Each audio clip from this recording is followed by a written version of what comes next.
Chapter 2391, Pioneering Benefit, Fine Gold Guards? These are all Fine Gold Guards? Kola and the others gasped and stared with wide eyes at the 28 personal guards behind Shurfong. They all knew how rare Fine Gold Guards were. Not even some first-rate guilds had a single Fine Gold Guard at this stage of the game, and at most, the various superpowers had one or two.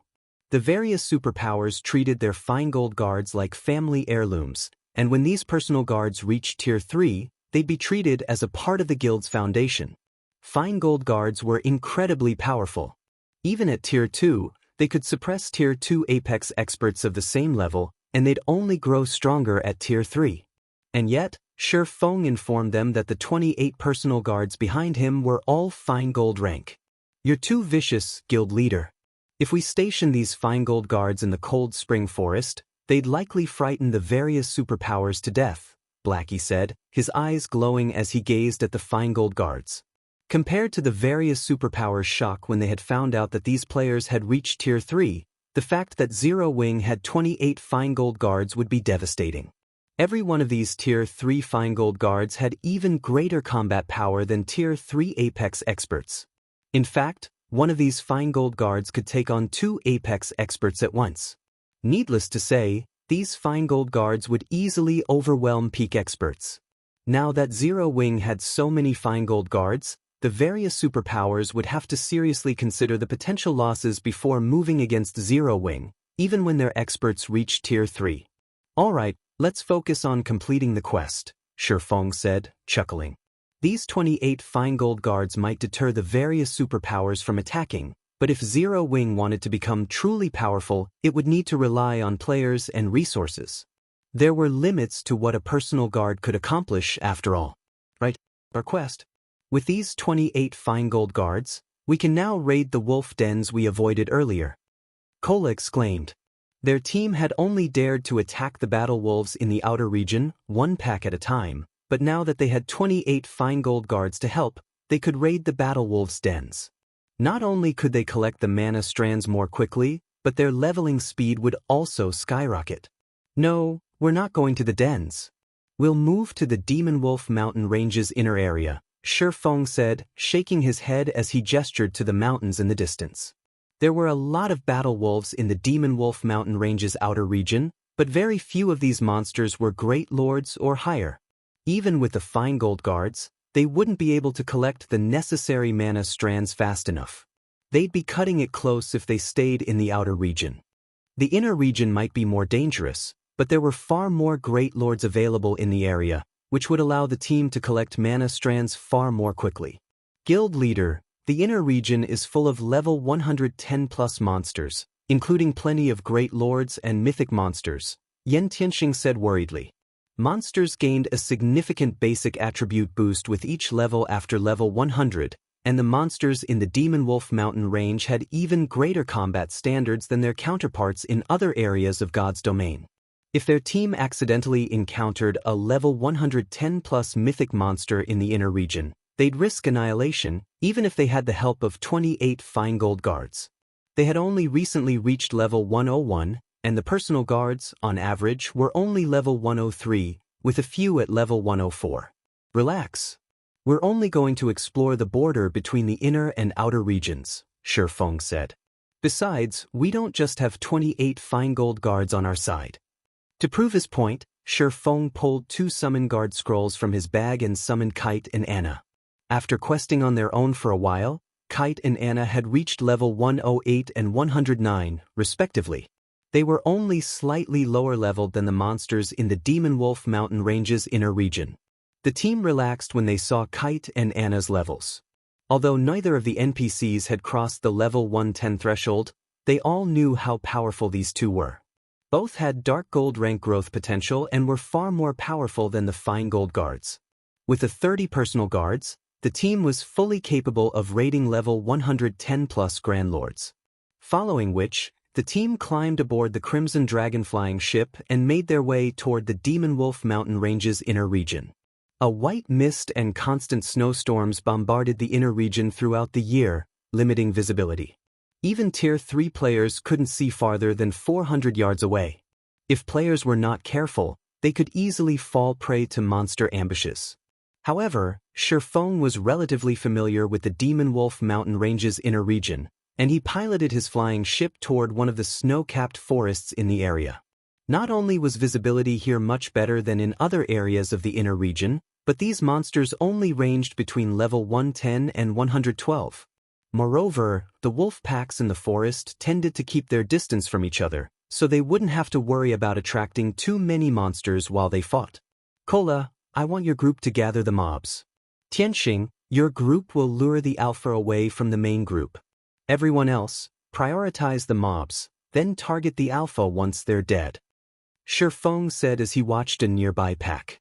B/B, two-headed Frostwolf, demonic creature, Great Lord, level 110 HP 290, 000 000/290 000 000 Frostwolf Chieftain, demonic creature, Grand Lord, level 112 HP 750, 000 000/750 000 000.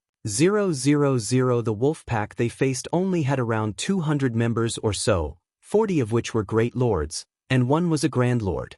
An ordinary Tier 3 team would have trouble with this pack, but taking these wolves down should be easy for them. Kola, Turtledove, and Yi Wumian immediately split up and approached the pack from different directions. They herded the wolves into one big group before Yen Tianxing, Flying Shadow, and the rest of the assassins on the team ambushed the Frostwolf Chieftain, securing its aggro and luring it away from the pack's protection. As soon as the Frostwolf Chieftain and the pack were separated, Anna and the other magical classes on the team bombarded the Frostwolves with their spells. The remaining melee members then formed a defensive line, preventing the Frostwolves from reaching the ranged players. After 24 rounds of attacks, only the Great Lord ranked two-headed Frostwolves remained standing. The rest of the Frostwolves lay dead in the snow. With them down, a significant portion of the pressure on the melee classes lifted. After another 10 minutes, every Frostwolf had died, except for the Frostwolf Chieftain. The team's experience bars had risen by a large chunk after killing over 200 Frostwolves, which was a much faster leveling speed than what they had enjoyed in the outer region. They had also acquired 14 mana strands from the Frostwolves. Once Kola claimed the Frostwolf Chieftain's aggro from Yen Tianxing, the team finished the Grand Lord off in less than 5 minutes. Not only did the Frostwolf Chieftain contribute another mana strand, but it also dropped more than 20 items as it died, one of which was a piece of level 105 fine gold equipment. Naturally, the team was excited about their results. After 2 days of endless grinding in the Demonwolf mountain range's outer region, the best loot that had dropped was a few pieces of level 100 secret silver equipment, yet after killing one Frostwolf Chieftain, they had obtained a piece of level 105 fine gold equipment, 2 ranks better than their best prior loot. Read latest chapters at Wuxia World. We've gotten lucky. This Frostwolf Chieftain dropped a piece of the Snowfrost set, a fine gold set equipment for magical class players, Shifeng said, smiling at the level 105 fine gold ranked cloth armor he had picked up. The complete set can be used until level 110. Fine gold set equipment was extremely rare after level 100. The standard equipment for Tier 3 players was limited to fine gold equipment after level 100. Very few experts would be fortunate enough to equip a full fine gold set equipment. Aside from the Snowfrost set piece, the Frostwolf Chieftain had dropped 2 pieces of level 105 secret silver equipment. This was definitely a benefit of pioneering the area. Normally, a Grand Lord like the Frostwolf Chieftain wouldn't drop such abundant loot.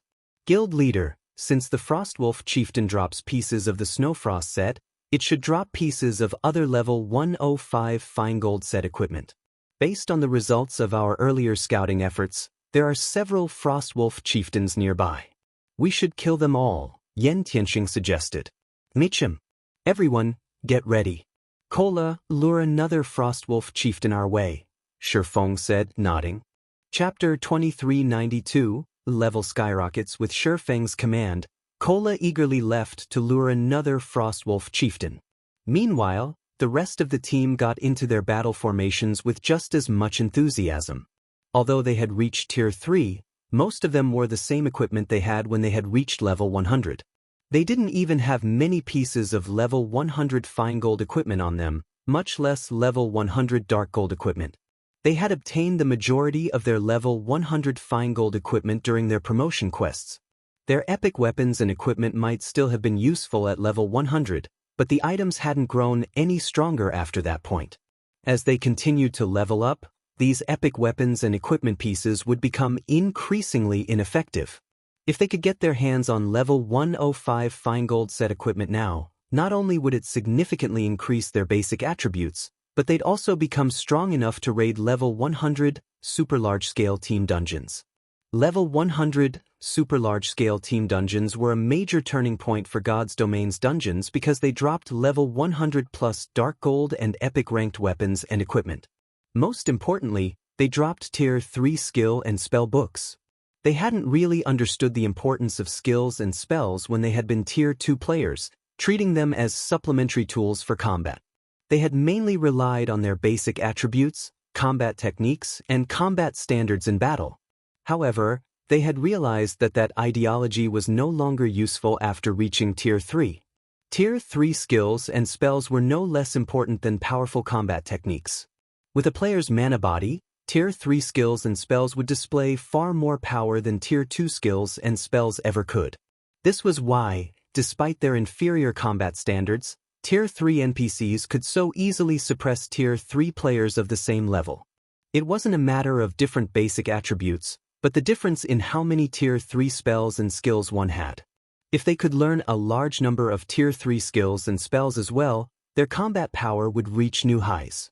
Even if they encountered Tier 3 experts with greater combat standards, they'd be able to defeat their opponents. Meanwhile, after fighting alongside the personal guards, Kola and his companions handled the second Frostwolf pack much easier than the first. This time, they hadn't even needed to lure the Frostwolf chieftain away. They had simply bombarded the Grand Lord and its subordinates together. In the end, the team had annihilated the 200-plus Frostwolves in around a dozen minutes. Although the Frostwolf chieftain hadn't dropped any pieces of the Snowfrost set this time, it had dropped the gloves for the Frostwolf set, a 9-piece, level 105 fine gold set equipment for plate armor classes. When the team's plate armor classes saw the Frostwolf set's attributes, a passionate flame burned in their eyes. Crap, that's not fair. This Frostwolf set is so much better than the Snowfrost set. Its 6-piece set effect increases strength by 20% and the set's level limit to level 120. The full 9-piece set effect even upgrades the set by 1 rank. Blackie exclaimed. Nothing was more troublesome than obtaining level 100-plus weapons and equipment for Tier 3 experts like them. Based on the fact that the Frostwolf set could be used until level 120, the complete set ranked at the top even among level 100-plus dark gold set equipment. With the full Frostwolf set, a Tier 3 player would have the basic attributes to even rival ordinary Tier 3 NPCs. The Frostwolf set? Feng was just as shocked when he saw the plate armor gloves that radiated a faint, white glow. The Demonwolf mountain range's Frostwolf set had been quite famous in his previous life. It had been considered one of the top 10 level 120 dark gold set equipment in God's Domain. Even the various superpowers old monsters had coveted the set. However, the Frostwolf set was normally so rare that one could only obtain the pieces by killing the monsters in the Demonwolf mountain range's core, and yet, it had dropped for his team in the inner region. This was unbelievable. Feng's heart started to pound. He immediately instructed the team to hunt for more Frostwolf chieftains. If they could collect a few Frostwolf sets, they'd have no problems raiding level 100 super large-scale team dungeons. The team continued to grind for 7 consecutive days, during which they had practically killed every Frostwolf chieftain in the Demonwolf mountain range's inner region at least once. As a result, Feng had risen from level 105 to 107, while his companions had leveled from 101 to 104. If the various superpowers experts discovered their leveling speed, they'd die from envy. Although the Frostwolves provided a lot of EXP, unfortunately, the Frostwolf set's drop rate was quite low. Even after using Divine Providence before the killing blow, the team had only completed 3 Frostwolf sets. The team had also managed to collect 5 of the Cloth Armor Snowfrost sets and 5 of the Leather Armor Shadowfrost sets. Aside from the set equipment, the team had obtained over 1,000 pieces of level 100 and level 105 secret silver equipment, a bountiful harvest. They could now afford to gear a 100-man team fully. As for their quests required mana, they had collected 956 strands in total. They were only a few dozen strands away from their target, and they should have no issues completing their quest in time. Meanwhile, the leasing auction for Stone Forest City's private houses had netted massive profits for Zero Wing. On average, each private house had been rented for 150,000 credits per week. After holding several leasing auctions, Zero Wing had earned over 1 billion credits in profit. Not only had this alleviated Zero Wing's desperate need for funds, but it had also allowed the Heaven's Rumble Training Center to set up quite a few virtual combat platforms in Fenglin City, which, in turn, enabled the guild to recruit more capable internal members. Guild leader, when will you be done with your quest? Recently, Starlink has been expanding rapidly. It also has support from Demon Palace, now. Not only has it recruited plenty of experts, but we're seeing more players ambush our members in the fields. Many of the Dark Knight Empire's powers have also chosen to side with Starlink. Our members are even too afraid to set foot in a neutral map, and to make matters worse, the situation has started to affect our development in Star Moon Kingdom, Liang Jing reported, clearly frustrated. Although they had lured many experts into joining the Star Moon Adventurer Alliance with the Crimson Sunsets, Starlink had countered this by offering even greater benefits. Now, members of Starlink's Adventurer Alliances could purchase the Demonic Hell World's special legacy for far cheaper. The new benefit had attracted many experts. As a result, Starlink had effectively restricted Zero Wing's resource income, which limited the guild members' leveling efficiency since they needed those materials to brew potions and craft special tools that were essential for grinding in high-level neutral maps. Although Zero Wing could purchase these materials through the Secret Chamber of Commerce, it needed coins to do so, which was by no means a worthwhile trade. Read latest chapters at Wuxia World. I understand. I'm almost done here. If we need coins, start leasing Stone Forest City's private houses for coins, rather than credits. That should give us enough to hold out for some time, Shi Feng decided after giving the matter some thought. I'll return as soon as I've finished my quest. Liang Jing had no choice but to nod and follow Shi Feng's instructions. While Shi Feng had conversed with Liang Jing, an abandoned, ancient magic array lit with a colorful brilliance in a forbidden land on the eastern continent. As the rainbow of lights faded, several figures emerged from the magic array. Despite the very thin mana in the Forbidden Land, a dense layer of mana enveloped these several individuals. In fact, due to their arrival, the surrounding mana density had substantially increased. So, this is the Eastern Continent. Chapter 2393, Demonwolf Mountain Range's Secret Demonwolf Mountain Range, Howling Wind Canyon. Shi Feng and his team stood on the mountainside, fighting fervently to fend off a large pack of demon wolves coming up from the foot of the mountain. This pack was larger than any of the Frostwolf packs they had encountered before, with thousands of members.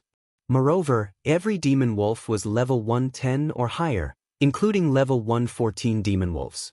Many of these beasts were great lords, and there were a few grand lords in the pack.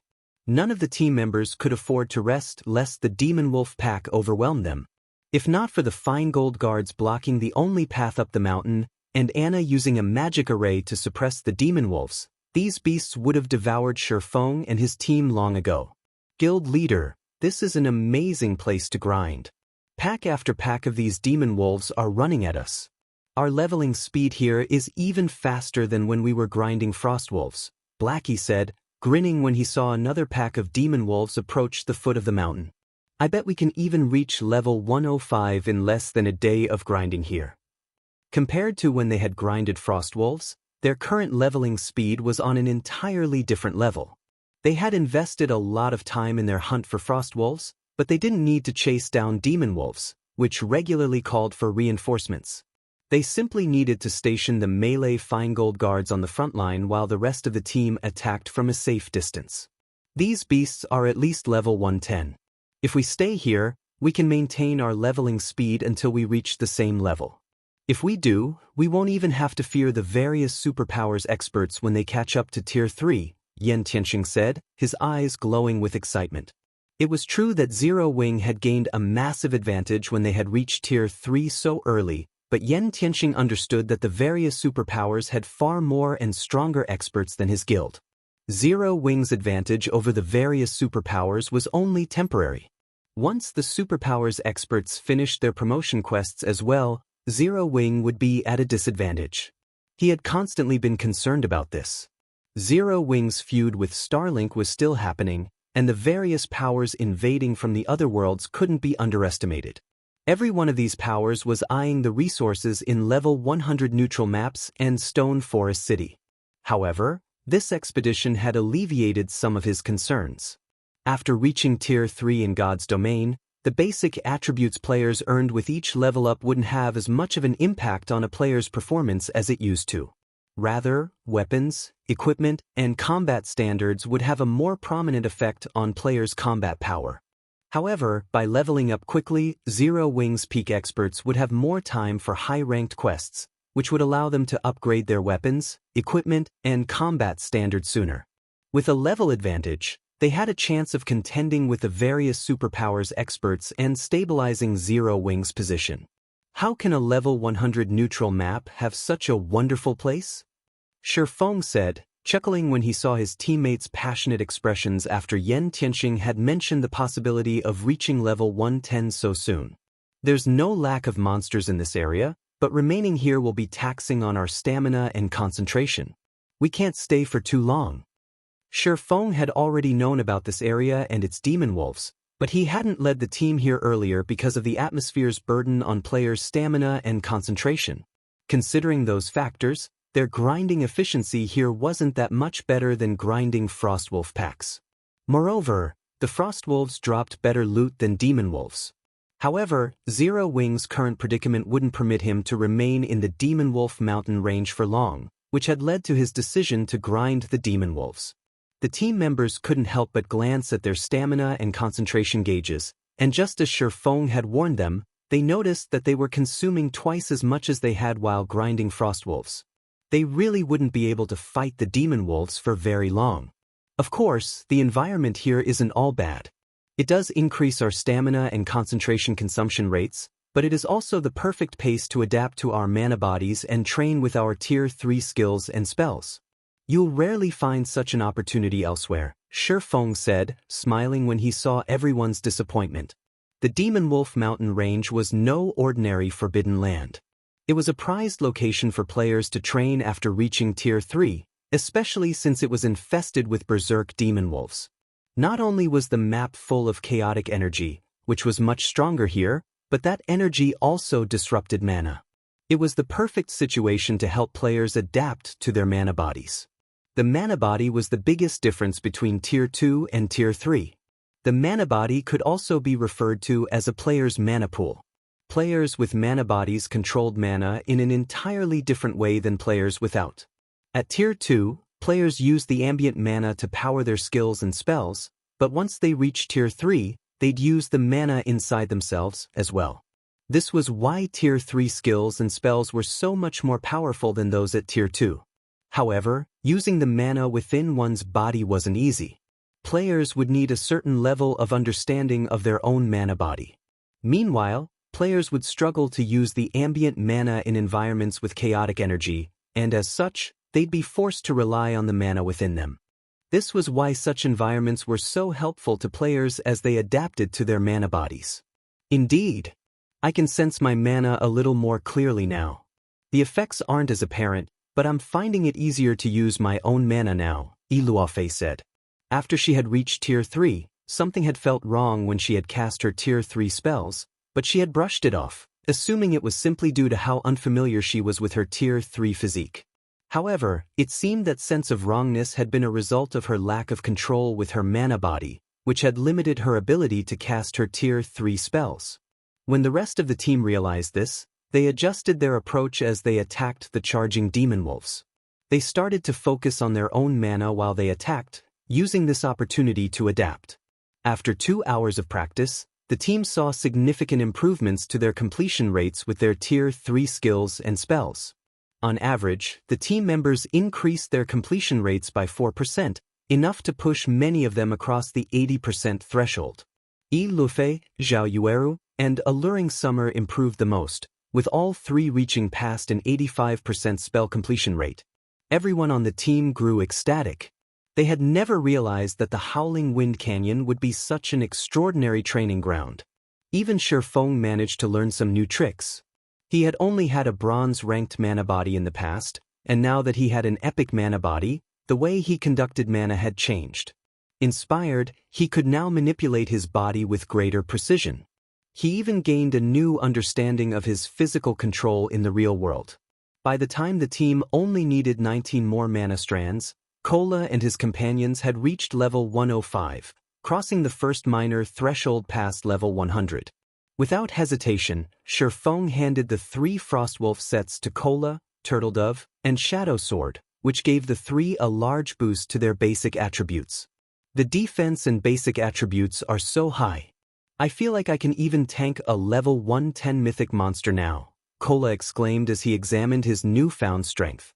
Shifeng also gave the Frost Shadow and Snowfrost sets to Yen Tianxing, Qilin, and the rest.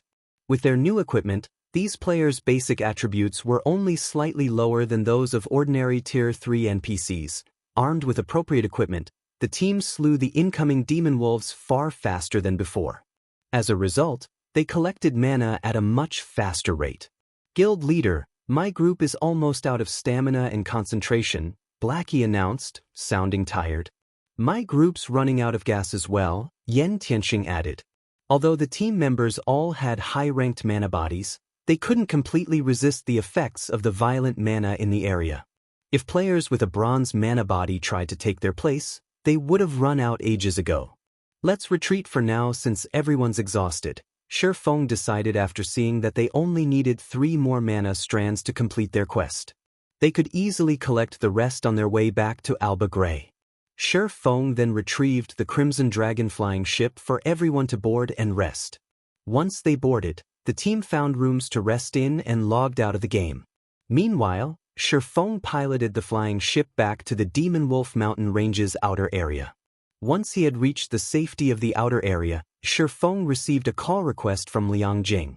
Has Starlink done something again? Shifeng asked. It hadn't been long since the last time she had called. Read latest chapters at Wuxia World. There's nothing new from Starlink, but I just received a message from Chairman Xiao regarding a problem in the Heaven's Rumble Training Center. He says that a group of people has shown up demanding a challenge, and they've already injured quite a few of our advanced disciples, Liang Jing said. Challengers? Shifeng asked, has Master Lei Bao not taken care of them? The Heaven's Rumble Training Center had no lack of challenges since so many people wanted to use Heaven's Rumble as a stepping stone to earn fame in Fenglin City overnight. However, Shifeng normally let Xiao Yu and Lei Bao take care of these issues. I've heard that Master Lei Bao lost in just 3 moves. Chairman Xiao only contacted me after he had run out of options, Liang Jing said. They even defeated Lei Bao? The news surprised Shifeng. Who is the challenger? Since he had begun training with Zero Wing, Lei Bao had grown considerably stronger. Even among Apex internal force experts, few were his match. No one knows, and the training center is in an uproar over it. Chairman Xiao is hoping that you can send Fire Dance to take care of this, Liang Jing said. No need. I'll visit the training center myself, Shifeng said, shaking his head. Fire Dance and the others were still in the midst of their Tier 3 promotion quest, so leaving their virtual gaming cabins wasn't convenient right now. Moreover, Shifeng was curious to find out who was strong enough to defeat Lei Bao. Chapter 2394, Powerful Assault Fenglin City, Heaven's Rumble Training Center. As Shifeng arrived at Heaven's Rumble Training Center's top-floor training hall, he was greeted by the sight of a large number of people. They were split into 2 groups. A large group of Heaven's Rumble's disciples and a smaller group of 3 men and 2 women. The training center's members wore tense expressions as they stared at the smaller group on the opposite side of the hall in fear.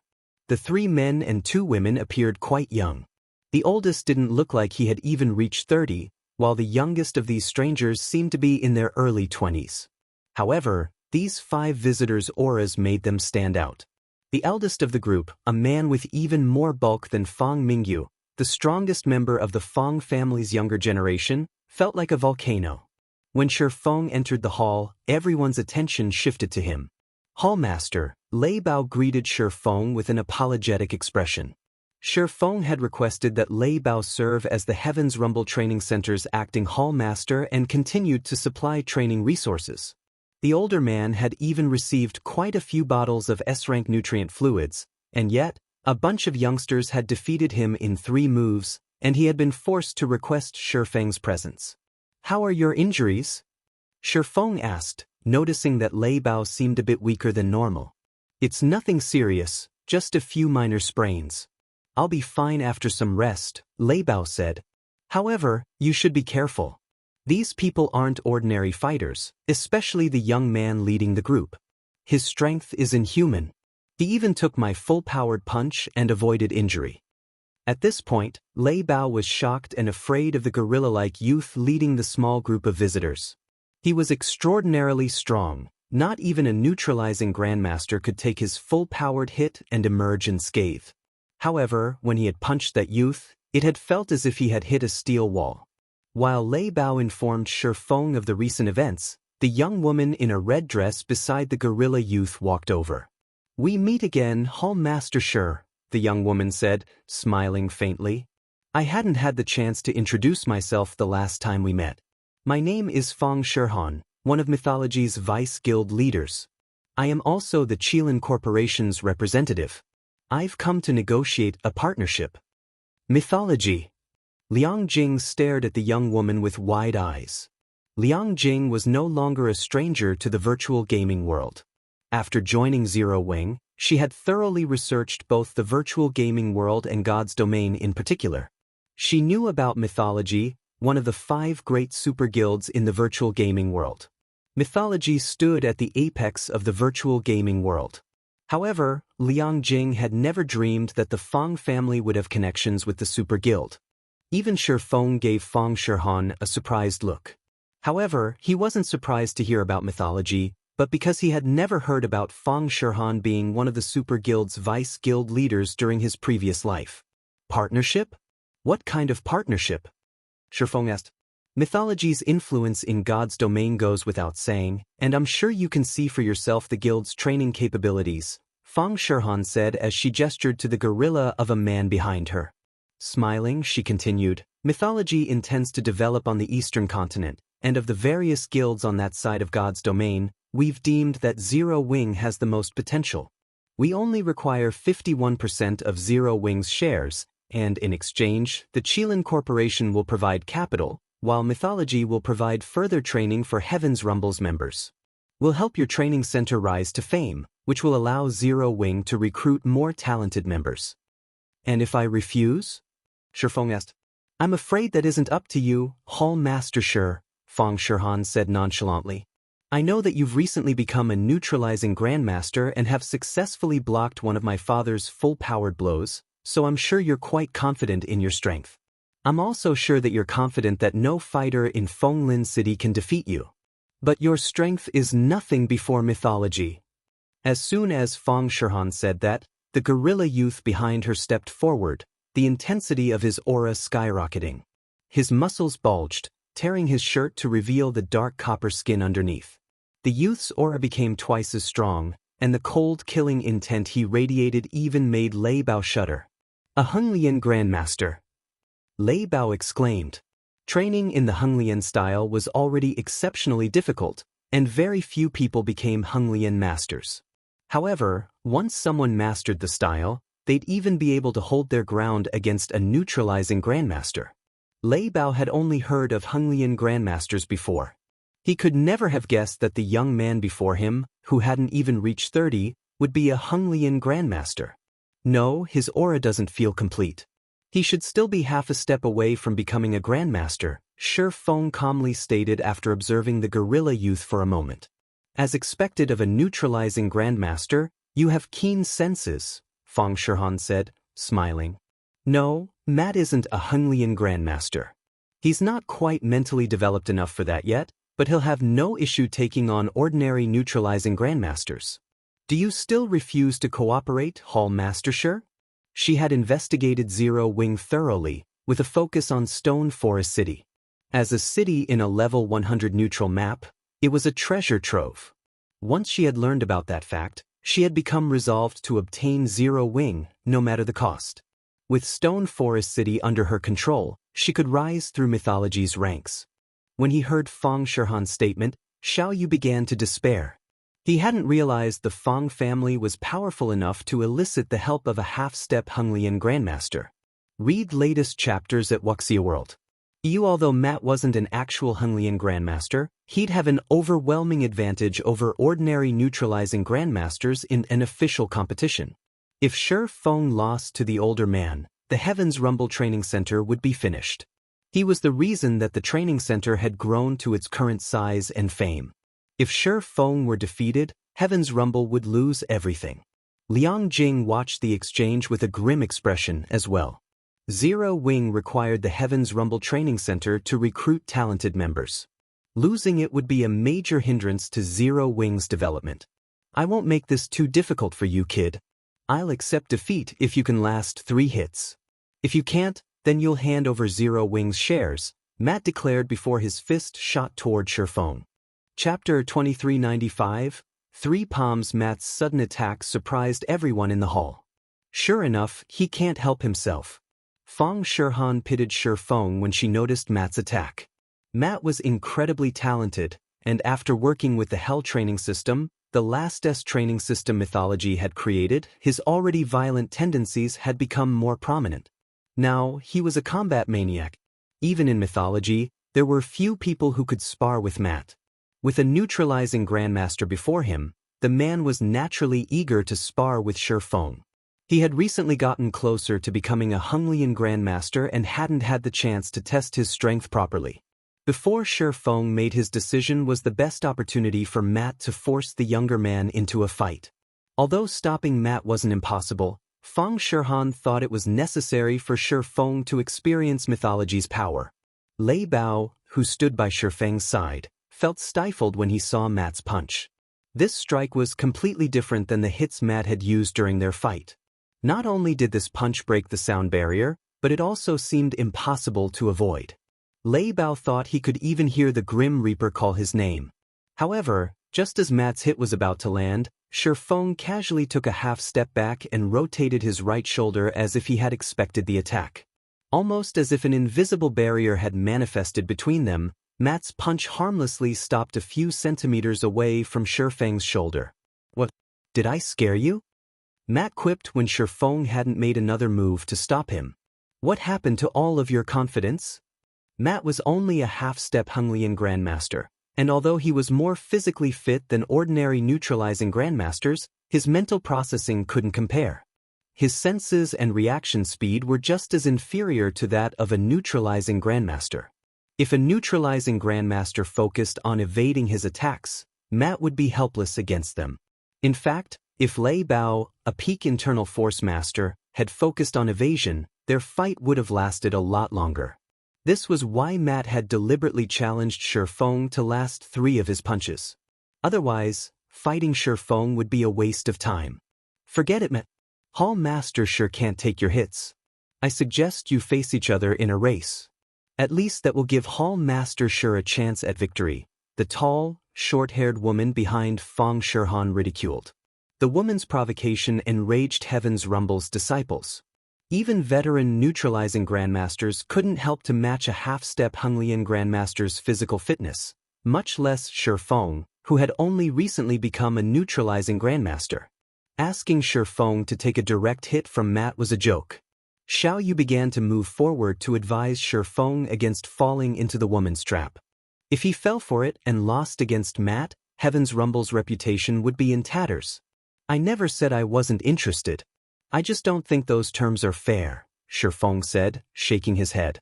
"I have to sell Zero Wing's shares if you win, yet you'll just pack up and leave if you lose.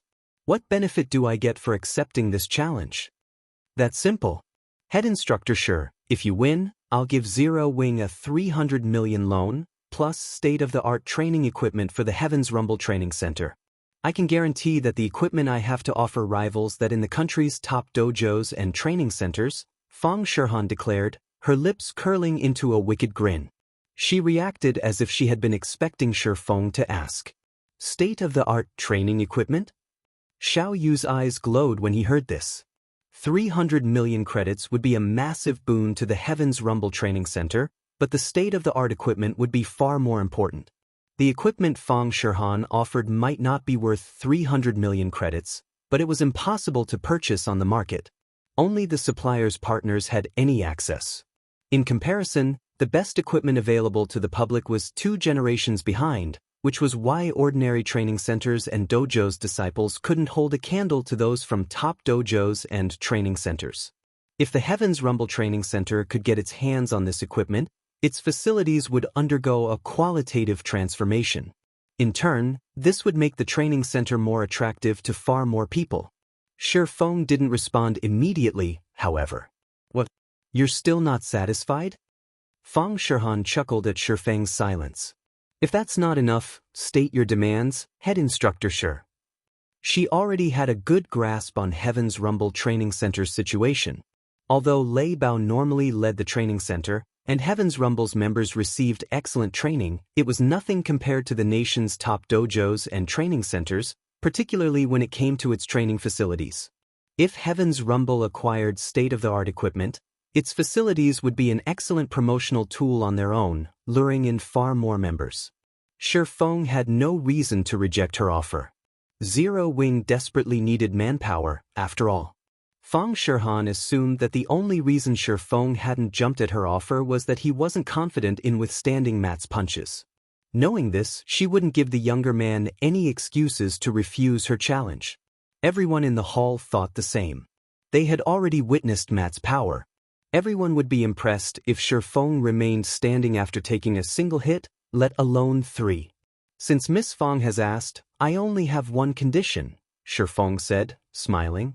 "He must withstand 3 of my palm strikes as well. If you win, Zero Wing will sell its shares. If I win, I want 20 bottles of life potion." For a moment, shocked silence filled the training hall. "Are you insane?" the tall woman behind Feng Shirhan blurted, staring at Shifeng. "Hall Master." Even Lei Bao gave the younger man an incredulous look. Honglian-style practitioners were not famed for their strength, but for their frightening defense. It was why a Honglian master would dare to fight a neutralizing grandmaster, yet refuse to acknowledge Apex internal force masters. Matt was only a half-step away from reaching grandmaster status in the Honglian style, and as such his skin and bones were as solid as steel. Trying to injure him with human strength was an utter joke. Only bullets could break though his hide now. 20 life potions? Feng Shirhan frowned. Life potions weren't like S-rank nutrient fluids. They contained an extraordinary amount of life force. Consuming 1 bottle of life potion would restore youth to an ordinary person, and the potions were in high demand among grandmaster martial artists. Even a major corporation like Qilin Corporation could only secure a small number of bottles. Despite being the Qilin Corporation's princess, Feng Shirhan didn't even get that many life potions per year. "If Miss Feng thinks this condition is too demanding, we can forget about this challenge," Shifeng mused, chuckling. Neither the credits nor the state-of-the-art equipment was a priority for Zero Wing and Heaven's Rumble right now. The organizations would only truly be able to develop further by improving the strength of their current combatants. The life potion was undoubtedly one of the quickest ways for Zero Wing and Heaven's Rumble to do so. As long as Zero Wing and Heaven's Rumble became strong enough in the future, obtaining state-of-the-art was entirely possible if they were willing to spend a little money, but that wasn't the case for the life potions. They were truly rare items. Not even Lu Xinglua, the Starline Corporation's heir, could acquire many life potions, much less Shifeng. "Fine. I agree to your condition," Feng Shirhan hissed. Smiling, she continued, "But remember, you only have 3 palm strikes." "Of course." Shifeng nodded. "You really think you can win, kid?" Grinning, Matt said, "Even if I stood here and let you hit me 20 times, you couldn't force me to take a single step back, much less 3. Read latest chapters at Wuxia World.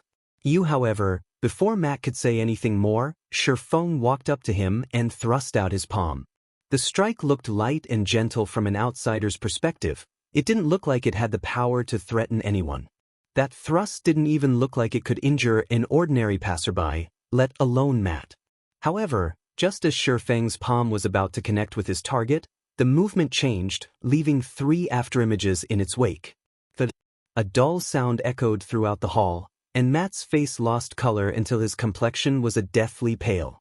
He stumbled 3 steps back, clutching his abdomen as he fell to his knees, unable to speak for a long moment. Chapter 2396, Initial Display of Strength. As Matt knelt, silence momentarily enveloped the entire training hall. The tall woman with short hair, in particular, wore a stiff expression, her mocking words forgotten. Impossible! Matt, what happened? Mythology's members were dumbfounded by their comrades' reaction. They were all quite familiar with Matt's strength and defense, but they also knew his personality. Thus, they knew this wasn't an act. Shifeng's palm strike had looked gentle. It hadn't even seemed powerful enough to injure an ordinary person, much less a Hunglian expert like Matt, yet after taking the hit, Matt had collapsed with his pale face twisted in pain. The strike had clearly left him with substantial injuries. Even Lei Bao and Heaven's Rumble's disciples gaped in shock, not to mention Feng Shihan's group. What did the Hall Master do? Heaven's Rumble disciples were confused. They had already witnessed Matt's strength earlier, when he had defeated Lei Bao in 3 moves. The man had such high defense that he had taken a full-powered blow from Lei Bao without issue, and yet, he couldn't cope with one of Shifeng's gentle palm strikes. Did that guy use some hidden weapon, Vice Guild Leader? How else would he have hurt Matt? A male youth, who was as large as Feng Mingyu, quietly asked Feng Shihan. Aside from the old instructor, who wasn't in the hall, the strongest of Heaven's Rumble's visitors were Matt and Feng Shihan. Since Matt couldn't speak at that moment, only Feng Shihan could inform her companions of what Shifeng had done. The rest of Mythology's group nodded, agreeing with the male youth. They assumed that Shifeng must have cheated. No. He didn't just attack with 1 strike, but 3 instantaneous palm strikes, Feng Shihan said, watching Shifeng with an indescribably grim expression.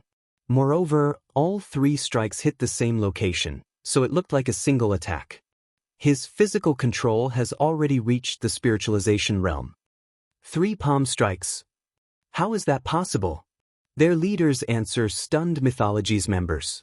Ignoring the difficulty of striking the same location multiple times, executing 3 simultaneous attacks was an unbelievable feat. They couldn't even fathom what kind of mental and physical reaction speed one would need to accomplish it. That's right, I executed 3 palm strikes, as agreed, Shifeng said, not bothering to hide the truth. He was a little surprised to see Matt so pale, however. Not only does combining 3 attacks allow me to increase my raw power, but it also doubles my hits penetrating power. To think you only received minor injuries, I'm impressed with your muscular defense. If you had come here a few days ago, I really wouldn't have been a match for you. Adjusting to his epic mana body in the Howling Wind Canyon had inspired him. After he had become a neutralizing grandmaster in the real world, his mind had begun to secrete hormones to fortify his physical prowess. His mental and physical reaction speeds, in particular, had significantly improved, but superior reaction speed wasn't enough for him to exhibit his full strength. His physical control wasn't yet perfect. However, by controlling the flow of mana in his epic mana body, he had come up with some combat techniques that would rely on his reaction speed. Although he couldn't replicate these techniques perfectly in the real world, he was able to exhibit a fraction of the technique's power. Even that fraction greatly increased his strength and penetrating power, allowing him to drive the force of his strikes toward Matt's organs. Not even an adult bear would escape such an attack unscathed. Although Matt was in incredible shape, he was only human. Once his pain had subsided to a bearable level, Matt stood, glaring at Shifeng with a hint of fear in his gaze. He abandoned any thought of fighting the younger man. Very good. I've lost this challenge. Hunglian-style practitioners were famed for their brute strength and defense. The only reason that they dared to clash with neutralizing grandmasters was their ability to take a hit without sustaining significant injuries. On the other hand, if they got lucky and landed a bow, they could knock out their opponent with a single hit. However, they'd have to flee from a neutralizing grandmaster like Shifeng, who could ignore their defense. Fighting such an individual would only spell their death. Still, the situation confused Matt. Aside from Shifeng, he had only ever taken such a serious blow from his old instructor. His instructor was an old monster who had become a neutralizing grandmaster several decades ago. The old instructor had also received help from plenty of state-of-the-art and medication to grow stronger.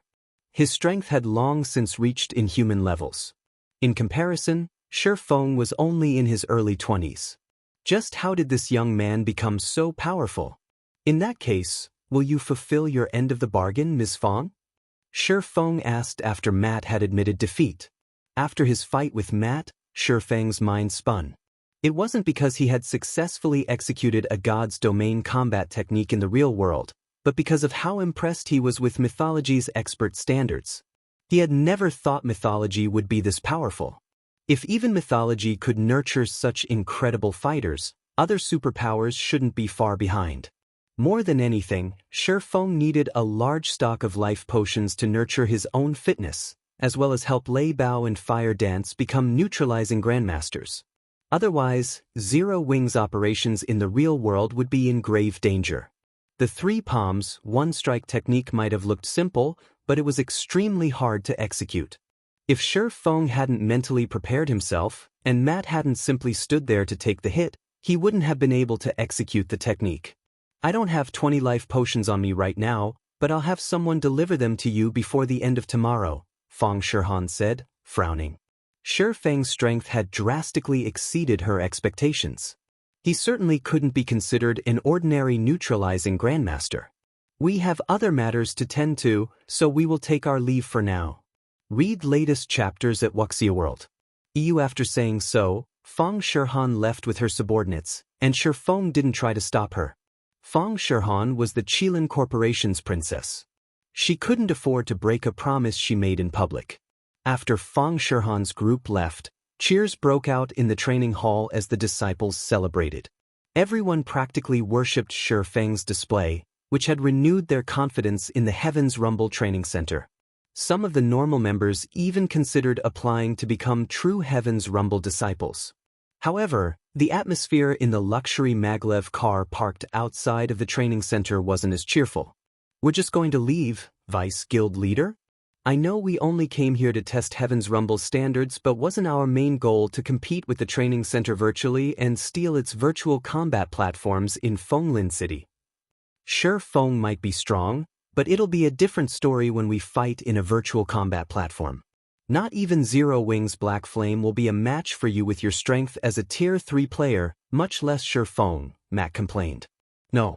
We need to report this to the old instructor, Fang Shihan said, shaking her head. No matter how you look at it, it's strange for someone as young as Shifeng to be so powerful. I'm sure there's some big secret to his strength. If we can discover this secret, we'll gain far more authority in mythology. It might even be enough for me to become one of the headquarters' 3 great Vice Guild leaders.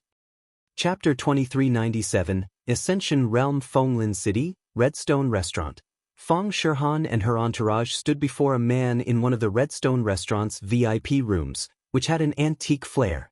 The man sat cross-legged on the floor with his eyes closed. Despite the fact that half of the man's hair had already turned white, his facial features were that of a man in his early 40s. In truth, however, he was already over 70. Although this elderly man wasn't as large or robust as Matt and the others, his aura felt like that of an unshakable mountain. Standing in his presence, one couldn't help but revere the old man. This man was none other than Siduqing Tian, Fang Shihan and her companion's instructor. Matt, is Shifeng truly as powerful as Shihan described? Was he really able to combine the power of his attacks? Siduqing Tian asked as he opened his eyes and looked at the younger man before him. I'm sure of it. The moment after the first hit, his strike's penetrating power doubled. If I hadn't reacted quickly enough and diverted some of the force, he would have likely knocked me out, Matt said, nodding. Before today, he had only ever experienced that level of power from Sidu Qing Tian, and the memory of Shifeng's hits were still fresh in his mind. Instructor, I investigated Shifeng thoroughly, and there were no reports of him possessing this kind of strength. He's only recently reached the Grandmaster realm and partially enhanced his mental capacity. He must have found something in God's domain that has allowed him to execute such a technique in the real world, Fang Shihan surmised. It seems Zero Wing isn't so simple after all. I must have many secrets, Sidu Qing Tian said. I suspect this Shifeng has made considerable progress in the realms of truth. He's likely reached the Ascension realm at the very least. The Ascension realm? How is that possible?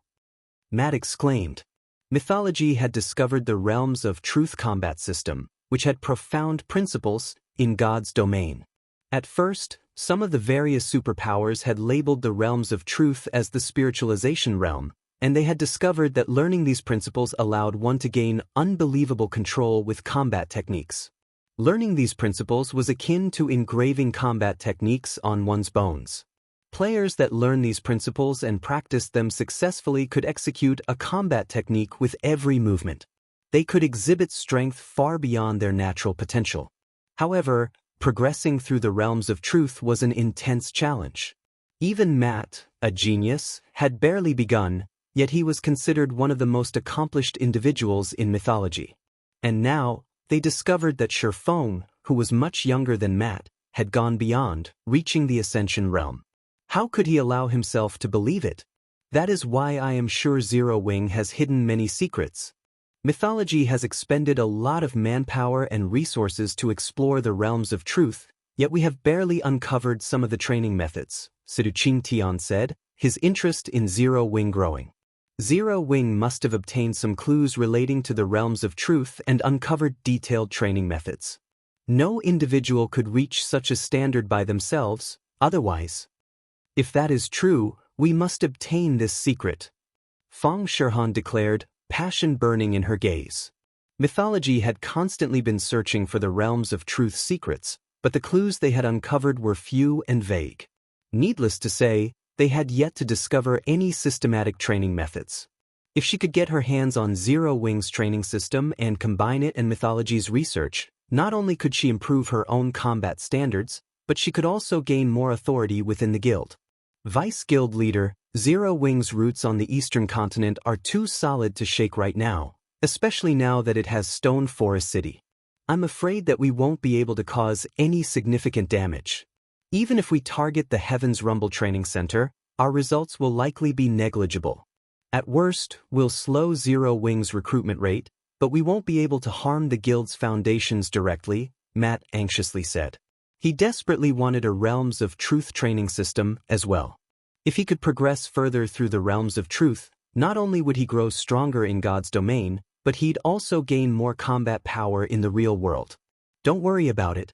Since we now know Zero Wing has obtained clues regarding the Realms of Truth, our guild will not let it out of our sight. I've read through the reports on Zero Wing. It seems the guild is at war with Starlink, and the Dragon Phoenix Pavilion's Phoenix Rain is part of the reason it has held on for so long, Sidu Qing Tian calmly stated. If we can interfere and prevent Phoenix Rain from helping Zero Wing, I doubt the guild will last long against Starlink. Shihan, visit the Dragon Phoenix Pavilion and inform Ku Rong of our stance. I'm sure that old fellow will make the wise decision. I understand. I'll get it done once I return, Fang Shihan said, nodding.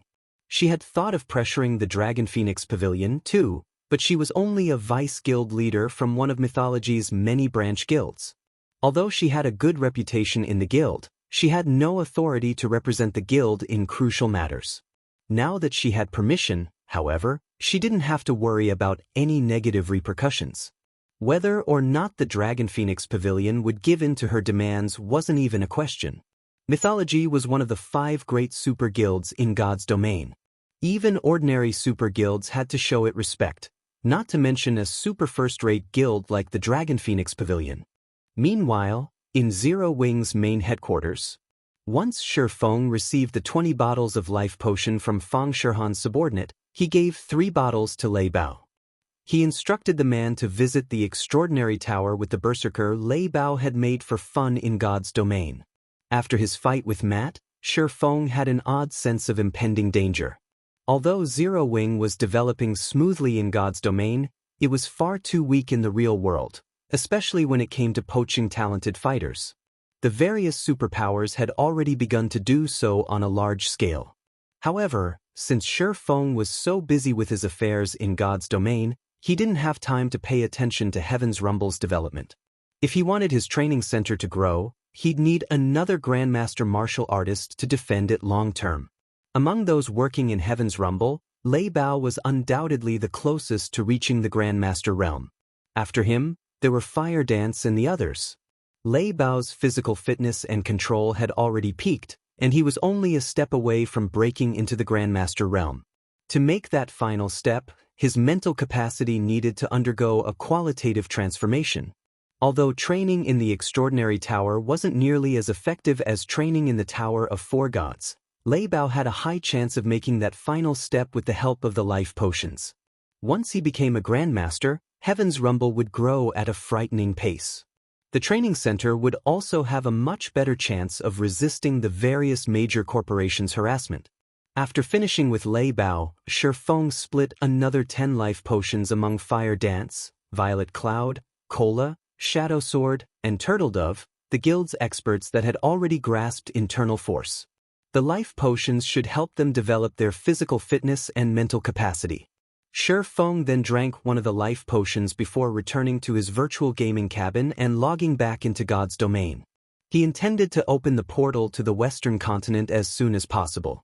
Only then could Zero Wing stabilize its foothold in God's domain and secure enough resources and strength to develop the Heaven's Rumble Training Center. By the time Shi Feng re-entered God's domain, Cola and the others were, for the most part, rested and ready. The team resumed grinding in the Demonwolf mountain range's outer region for a while, collecting the last mana strands for their quest. Read latest chapters at Wuxia World. This quest is a tough one. If not for the fine gold guards, we wouldn't have had any hope of completing it. I wonder what kind of rewards we'll get once we turn it in.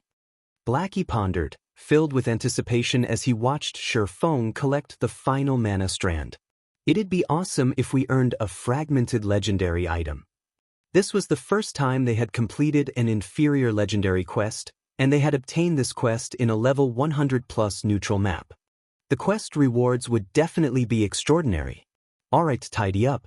Once everyone's ready, we're leaving, Shi Feng said, chuckling at Blackie's excitement. He did not particularly care about the reward items. He knew that not even an inferior legendary quest had a high chance of granting a fragmented legendary item. Rather, he looked forward to the favorability they'd earn with the famed smith, Alba Grey. In no time, Shi Feng and his team stood before Alba Grey once more. Chapter 2398, Disintegration Power, Activate. By the time Shi Feng's group returned to Alba Grey, the NPC's divine might had weakened considerably. Even with the protection of the gods, the hero was in danger of dying. Seeing this, Shi Feng had to admit that the Jealous Witch was incredibly powerful. With a single curse, she could cause a hero's downfall. With this kind of power and the witch's erratic mood, it was no wonder why she was considered a natural disaster.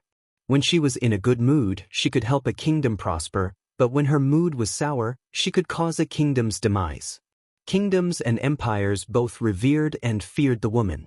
Lord Alba Grey, we've collected 1,000 strands of the Jealous Witch's mana. How should we proceed to lift your curse? Shi Feng asked the frozen hero. Simple. You just need to release the mana you've collected around me. Alba Grey telepathically communicated with a thread of excitement. However, while I am removing the seal, the Jealous Witch's frost elf will sense this. I must ask you to stop her until I am free. Just as Shi Feng was about to ask for more information, the snow around them stirred. It then gathered into the form of a woman. The woman was nearly 2 meters tall and looked mostly human, but unlike humans, her body was made entirely of snow. Divine runes etched themselves in her frozen form, giving her a sacred aura. One couldn't help the urge to submit to her will as they stood in her presence. As if the ambient mana had discovered its master, it gathered around the woman. A higher magic elf? Everyone gasped when they saw the Snow Woman statistics. Ice Elf, Ulinium, High Magic Elf, Mythic, Level 110 HP 3, 500, 000, 000/3, 500, 000, 000 Magic Elves had considerably high life ratings in God's domain, much higher than elemental creatures. Many of the spells humans wielded in this day and age had originated from magic elves. Mana favored these beings even more than ordinary elves because they possessed bodies made of mana itself. Meanwhile, high magic elves stood above magic elves in God's domain's hierarchy, akin to kings among magic elves. Their life ratings could even rival that of dragons. Do you really think you can escape my master's curse? Ulinium mocked as she gave Alba Grey a disdainful look. She then swept her glance over Shurfong and his companions, saying, "Adventurers, it'd be best if you do not poke your noses into matters that do not concern you. Leave now, and I will spare you. Stay and help Alba Grey, and I'll ensure you remain here, alongside the rest of these foolish knights." As Ulinium spoke, the team felt an overwhelming sense of dread. They struggled to move as if the air around them froze them in place. Even breathing became a laborious task. Is she really a mythic monster? Kola muttered, shocked as he stared at Ulinium. With just a few words, High Magic Elf had immobilized Tier 3 players. She was nothing like the mythic monsters they had faced before. Guild leader, she is far too dangerous for us. If we try to fight her, only the personal guards will last more than 10 seconds. Yen Tianxing expended an immense amount of energy to whisper to Shurfong. I doubt we'll even last 5 seconds against her, Shurfong said, smiling bitterly at Ulinium. He had never expected this inferior legendary quest to be so vicious. Collecting 1,000 mana strands within 10 days in the Demonwolf mountain range had already been a nigh impossible task, but the challenge before them was simply a joke. They might have had a chance if the system had pitted them against an ordinary magic elf, but trying to fight a high magic elf was on par with challenging a bona fide dragon. Although they had raided a Tier 4 ice dragon, Heathwaite had been severely injured before they had arrived. Its combat power had been nowhere near its peak. Furthermore, Shurfong had been able to suppress it with his heavenly dragon's breath, which was the only reason they had had a slim chance of defeating it. Ulinium, on the other hand, was a completely different story. Not only was Ulinium's combat power at its peak, but as a high magic elf, she had hundreds of spells under her command. She could wipe a 100-man Tier 3 team off the face of God's domain in a matter of seconds. If players tried to fight her without specific tools to counter her attacks, their only hope of survival was to flee as far and fast as possible. Unfortunately, summoning a Tier 4 Great Demon with the Bible of Darkness was impossible as well. Ulinium had high enough intellect that she'd target Shurfong immediately, and the Great Demon wouldn't be able to do anything about it. Adventurers, give me 90 seconds. If you can hold out for that long, I can free myself from this curse. Alba Grey suddenly shouted. Alba Grey's words left everyone speechless. They could barely move within Ulinium's domain. They'd be lucky to stall her for 10 seconds, not to mention 90. Ulinium was no normal mythic monster. She was a creature that was more skilled with her spells than Tier 4 great wizards, and she loved large-scale combat. She could annihilate them all with one AoE spell, leaving no opportunities to challenge her. 90 seconds? After some pondering, Shurfong turned to Kola and asked, Kola, can you hold her for 10 seconds? If I activate my Berserk and life-saving skills, it should be doable, Kola said after considering his prowess. He currently wore the Frostwolf set, and with his fragmented legendary shield, he was more than capable of tanking a level 100+ mythic monster. Ulinium's life rating rivaled that of dragons, but he shouldn't have any issues tanking her for 10 seconds if he activated his Berserk and life-saving skills. Do you have a plan, guild leader? Yen Tianxing asked. They could simply surrender, but they'd have to bear the brunt of the quest's penalty. I do, but I'm not sure if it will succeed, Shurfong replied. Unfortunately, we have no other options. Kola, get ready. If Alba Grey had asked them to stall Ulinium for several minutes, Shurfong would have had no choice but to surrender, but he had a chance if he only had to hold her off for 90 seconds. Feng then retrieved the Bible of Darkness and summoned a great demon. Seeing this confused his companions. They knew that Yulunium was intelligent enough to ignore the great demon and attack its summoner. How could a great demon possibly slow the high magic elf down? Although they weren't sure what Feng intended, they followed his instructions and split up, putting as much distance between them and Feng as possible. Meanwhile, Kola activated his Berserk skill and waited for Feng's signal. Go! Feng yelled once everyone was in position. He immediately released the mana they had collected around Alba Grey as Kola dashed toward the enraged ice elf, activating Justice Roar to attract her attention. Foolish humans! You will die here with the rest of these fools! Yulunium bellowed. Watching Kola, she lightly waved hand. Ice lances over a dozen meters long, coalesced in the air and flew toward the MT. Without chanting an incantation or drawing any runes, Yulunium had cast the Tier 4 Ice-type spell, Frost Tooth. As the ice lances flew toward him, Kola relied on his combat standards and reaction speed to dodge, but he failed to evade one of the lances. He was forced to block the attack with his shield. Boom! The ice lance exploded against his shield, and the impact forced Kola to sink into the snowy ground. The attack had dealt over -300,000 damage, taking more than 10% of Kola's total HP. How powerful is she? Everyone's eyes nearly fell from their sockets. Kola had activated his Berserk skill and life-saving skills, so he should have substantial damage reduction, yet he had still lost over 10% of his HP from one of Yulunium's attacks. Had he tried to charge at the Ice Elf without these skills active, she would have one-shot him. Seeing that the first attack had failed to end her target, Yulunium raised her hand again and began to chant an incantation. Responding to her command, a powerful blizzard swept toward Kola, streams of wind striking like pythons and threatening to tear Kola apart. As these wind serpents attacked, Kola was forced to halt his advance and defend himself with his shield. His HP rapidly plummeted. At this rate, he didn't have enough HP to last 5 seconds, much less 10. Fortunately, every healer on the team focused on recovering Kola's HP, keeping him alive, albeit barely. As the seconds passed, Kola's HP climbed and fell like a roller coaster as he danced on the fringes of death. The team's healers couldn't mitigate Yulunium's damage fully, and each round of healing seemed less effective as Kola steadily lost HP. I can't hold on for much longer, guild leader. Kola knew he had bit off more than he could chew as he glanced at his HP bar. As Kola finished his last word, another blizzard assaulted him from behind. Unfortunately, the wind pythons attacking from the front had him preoccupied, and he could only watch as more approached from behind. It's over! Sensing the incoming attack, Kola knew his time was up. However, a figure suddenly appeared behind him. It was none other than Feng. 10 seconds have passed. Leave the rest to me. Feng shouted over the roaring wind as he charged at the incoming wind python behind Kola. Guild leader? The team was confused as they watched Feng try to meet the incoming blizzard in battle. Read latest chapters at Wuxia World. Kola was a guardian knight, yet the blizzard's pythons had devoured a significant portion of his HP. As a swordsman, Feng would only dig his own grave by trying to block the python's attack. Disintegration power, activate.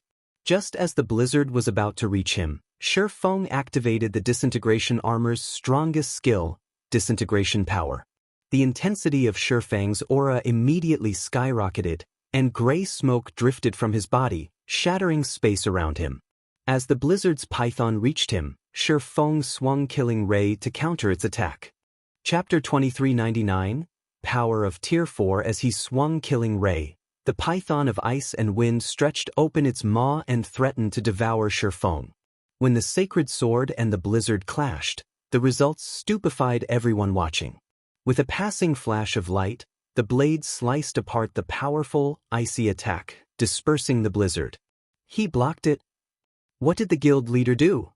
Kola, who desperately fought to hold his ground against the powerful blizzard attacking him, and Yen Tianxing and the rest, who watched from a distance, wondered if they were hallucinating.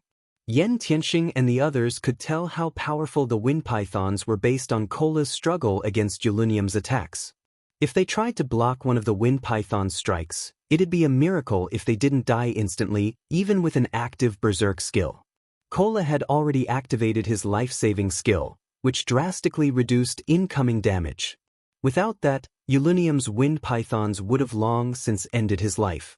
And yet, Shi Feng had countered one of the Wind Pythons with a single strike. The outcome even surprised Shi Feng. He hadn't expected his strike to be so powerful after using disintegration power to upgrade himself to a Tier 4 Sword Emperor. So this is the true strength of a Sword Emperor. Shi Feng thought as he relished the strength he had wielded with his counterattack. Shi Feng had never been able to break past Tier 3 into Tier 4 during his previous life, so he had never felt the power a Tier 4 player commanded. He only knew that they were incredibly strong. But after taking a moment to adapt to his Tier 4 epic mana body, he more or less understood why so few Tier 3 players could stand against those at Tier 4, even when wielding a fragmented legendary weapon. The differences between Tier 3 and Tier 4 players weren't limited to basic attributes and physique. There was also a qualitative difference in the way their bodies conducted mana.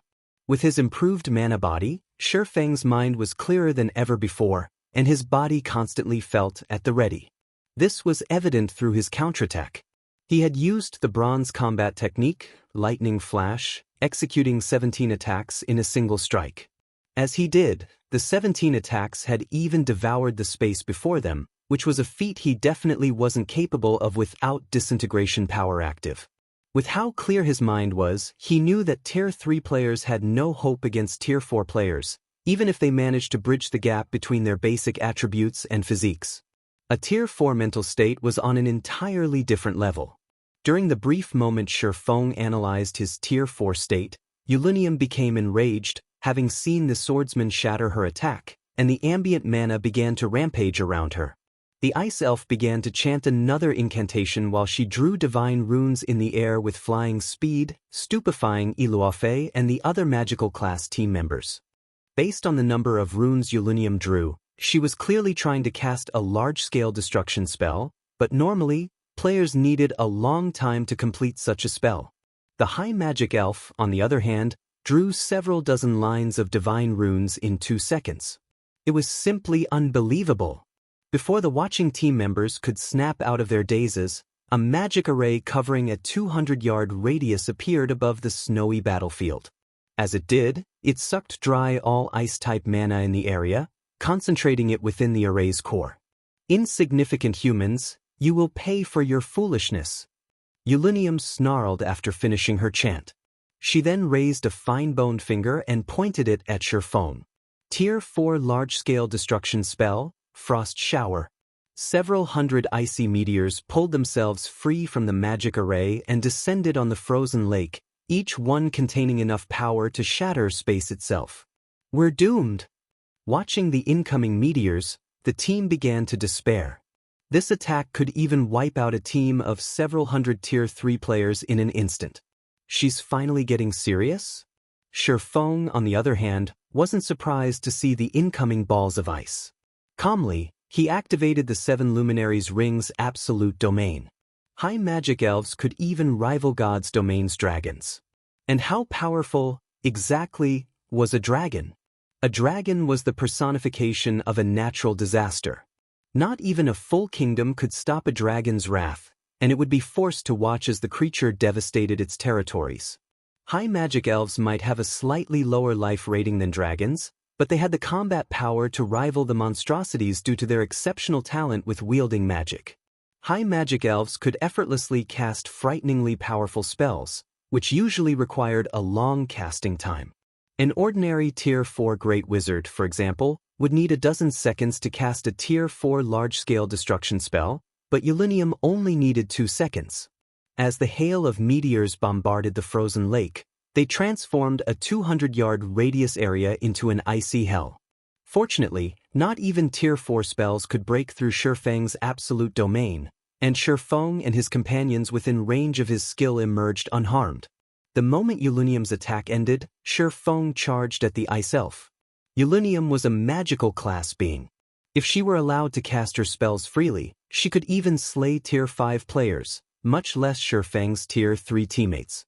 If Shi Feng wanted to prevent her from slaughtering them all, he had to face her in melee combat.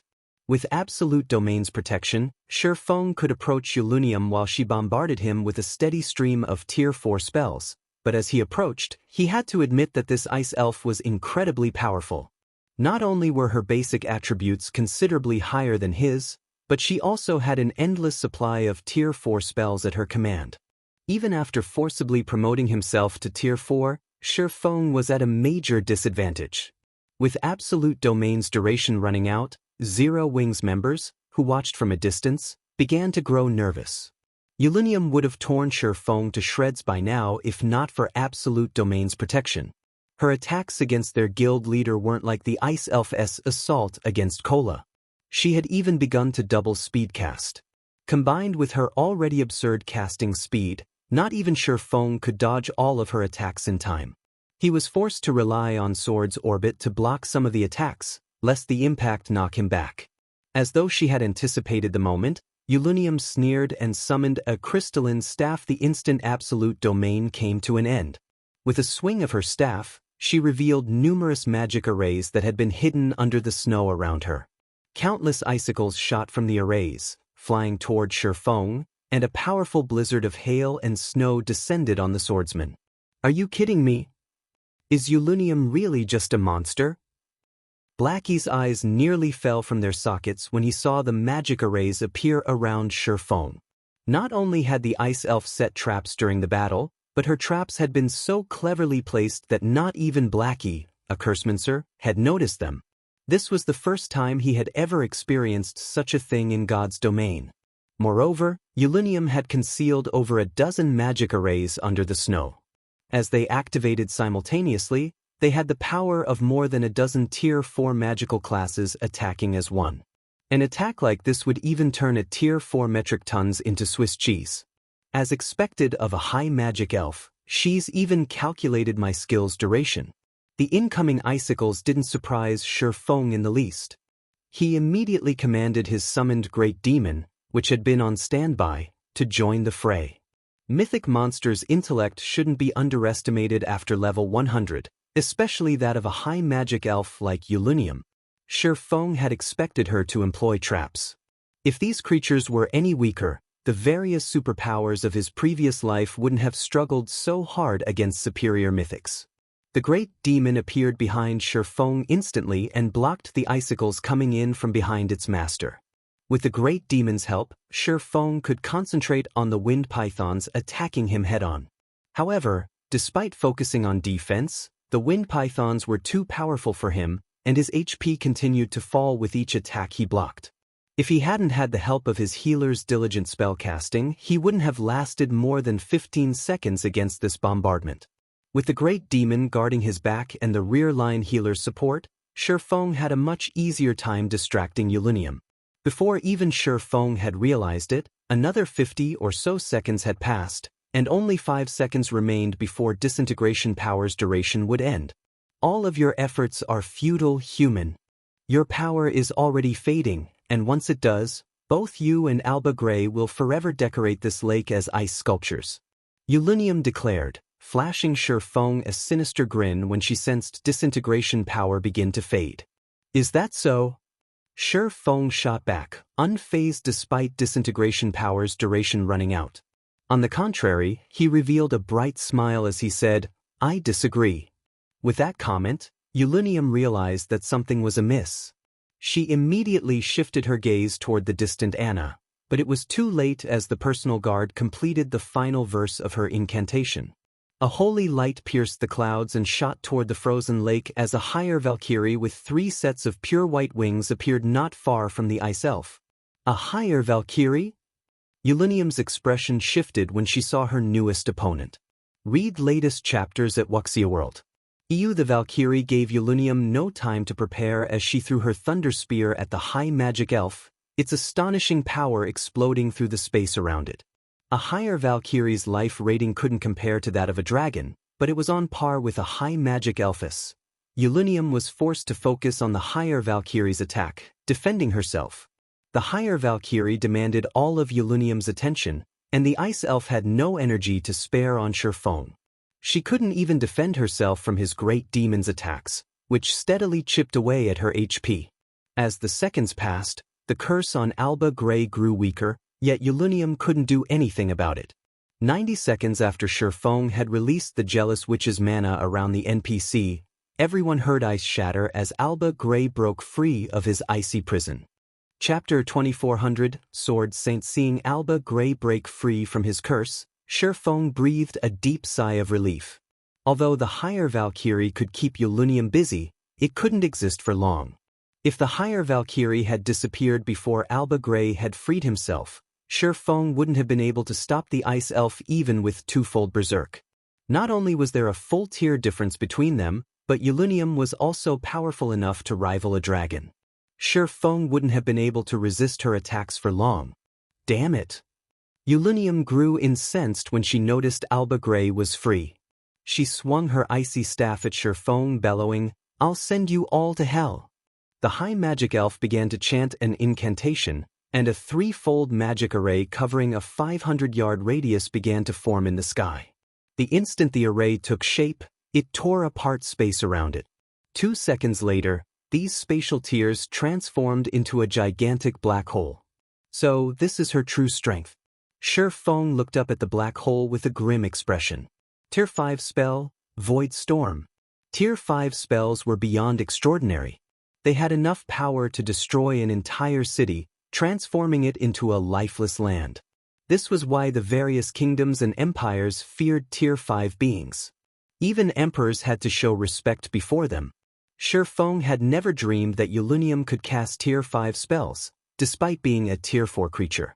There was only a difference of 1 tier between Tier 4 and 5, but the difference between a Tier 4 spell and a Tier 5 spell was like the difference between heaven and earth. Any random Tier 5 offensive spell could severely injure a Tier 4 creature. If a Tier 4 player tried to stand against a Tier 5 spell, their death would almost be a guarantee. Even Tier 4 MTs could withstand such power. Players wouldn't even have a chance to flee since the amount of mana a Tier 5 spell commanded would freeze space around them. When Zero Wings members saw the Void Storm forming above them, they turned a deathly pale. The resulting shockwave would easily cover several thousand yards. They had no hope of escaping the spell's range. Before any of them could start running for their lives, however, a pitch-black storm emerged from the black hole, covering the world in an endless darkness. Not even Shifeng knew how to get out of this one. Absolute Domain might be able to protect them, but the skill was still on cooldown. They couldn't escape via instantaneous transfer scrolls, either, since space around them had frozen. Fortunately, they had completed their quest. Even if they died, they'd only lose some EXP, which they could quickly recover. Seeing the descending storm of darkness, Shifeng prepared to die. Suddenly, Alba Grey unsheathed the golden sword hanging from his waist and slashed it toward the endless darkness. A brilliant light spread through the darkness, purifying it. In just 3 seconds, Alba Grey's holy light had vanquished Yulunium's Void Storm. Crap, isn't that hero a little too powerful? Yen Tianxing and the others gaped in shock, unable to process what had just happened.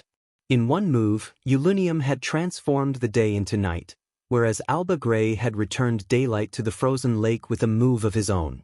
Their combat power was simply unbelievable. Staring at Alba Grey, Zero Wings members finally understood what it meant to be a hero. A hero could not be overwhelmed by numbers. All of the monsters they had fought were insignificant before Alba Grey. The NPC could likely even slaughter a full group of Tier 4 players instantly. Damn it! You've actually become a Sword Saint. Yulunium stared at Alba Grey in astonishment as her Void Storm dissipated. That's right. Removing the curse has allowed me to grasp some of the principles I needed to make a breakthrough. You are no longer a match for me. Alba Grey roared, a hint of excitement lacing his tone. Although the Jealous Witch's curse had caused him endless suffering, studying it had allowed him to understand the concepts he needed to become a true Tier 5 Sword Saint. A Tier 5 Sword Saint? Shifeng was similarly shocked, and he spun to look at Alba Grey. Alba Grey, Sacred Magic Knight. Hero, Sword Saint, level? HP? / NPCs faced greater struggles when trying to complete their promotions, but this was also why NPCs' status rose dramatically with every promotion in God's domain. A Tier 3 NPC, for example, could serve as a minor city's magistrate, while a Tier 4 NPC could serve as a magistrate in a major city. Even emperors had to show respect before Tier 5 NPCs. But as far as Shurfeng could remember, Alba Grey had only been a Tier 4 hero during his previous life. This hadn't changed even after 10 years since God's Domain's launch. Alba Grey had never managed to become a Tier 5 Sword Saint. Even so, as a hero, Alba Grey had been able to contend with ordinary Tier 5 NPCs. Including his identity as a famed smith, even the various empires had taken him seriously. And yet, Alba Grey was now a Tier 5 Sword Saint. It is true. Now that you are a Sword Saint, I am no match for you, but don't you dare think this is over. Ulunium declared as she glared at Alba Grey. She then turned to Shurfeng and continued, "You as well, adventurer." After her bold declaration, the ice elf began to disintegrate into snowflakes. "Don't think you can get away from me that easily," Alba Grey shouted. He unsheathed the second sword hanging from his waist and charged at Ulunium, swinging the pitch-black blade. He had only executed a normal slash, but from a distance, the attack had looked like a black wall, rising into the air and extending more than 500 meters. The pitch-black wall bisected the high magic elf, and Ulunium released a harrowing scream as a snow-white energy crystal fell from her body. Although the attack had significantly weakened Ulunium's life aura, she successfully read latest chapters at Wuxia World. As the black wall faded from existence, only Alba Grey remained on the snow-covered lake. It seemed she still managed to escape. Alba Grey frowned as he glared at the spatial tear before him. Shurfeng, who stood nearby, wasn't surprised in the least that the ice elf had gotten away. A mythic-ranked high magic elf was on par with a mythic-ranked world boss of the same level. In fact, she should be even stronger. She could cast Tier 5 spells, after all, which proved that she was only half a step away from becoming a Tier 5 being herself. Even a Tier 5 hero would face a long battle to kill her. With Ulunium's disappearance, Shurfeng heard the sound of a system notification. "System, congratulations. You have completed the inferior legendary quest last night. Quest completion rate, 93%. Quest rating, S-rank. Chapter 2401, Alba Grey's reward and S-rank rating?" Shurfeng was astonished when he saw the outcome of his quest. He'd thought that he had barely passed with a C-rank rating. His team had spent 9 days collecting the 1,000 mana strands. He had never dreamed that he would earn an S-rank rating after taking so long. Receiving an S-rank rating for high-ranked quests with completion rate indicators was incredibly difficult in God's Domain. The quests themselves were typically challenging, and players had to complete the quest to near perfection to achieve such a high result. However, if players could earn an S-rank rating, the original rewards would be improved slightly. Although the bonus wouldn't be very high, the additional rewards for an epic ranked or higher quest would be extremely valuable. A player had a 20% chance of earning an epic item as their reward for completing an epic quest, but if they gained the bonus from an S-rank rating, their chances of earning an epic item would increase to 30% or even 40%. When completing an inferior legendary quest, an S-rank rating could lead to a fragmented legendary item as a reward, which was normally impossible. Although Zero Wing had plenty of fragmented legendary items, every fragmented legendary item could enable a player to become a peak or apex expert in the future. Thus, every fragmented legendary item was a welcome addition. After the system had notified Shurfeng of his results, Alba Grey approached him. "Fellow adventurers, thank you for saving me from that curse. I owe you all a big favor. Although my night division is no more, I will do my best to assist you with one matter," Alba Grey gratefully offered, showing none of the arrogance Tier 5 powerhouses usually possessed. "System, you have obtained Alba Grey's trust. Alba Grey's favorability of you has increased by 80 points.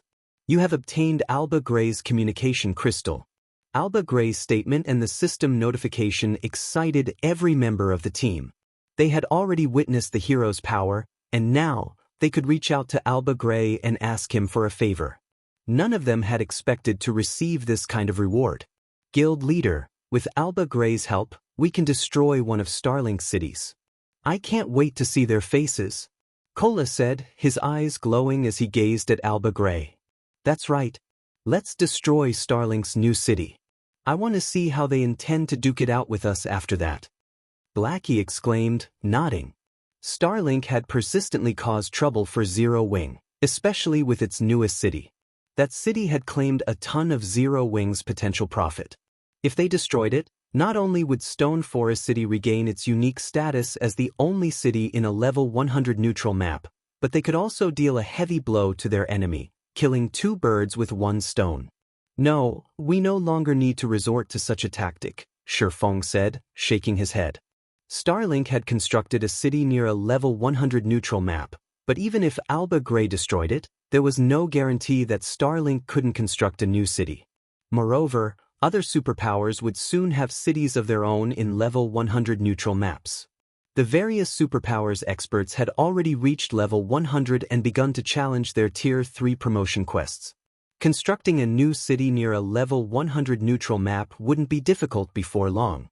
Moreover, Alba Grey's favor was incomparably valuable, especially now that he had become a sword saint. Even emperors would struggle to earn a favor from this hero. Asking Alba Grey to attack a mere guild city was like killing a mosquito with a bazooka. Shifeng then walked up to the freed hero. Lord Hero, I am a forger and have always been passionate about my craft. I am particularly interested in mana forging, and I have heard that your research on the subject is unparalleled on the continent. I'd like to study your notes, if you'll allow it, Shifeng stated his request after taking a deep breath. A Tier 5 sword saint could even destroy a kingdom with ease, much less a city, but destroying a kingdom was nothing compared to the value of a famed smith's knowledge. Due to Alba Grey's status as a famed smith, even demigods treated him with respect. Of the many things this NPC was known for, the most famous was his mana forging notes. It was the capital Alba Grey had relied on to become a famed smith in the first place. In fact, his mana forging notes were one of the reasons that the Ten Saints Empire had become as powerful as it was now. The various superpowers had fought tooth and nail for a single leaf of Alba Grey's mana forging notes. Some had even offered to trade fragmented legendary items for the pages. With Alba Grey standing before him and offering him a favor, Shifeng had to secure the very item that made the NPC so famous. The hero took a long look at Shifeng, and the silence stretched until it felt awkward. Is the request too much? Shifeng anxiously asked. You have a very good eye, young adventurer. You know what is most valuable, Alba Grey praised. Unfortunately, I've stored my mana forging notes in the Ten Saints Empire's Imperial Library. Not even I have the authority to retrieve them, and unfortunately, the materials I would need to create a copy no longer exist in this world. Sure enough. Although Shifeng was disappointed, he wasn't surprised. The Ten Saints Empire treated Alba Grey's mana forging notes as a national treasure. The notes were even more valuable than a legendary item. Just as Shifeng was about to give up and wondered if he should ask the famed smith to craft him a custom-made fragmented legendary item, Alba Grey opened his mouth to speak again. But don't be too disappointed. Before I penned the official mana forging notes, I created a few drafts. Although I have lost many of them, I do have one volume of my drafts with me. If you don't mind, I can gift you this volume, Alba Grey informed Shifeng as he retrieved an ancient booklet that radiated faint traces of mana. The booklet was old and tattered, but it felt somehow timeless, as if very few things in this world could destroy it. Thank you, Lord Hero. I will take good care of it, Shifeng said as he accepted the booklet. He was still disheartened that he couldn't obtain the full compilation of the mana forging notes. He was surprised and pleased that he could obtain one of the notes' volumes. Alba Grey had relied on his mana forging notes to become a famed smith. A single volume could easily rival the value of a legendary item. There's no need to thank me. If you need help in the future, you may contact me through my communication crystal, Alba Grey said, smiling. He then transformed into a streak of light and disappeared from everyone's vision. Read latest chapters at Wuxia World.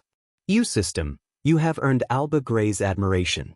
Alba Gray's favorability of you has increased by 10 points.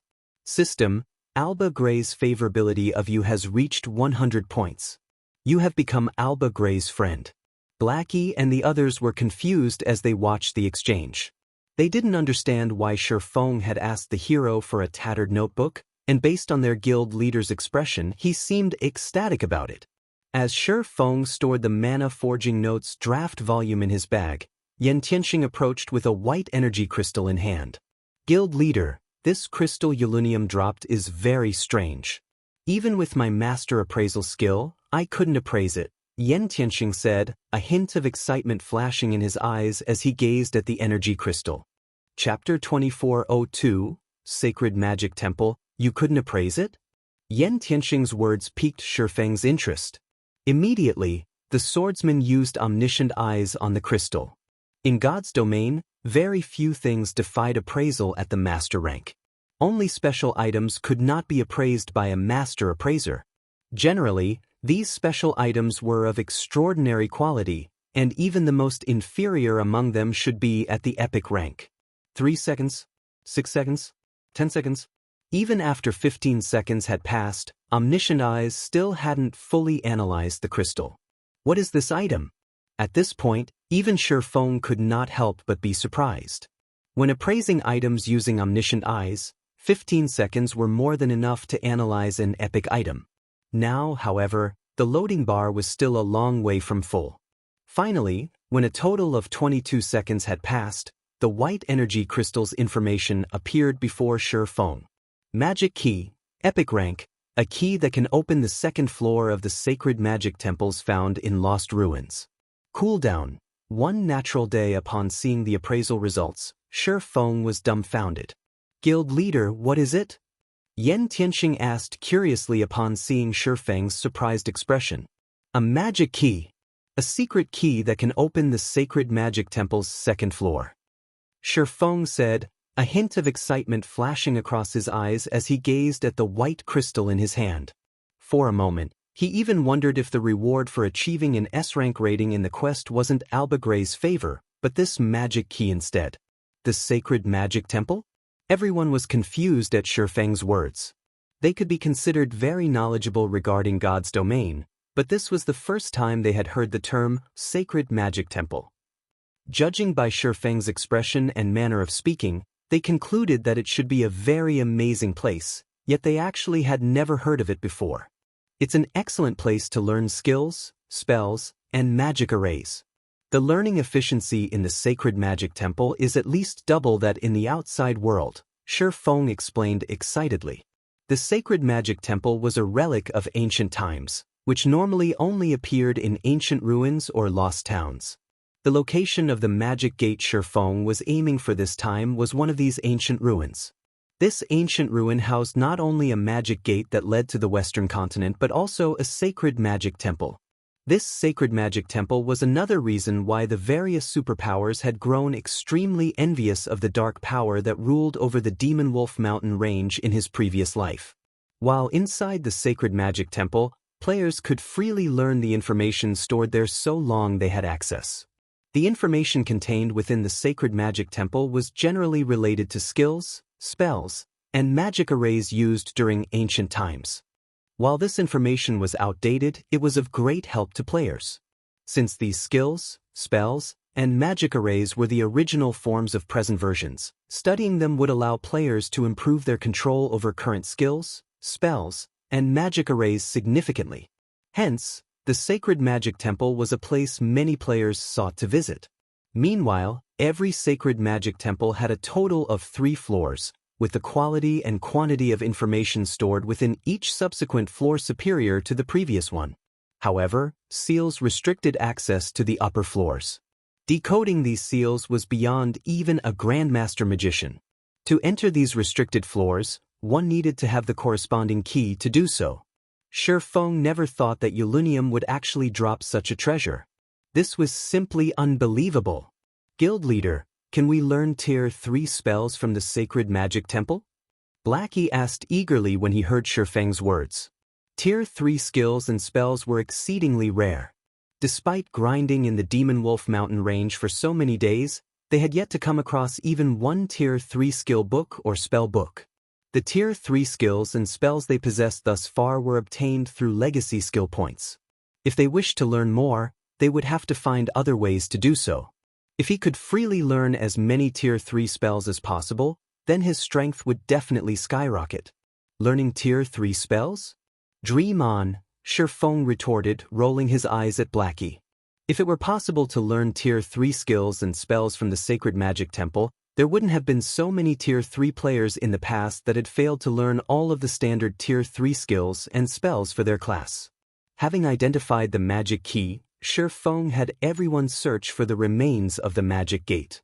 At this point, everyone was mostly of the same level as the monsters roaming the Demonwolf mountain range's outer area, so scouring it became a lot easier. After spending just half a day exploring, they located a hidden cave below the frozen lake. After bypassing a magic trap, the team arrived before a ruin that had been abandoned ages ago. Sure enough, this place matches the information. When Shifeng saw the tightly shut silver gate and the 3-story sacred magic temple, he inwardly breathed out a sigh of relief.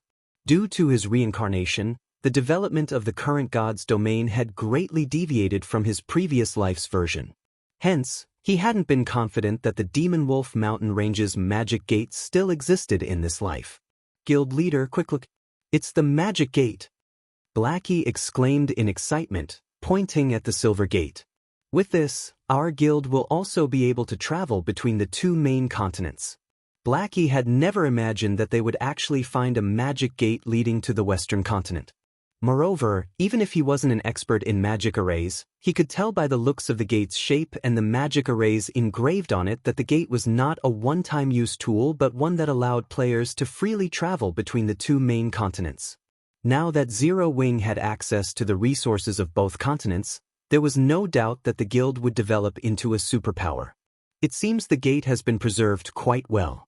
The restrictions aren't that significant, Shifeng said calmly as he inspected the silver gate. In its current state, the magic gate before him could be used only once a week, and each use allowed up to 10 players to be teleported, with each person costing 2,000 magic crystals. Shifeng was relatively satisfied with this outcome. It was much better than some of the other magic gates he knew of that teleported only 3 to 5 people at a time. The only troublesome aspect about the gate before him was its long cooldown. However, now that he had activated the gate, he just needed to wait a few more days to travel to the western continent and start raking in a ton of resources and credits. After inspecting the magic gate, he shifted his sights to the sacred magic temple. During his previous life, despite having access only to the sacred magic temple's first floor, he had reaped a significant harvest, especially regarding his mana control and skill completion rate. Read latest chapters at Wuxia World. As for the Sacred Magic Temple's second floor, all he had was hearsay. He had never personally visited it before. As for the third floor, he had never even heard of anyone reaching it, much less information about it. While everyone else was perusing the information available on the Sacred Magic Temple's first floor, Shifeng went to access the second floor. He took out the magic key and started chanting the incantation. The activation chant was very short, and he completed it in 4 seconds. Suddenly, he felt the mana around him roil. Immediately afterward, he received a system notification. System, do you wish to enter the Sacred Magic Temple's second floor? Chapter 2403, Reaching the Realm of Masters. Looking at the system notification, Shifeng immediately chose to enter the Sacred Magic Temple's second floor. Immediately, a 3-fold magic array appeared beneath Shifeng's feet, and his body instantly turned into a streak of light that shot through the corridor heavily studded with magic arrays. When Shifeng opened his eyes again, he was standing inside a majestic hall. The hall looked grand and dazzling, with 12 statues of gods supporting its ceiling. As if they were alive, these statues radiated a boundless life aura as well as a faint trace of divine might that felt as if a boulder was weighing down on Shifeng. What a powerful divine might! If a Tier 2 player were to come here, they wouldn't even be able to move. Shifeng was astonished as he looked at the statues inside the hall. Just walking was already extremely taxing for him. A Tier 2 player would most likely collapse as soon as they arrived in the hall. Subjected to the divine might here, he could feel his concentration getting depleted. Players wouldn't be able to remain in this place for long periods. Just as Shifeng was wondering why there was such a setup in the Sacred Magic Temple's second floor, the walls around him started parting, revealing a total of 3 corridors. Every one of these corridors led toward a separate hall filled with various scrolls. At the center of each of these separate halls was a tome made entirely out of gold. Magic Array Designs. Shifeng's breathing accelerated when he saw the golden tomes.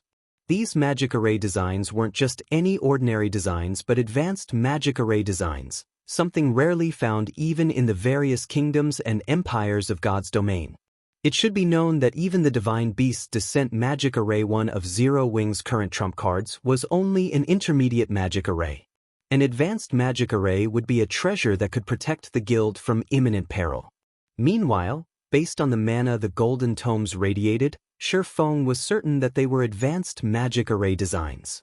However, due to his distance from the tomes, he couldn't tell what kind of advanced magic array the designs were. For the moment Shifeng started toward one of the 3 corridors, 9 magic arrays suddenly appeared in each of them.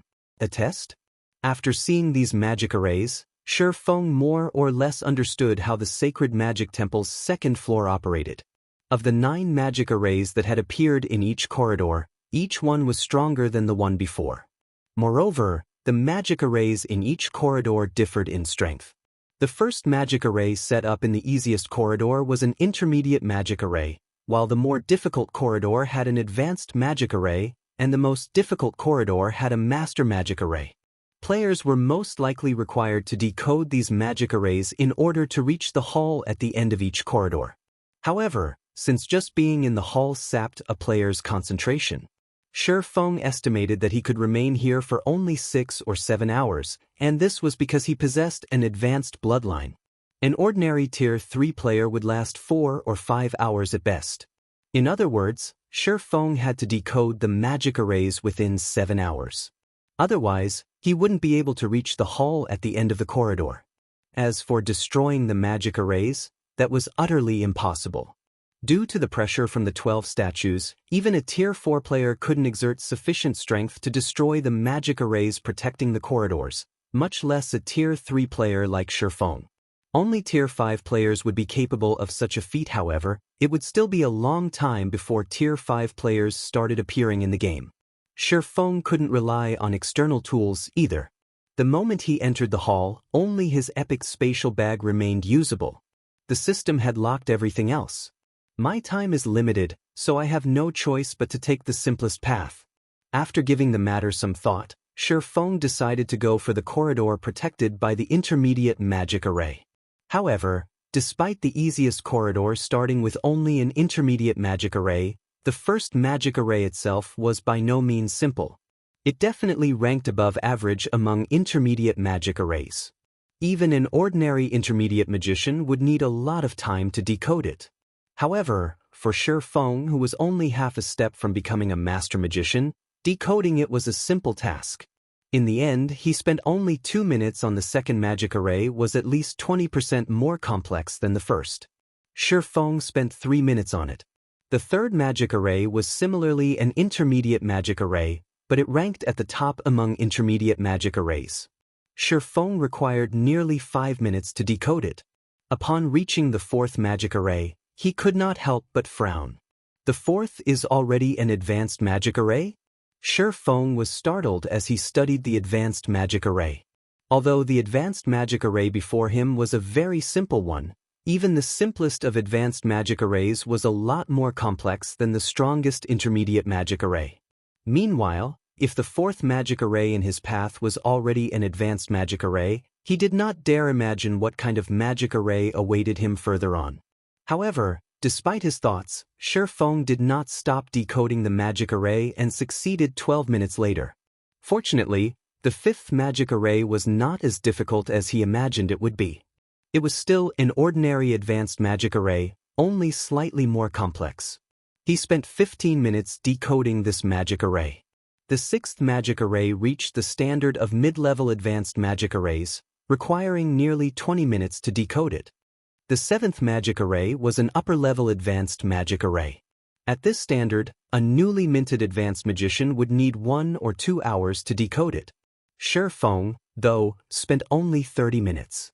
The difficulty increased to the peak level standard by the 8th magic array. Shi Feng found this advanced magic array a little tricky. However, after struggling for an hour, he still managed to decode it. A master magic array? When Shi Feng arrived before the 9th magic array and sensed the concentration of mana within it, he felt the urge to curse out loud. There was a qualitative difference between master magic arrays and advanced magic arrays. Not only was a master magic array far more complex, but decoding it also required multitasking. Specifically, one would have to control multiple streams of mana simultaneously. Players needed to have extraordinary control over mana to accomplish this feat. However, as only one magic array remained between him and the hall, Shi Feng still decided to give decoding the master magic array a try. The master magic array before him was very basic. Hence, it was not entirely impossible for a half-step master magician like Shi Feng to challenge it. He merely needed to control 3 separate flows of mana simultaneously. The difficult part was that he had to control each mana flow at a different speed in order to decode the magic array's 3 sections simultaneously. If he failed to do so, then the decoding process would miscarry. After taking a deep breath, Shi Feng started carefully controlling the mana flow of the 3 sections, making sure that the output was neither too strong nor too weak. This level of mana control was definitely beyond Tier 2 players. On his first attempt, the decoding process failed because the output for 2 sections was too high. His second attempt went awry, as he had lowered the output for the 2 aforementioned sections by too much. The difficulty of adjusting the output to a suitable level was many times greater than trying to thread a needle. However, after repeated attempts, Shi Feng started to grasp the appropriate way of manipulating the master magic array's mana. The method was similar to how he controlled the mana inside his mana body. In fact, as he tried to decode the master magic array, he also learned to exert greater control over the mana flow inside his mana body, thereby increasing the efficiency of his mana usage, following which, time passed by rapidly. Shi Feng's spirit weakened. Contrary to expectations, however, his focus did not falter in the slightest but grew increasingly more acute. His brain activity also continuously increased. He even forgot how to control his own body, his mind treating the mana inside the master magic array as his own limbs instead. Read latest chapters at Wuxia World. EU. In the next moment, 3 streams of mana flowed across the master magic array at 3 different speeds. The stream that had moved too quickly on Shi Feng's last attempt was a touch slower now, while the stream that had moved too slowly had accelerated slightly. When the 3 streams of mana had filled up the final pattern in their respective sections of the magic array, all 3 actually arrived at the magic array's center at exactly the same time. I did it! Shi Feng could not help shouting in excitement. The moment all 3 streams of mana came into contact with each other, the magic array before him released a dazzling light. A moment later, the sound of a system notification entered Shi Feng's ears. System, congratulations! You have become a master magician. Chapter 2404, Frightening Treasury System. You have become a master magician. Rewarding the Great Magician title. The system notification repeated 3 times. However, Shi Feng paid no attention to it whatsoever. Instead, he shut his eyes and focused on the mana flow of his mana body. He then unsheathed Killing Ray and executed a slash. Secret technique, Lightning Flash. With just a swing of the sword, 17 sword lights crisscrossed and cut through the empty space before Shi Feng, the attack creating a sonic boom that echoed down the corridor. No wonder the magician class is labeled the number 1 subclass. So this is why. Shi Feng was a little surprised by the effects of his technique. Magic arrays were the foundation for controlling mana. Many items could not exist without magic arrays. Hence, many players in God's domain would pick up the magician class as a subclass. This was especially true for forgers and alchemists, who would not be able to tread far on their path without the magician class. However, Shi Feng had never thought that becoming a master magician would raise his control over his mana body to a whole new realm. Now, not only could he simultaneously control multiple streams of mana much more quickly, but his body also became much more agile. The power of his combat techniques also improved considerably. Although his proficiency at multitasking with mana still was not particularly high, which prevented him from fully leveraging these new advantages, he just needed time. Once he familiarized himself with this process, his utilization of it in combat would improve. Moreover, the Great Magician title increased his maximum concentration by 10% and improved his mana control by 10%, which made controlling his mana body easier. At this moment, Shifeng more or less understood why players who had become master magicians in the past were usually very powerful. Just the minor improvement toward the mana body would allow players to exhibit much greater power with their combat techniques, skills, and spells.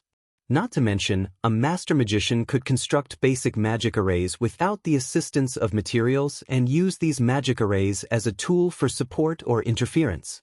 The benefits of becoming a master magician were massive. Now, if he could get Aqua Rose, Violet Cloud, and the other magical class experts of Zero Wing to become master magicians within a short period, the guild's overall strength would definitely increase substantially. Thinking up to this point, Shifeng shifted his gaze to the center of the nearby hall. Now that he had decoded the last magic array, the advanced magic array design was already within his reach. So long as he could obtain it, helping Zero Wing's members get promoted to the advanced magician rank and, subsequently, the master magician rank would be much easier. When Shifeng stepped into the hall, the contents of the hall entered his view. The hall was not particularly large, only the size of about 3 basketball courts. However, many magic array scrolls were displayed all over the hall. These magic array scrolls, ranging from intermediate magic arrays to advanced magic arrays, all came in complete sets. Every one of these magic arrays was of the barrier type. Shifeng was dumbfounded upon seeing this scene. Barrier-type magic arrays were things that the current powers of God's domain urgently needed, especially intermediate barrier-type magic arrays. Past level 100, monsters at the Grand Lord rank or above would be immune to the effects of basic barrier-type magic arrays.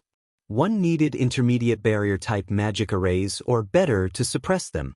However, intermediate barrier-type magic arrays were incredibly rare. Even Zero Wing had only a few complete sets.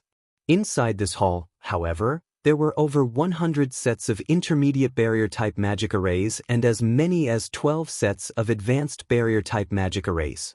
This was practically a treasury of magic arrays. No wonder nobody was willing to reveal any concrete information about the Sacred Magic Temple's second floor. When Shifeng looked at the treasure trove before him, he understood why there had been so little information regarding the Sacred Magic Temple's second floor in his previous life. One could make a fortune just selling the magic array scrolls here since the various major powers were willing to pay over 1,000 gold to purchase a set of intermediate barrier-type magic arrays. After all, not all guilds possessed as many fine gold guards as Zero Wing did. Meanwhile, without the help of powerful personal guards, raiding a level 100+ Grand Lord was an extremely difficult and costly task. However, with the suppression effects of an intermediate barrier, the raid difficulty would instantly decrease by a large margin. The expert teams of guilds would then have the ability to raid level 100+ Grand Lords. With the scrolls for an intermediate barrier at hand, teams could also start exploring level 100 neutral maps much more boldly, as they no longer had to fear level 100+ Grand Lords. While Shifeng was thinking of sweeping these magic array scrolls into his bag, his gaze still drifted to the golden tome hovering in the middle of the hall. Previously, as he had been too far from the tome, he could only tell that the magic array design was of the advanced standard. Now that he was standing so close to it, he discovered that it wasn't just an ordinary advanced magic array design. Not only was the golden tome enveloped by a dense layer of mana, but it also radiated a faint trace of divine. Although the power of this divine might was negligible and would have no effect on a player's performance, it still signified that the tome was once the possession of a god. Otherwise, it wouldn't have absorbed a god's aura. Following which, Shifeng walked up to the tome to inspect it. This is in ancient magic array design. Shifeng's breathing accelerated when he read the tome's statistics. 12 elemental pillars, Ancient Magic, Advanced Magic Array, requires at least 12 Tier 2 magical classes to cast. Places a seal on all enemies within a 200-yard radius. Effects will improve by 1 grade with every additional 12 casters added. The magic array can be cast by up to 36 casters. Required materials: 1 mana stone, 12 elemental crystals, 12 magic scrolls, and 1 advanced magic scroll. Ancient magic had been lost after the Great Destruction. Although humans had researched new forms of magic after the Great Destruction, the performance of current spells and magic arrays was still greatly inferior to that of ancient spells and ancient magic arrays. This was because ancient magic was taught to humans by the gods. It was not only much more refined but also much closer to the essence of magic. Any player that successfully learned ancient magic would be much stronger than players of the same tier. Magic arrays that applied the principles of ancient magic were also much stronger than those that did not. Only very few ancient magic arrays had been passed down in God's domain. Hence, every ancient magic array was incredibly valuable, and their designs all the more so. The value of an intermediate magic array design that applied ancient magic principles could rival that of fragmented legendary items. Needless to say, advanced versions would be even more valuable. Now that such a design had appeared before Shifeng, how could he not be surprised? For a moment, Shifeng even entertained the thought of attempting the other 2 corridors and securing the magic array designs housed in the halls beyond them. Fortunately, though, his rationality prevented him from doing so.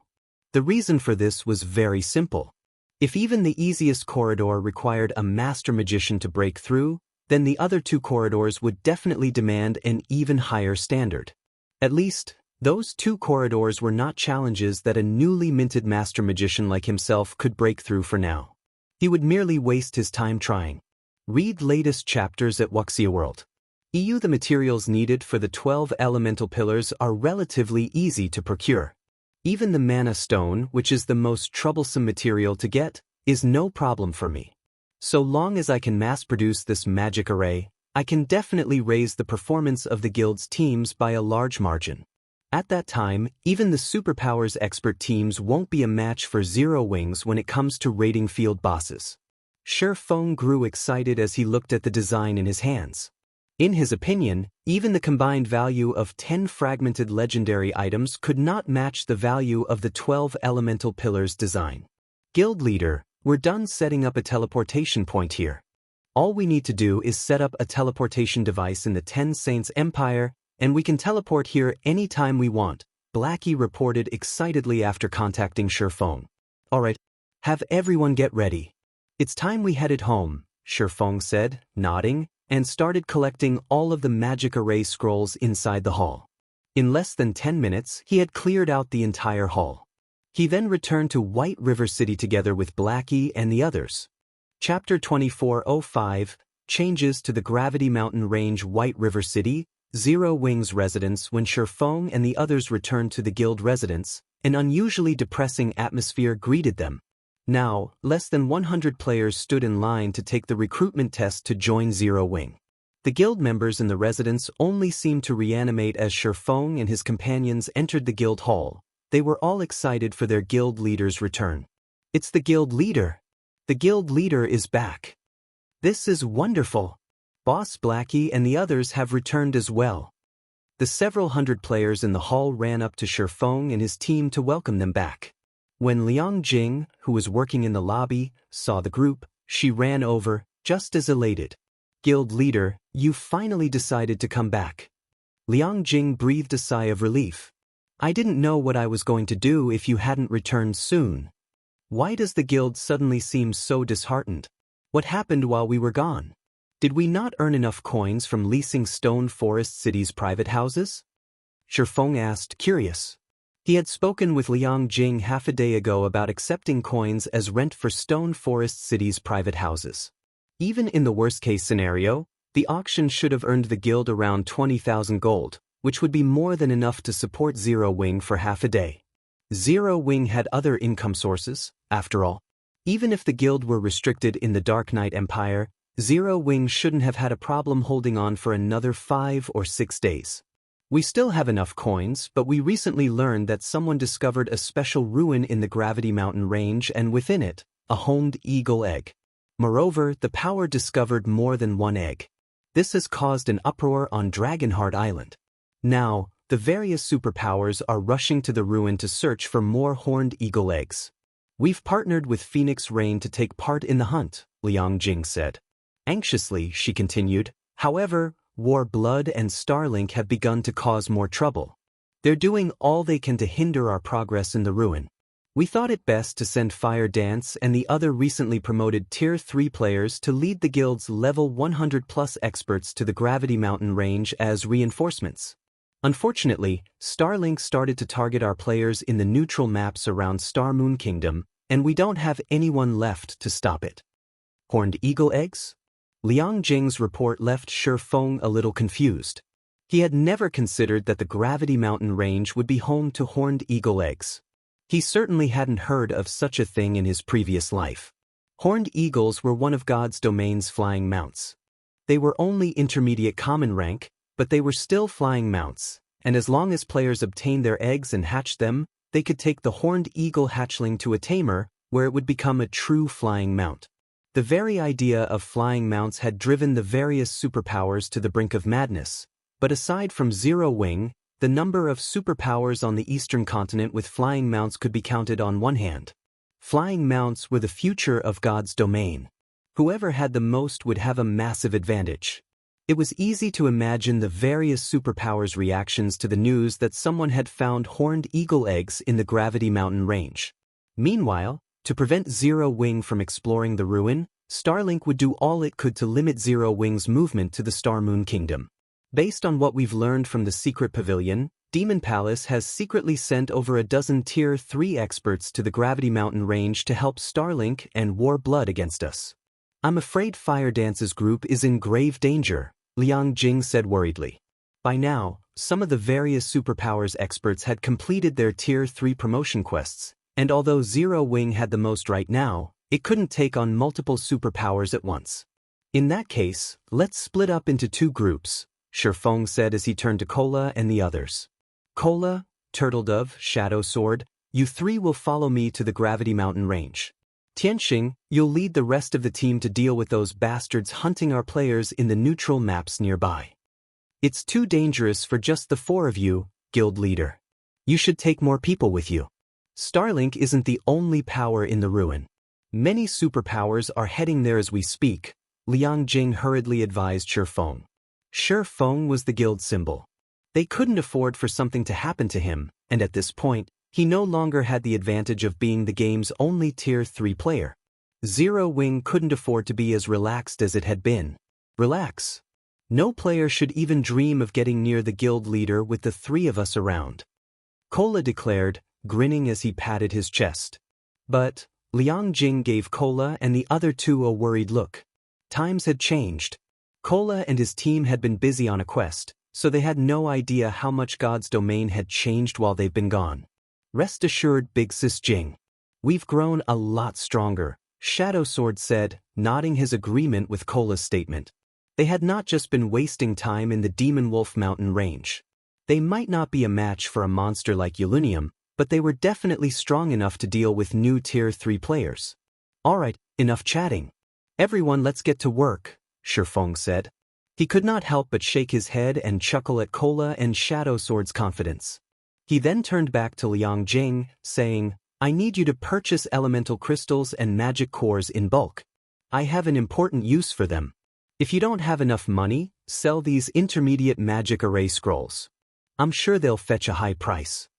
As he spoke, Shi Feng retrieved the 100+ sets of intermediate magic array scrolls he had obtained from the Sacred Magic Temple and handed them to Liang Jing. Although the guild had quite a few elemental crystals and magic cores in stock, it didn't have nearly enough for him to exploit the 12 elemental pillars design. When she saw the scrolls, Liang Jing was stupefied. Do you really want me to sell all of these intermediate barrier scrolls, guild leader? Liang Jing had to ask. At this stage of the game, there were very few Tier 3 players in God's domain. Most of the players in level 100 neutral maps were still at Tier 2. However, exploring level 100 neutral maps was a major challenge for Tier 2 players, especially when it came to Grand Lord ranked bosses.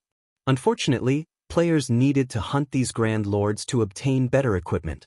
Without strong enough equipment, players would have no hope of completing their Tier 3 promotion quests.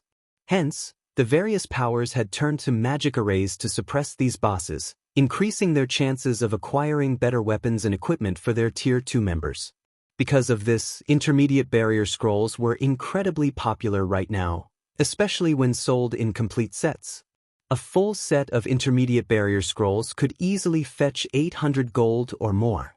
Mitchum, I've obtained an advanced barrier type magic array design, so we don't need these anymore, but don't sell too many at once. Post them for sale one by one, Shifeng said. Intermediate barriers were valuable, but they couldn't compare to the 12 elemental pillars. Furthermore, this was the best time to sell intermediate barrier scrolls. As more players reached Tier 3, these scrolls would become less valuable. Since Shifeng didn't need to keep them for his guild, selling them for materials to craft advanced magic array scrolls would only benefit Zero Wing as a whole. I understand. I'll start posting them in the various kingdoms and empires auction houses, Liang Jing said, her eyes glowing with excitement. She hadn't expected Shifeng to return with such an abundant harvest. An advanced barrier-type magic array design. With such a design, Zero Wing could produce as many advanced barrier scrolls as it wanted. With an advanced barrier, a team of Tier 2 players would even have a chance of defeating a level 100+ Grand Lord ranked archaic species. Liang Jing left to carry out Shifeng's orders. Shifeng, on the other hand, hurried toward the Gravity Mountain range with Cola, Turtledove, and Shadow Sword. The Molten Canyon, located within the Gravity Mountain range's core region, was crowded with players. Most of them were from the various superpowers and top adventurer teams, and every one of these players had reached level 100 or higher. Several players wearing the Heaven's Blade Adventurer team emblem fought desperately to escape the Molten Canyon. However, several hundred level 100+ experts, led by a Tier 3 player, stood between them and the canyon's exit. Leader, what should we do? They have a Tier 3 expert on their side. We've already used up all our instantaneous movement magic scrolls, a level 101 assassin from Heaven's Blade said, watching the Tier 3 Berserker King a short distance away with an anxious expression. Read latest chapters at Wuxia World. I'll hold them off while the rest of you get out of here. If you don't make it out, Blood Oath will kill the commander. The level 102 female Guardian Knight leading the team growled through gritted teeth. We've sealed the area off already. Do you really believe you can escape? Even if you guys get past us, no one can save you. No one can stop Warblood in the Gravity Mountain range. The Tier 3 Berserker King shouted, sneering at Heaven's Blade's members. The Heaven's Blade's players despaired. The Berserker King had only spoken the truth. The Warblood Adventurer team had evolved. With the help of Starlink and Demon Palace, Warblood had become Dragonheart Island's #1 adventurer team. Even if they managed to break past Warblood's blockade and got far enough to ask for help, no one would help them. However, the moment the Berserker King finished his gloating, everyone in the area heard a deep voice. Is that so? And what if Zero Wing gets involved? Chapter 2406. Shock. As the question echoed throughout the canyon's exit, everyone fell silent. None of them had ever thought someone would willingly stand against Warblood, and they all spun toward the origin of the voice. 4 figures, 3 men and a woman, entered the canyon. They had all hidden their information under black cloaks, and the group's leader, a man who looked to be around 30 years old, walked into the canyon as if he hadn't sensed the tense atmosphere surrounding the adventurer team groups. Zero Wing. 4 players? Are these people tired of living? Zero Wing's members must be insane. Shouldn't they be mindful of the time and place if they want to challenge Warblood? Warblood might be helpless against Zero Wing in the northern region, but we're in the Gravity Mountain Range's southern region.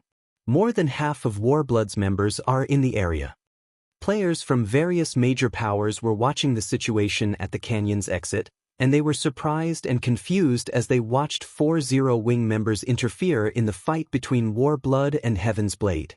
Warblood's members might have been afraid of the declaration if this were taking place in the Gravity Mountain Range's northern region. However, in the Molten Canyon, even the various superpowers had to consider their options carefully before provoking Warblood.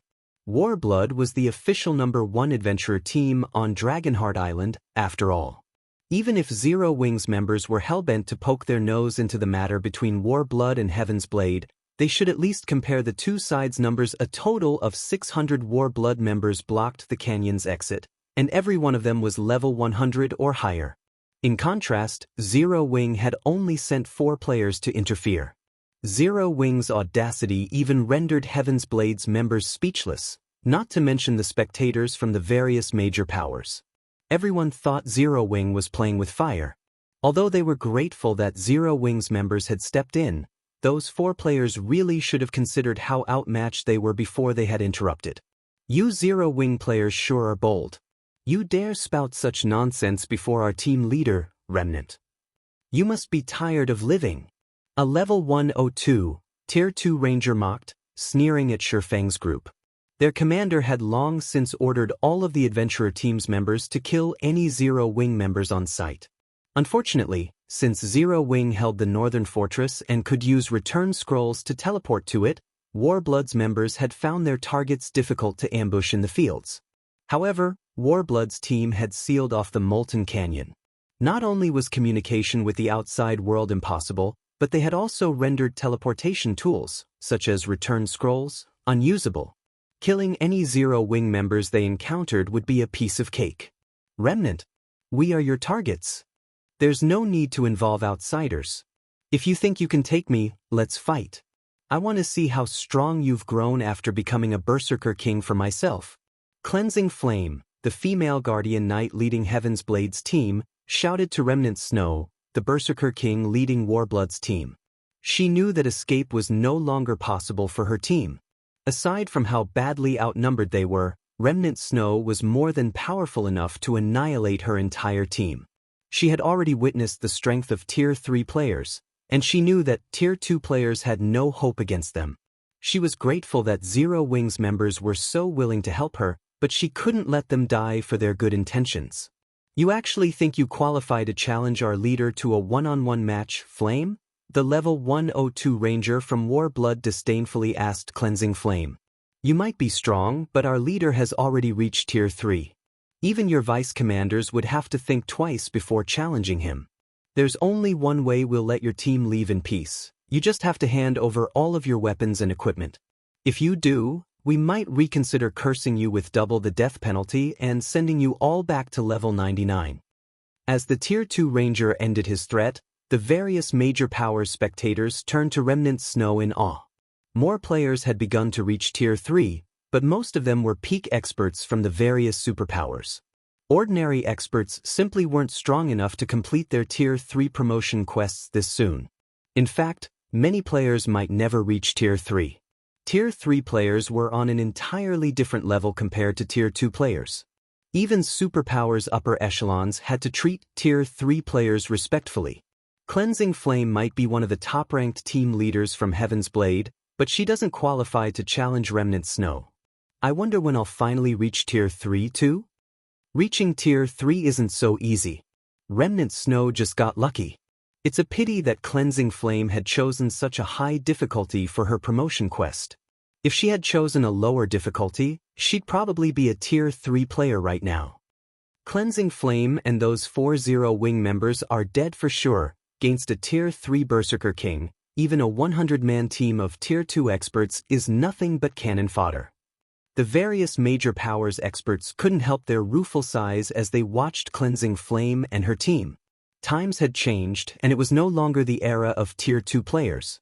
The time of quantity over quality had ended. This era belonged to Tier 3 players, and before them, Tier 2 players were nothing. A Tier 3 expert could even take out Tier 2 Apex experts in just a few moves. As Cleansing Flame waited for Remnant Snow's reply, she noticed that the Berserker was staring at the leader of Zero Wing's small group with a foreboding look on his face.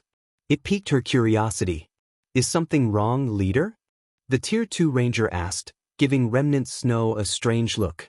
Normally, Remnant Snow was quite outspoken. He had recently been promoted to team leader in Warblood, in addition to reaching Tier 3. He was now one of the candidates to become one of the adventurer team's new vice commanders. This was the prime of his life. Why else would he have been so arrogant in his exchange with Cleansing Flame? However, before the Tier 2 Ranger could continue, Remnant Snow pulled away from his team and approached Zero Wings players. Read latest chapters at Wuxia World. You, Zero Wings members, are doomed now. It seems Remnant Snow intends to take care of those Zero Wing fools himself. The various major powers experts gave Shifeng's group pitying glances as Remnant Snow made his move. Cleansing Flame, on the other hand, paled. She wanted to stop the man, but with several hundred War Blood members in her way, rushing forward would accomplish nothing.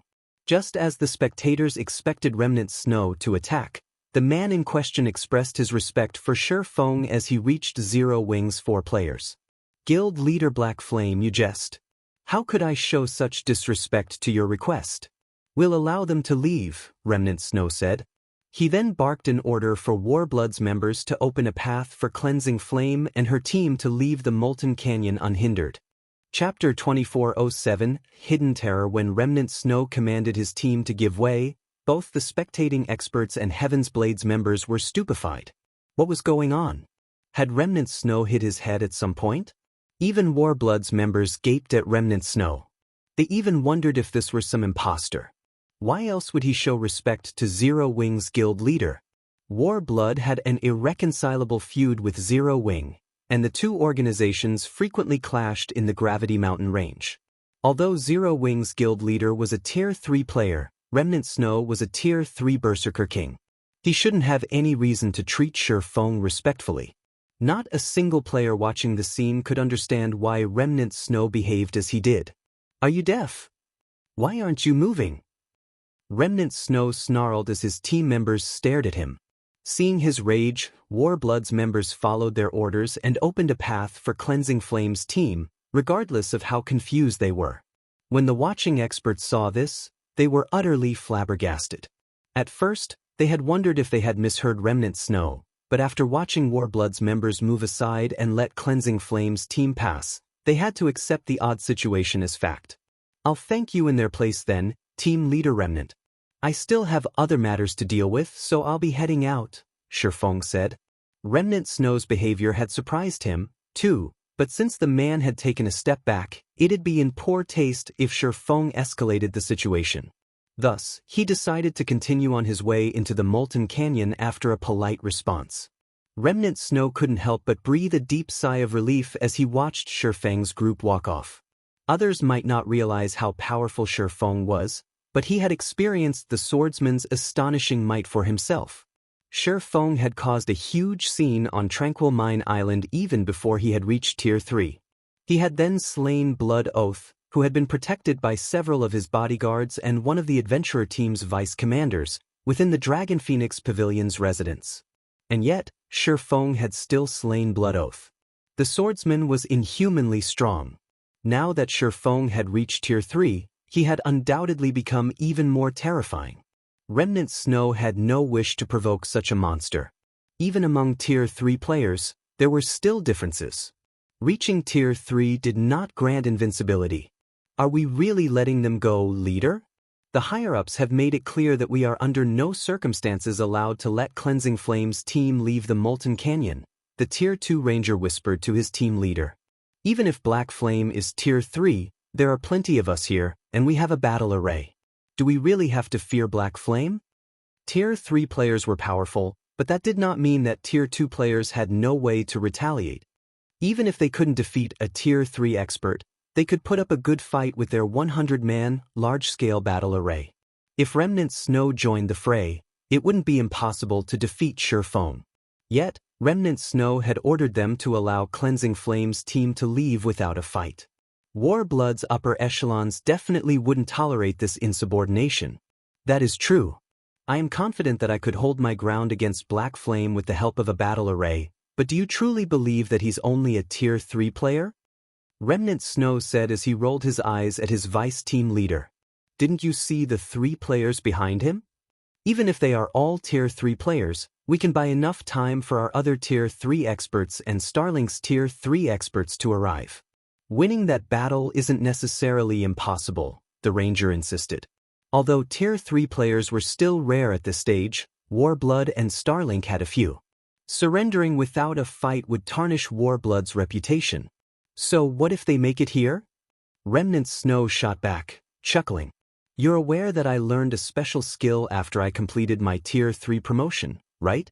With this skill, I can see through Black Cloak's concealment effects.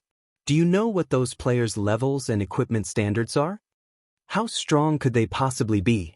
Are they level 105 players in level 100 Dark Gold set equipment? The Tier 2 Ranger offhandedly mocked the notion. He knew about Remnant Snow's identification skill. That skill was the reason Warblood had ordered the Berserker King to guard the Molten Canyon's exit in the first place. With him running the show, Heaven's Blade's members wouldn't be able to sneak out of the Molten Canyon with black cloaks. At this point, Tier 3 experts' equipment standards weren't much higher than Tier 2 players. Most Tier 3 experts were still wearing level 100 epic equipment. A player would only have a distinct advantage if they equipped level 100 Dark Gold set equipment, but obtaining that kind of equipment was nigh impossible for current players. More experts were reaching Tier 3, but not a single power had enough Tier 3 players to raid level 100 team dungeons, and because of that, obtaining level 100 plus top-tier equipment was still extremely difficult. Players could grind level 100 plus Grand Lords, but the best equipment those field bosses would drop would be fine gold rank. Bingo, Remnant Snow said, chuckling. Not only have they reached level 105, but they're even wearing Dark Gold set equipment. Level 105? Level 100 Dark Gold set equipment? How is that possible? The Tier 2 Ranger exclaimed, astonished. Level 100 Dark Gold set equipment? Shaking his head, Remnant Snow revealed an envious expression as he said, they're not wearing level 100 Dark Gold set equipment. They're wearing level 105 Dark Gold set equipment. Impossible! How can they have possibly acquired such items? Stupefied, the Ranger refused to believe his leader's claim. Obtaining level 100 Dark Gold set equipment was an unbelievable feat at the moment, and obtaining level 105 Dark Gold set equipment was an utter joke. Yet, that was what Remnant Snow had seen after using his special identification skill, so it must be absolute truth. Furthermore, the Ranger had no reason to doubt his leader. Remnant Snow was fighting to become a vice commander. He wouldn't benefit in the least from my Flames team go. As Remnant Snow had said, even if Warblood and Starlink sent Tier 3 experts as reinforcements, they'd be nothing but a joke against those 4-0 wing members. Why else would I have let Cleansing Flame's team leave without a fuss? Remnant Snow asked, rolling his eyes.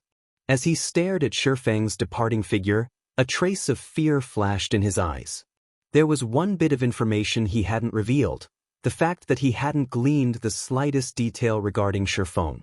When he had stood before the swordsman, it had felt as if he were trying to stare down a Tyrannosaurus Rex.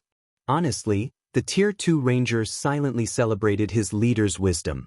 Had they started a fight with those players, they all would have died.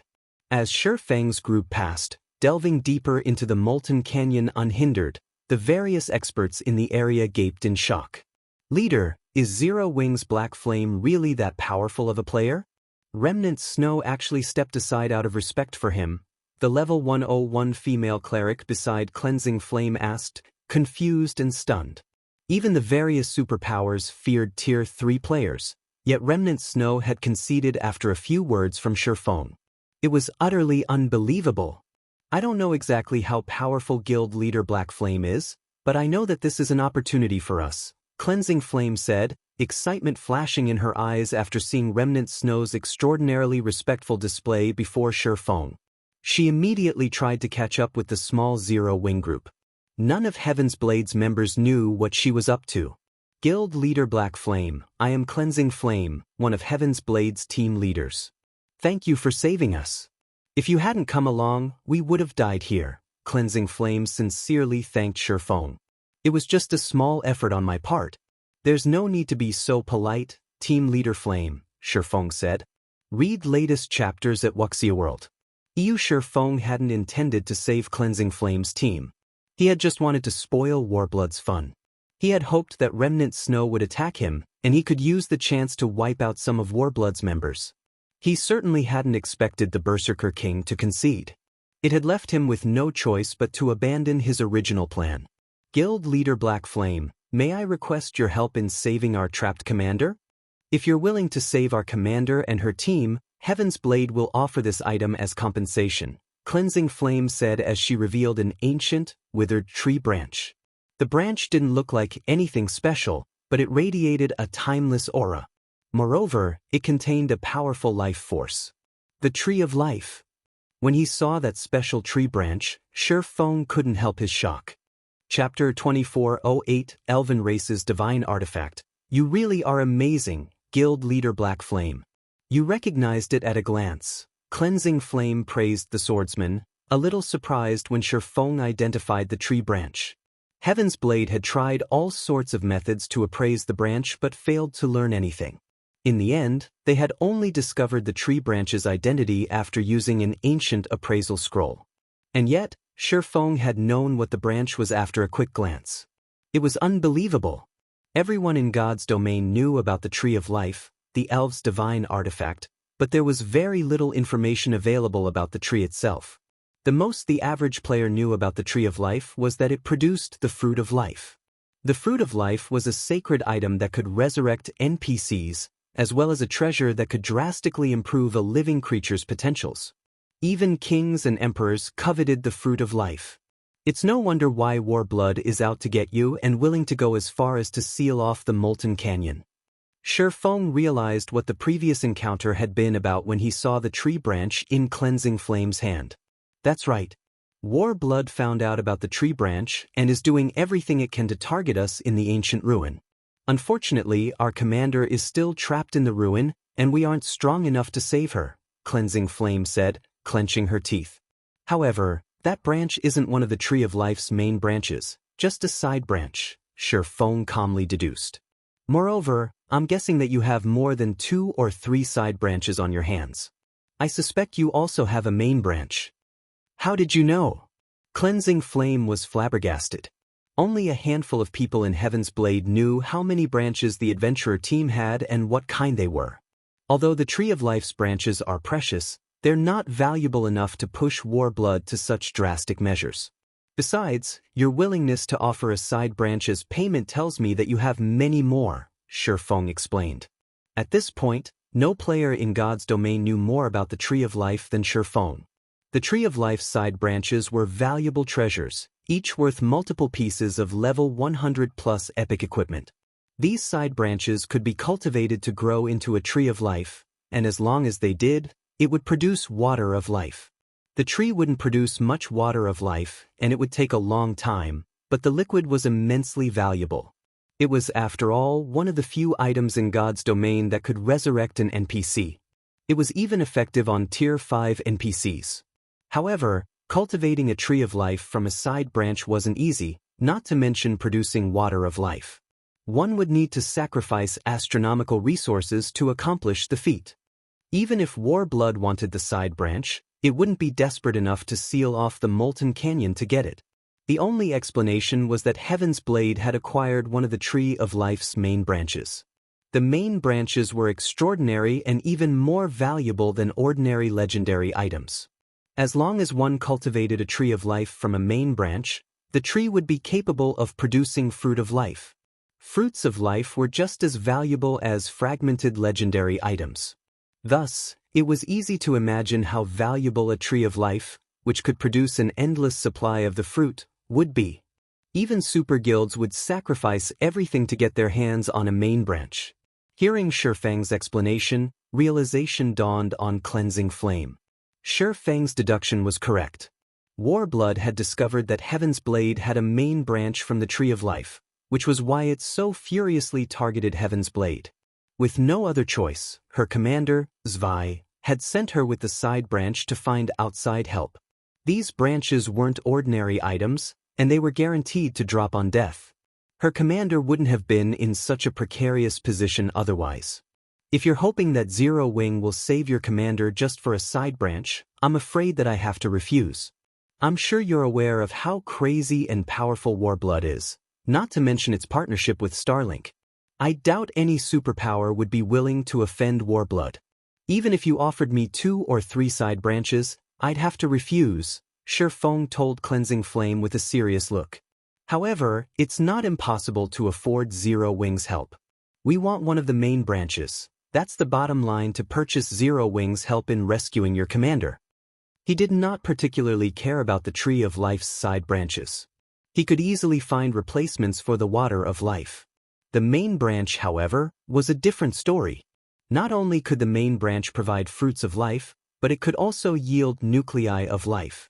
The nucleus of life was one of the required materials to produce the broken steel set equipment. It was also the most difficult material to acquire. If he could secure a source of nuclei of life, he could forge his class set equipment. An epic class-specific set equipment. Even during his previous life, very few of the various superpowers experts had obtained epic set equipment. Most had only worn an assortment of epic equipment. With the broken steel set equipment, he could roam through the truly dangerous areas of God's domain and hunt down the 3 remaining fragments of Solomon's sword. With his current strength, he only had a 10% chance of surviving in these locations, and that was only because he had the Disintegration armor, which could temporarily elevate him into a Tier 4 Sword Emperor. Without the Disintegration armor, he had no chance of surviving whatsoever. Only an epic set equipment could increase his survival chances. Only the extremely lucky could find enough fragmented legendary items for the task, and he couldn't afford to rely on luck. A main branch. Cleansing Flame hesitated after hearing Shifeng's demand. As a mere team leader, she didn't have the authority to make that decision.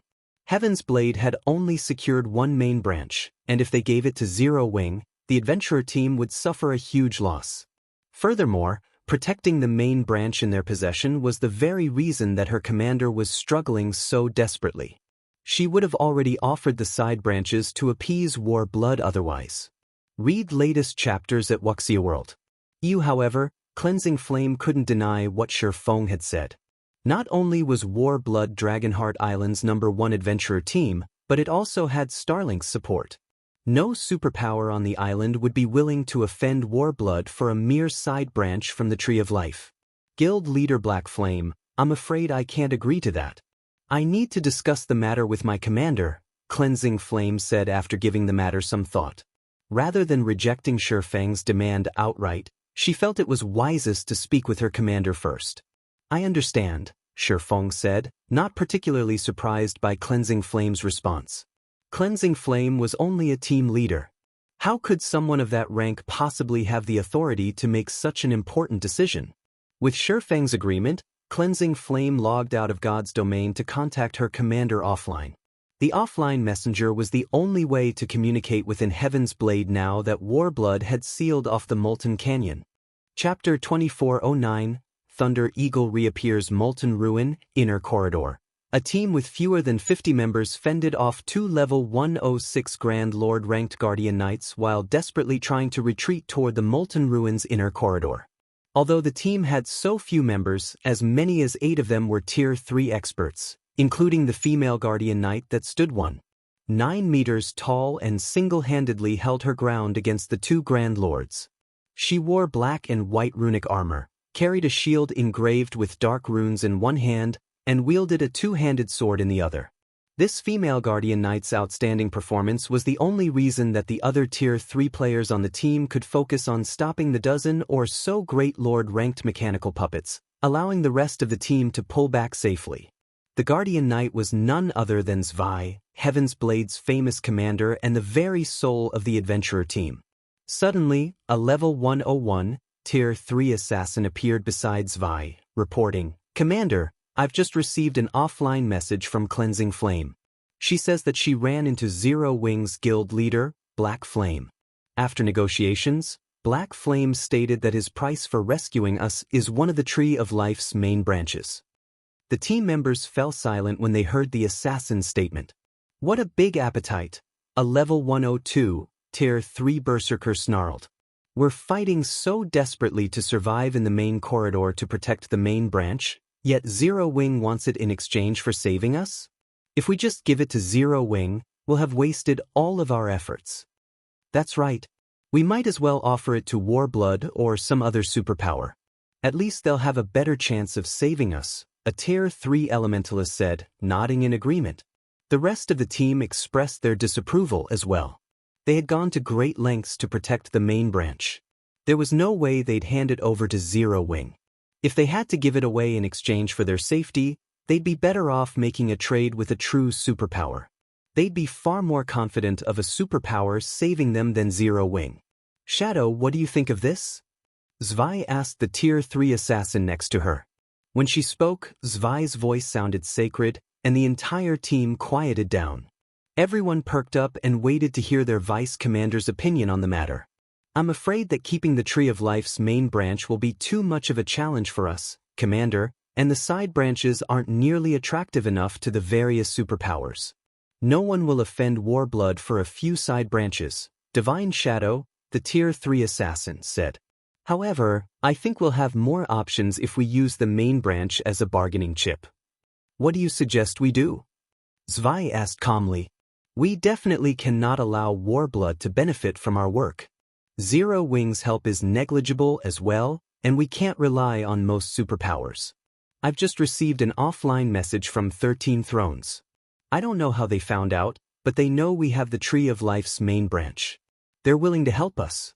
Not only will they send reinforcements to get us out of here, but they'll also provide protection and conveniences on Dragonheart Island in the future as long as we give them the main branch, Divine Shadow said. No one was happy with it, but they understood Divine Shadow's reasoning. The Molten Ruin was extremely dangerous. Although Dragonheart Island's various superpowers were here to find horned eagle eggs, most of them couldn't get past the ruin's outer region. Very few superpowers were strong enough to explore the inner region. Heaven's Blade's team had only managed to make it that far by relying on special means. Although Zero Wing's peak combatants were no weaker than those from the various superpowers, if the superpowers couldn't set foot in the inner region, Zero Wing's experts wouldn't be able to either. 13 Thrones was their only reliable option now. After listening to her vice commander's view, Zwei fell silent as she considered her options. Her team waited silently for her decision, but they wouldn't hesitate to follow their commander's orders, regardless of what she decided. All right, let's go with your suggestion, Zwei said. I'll notify 13 Thrones then, Divine Shadow said as he prepared to back out of the game. Notify Cleansing Flame as well. Tell her that if Zero Wing can reach us first, Heaven's Blade will offer Zero Wing the main branch.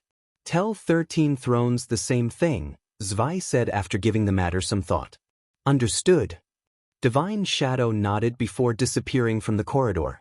Warblood was persistent in chasing their team in the inner corridor, and as they delved deeper into the Molten Ruin, they'd encounter more danger. Their team could only survive for a short time. They couldn't just rely on 13 Thrones' promise to save them. Moreover, Zero Wing had done the adventurer team a favor when it had saved Cleansing Flame's team. Outright refusing the guild wouldn't be wise. Although Zero Wing had a slim chance of reaching their team, at least it had a chance to compete against 13 Thrones with equal conditions.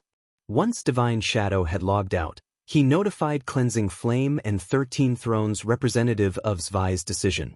Whichever guild reached Zwei's team first would become Heaven's Blade's business partner.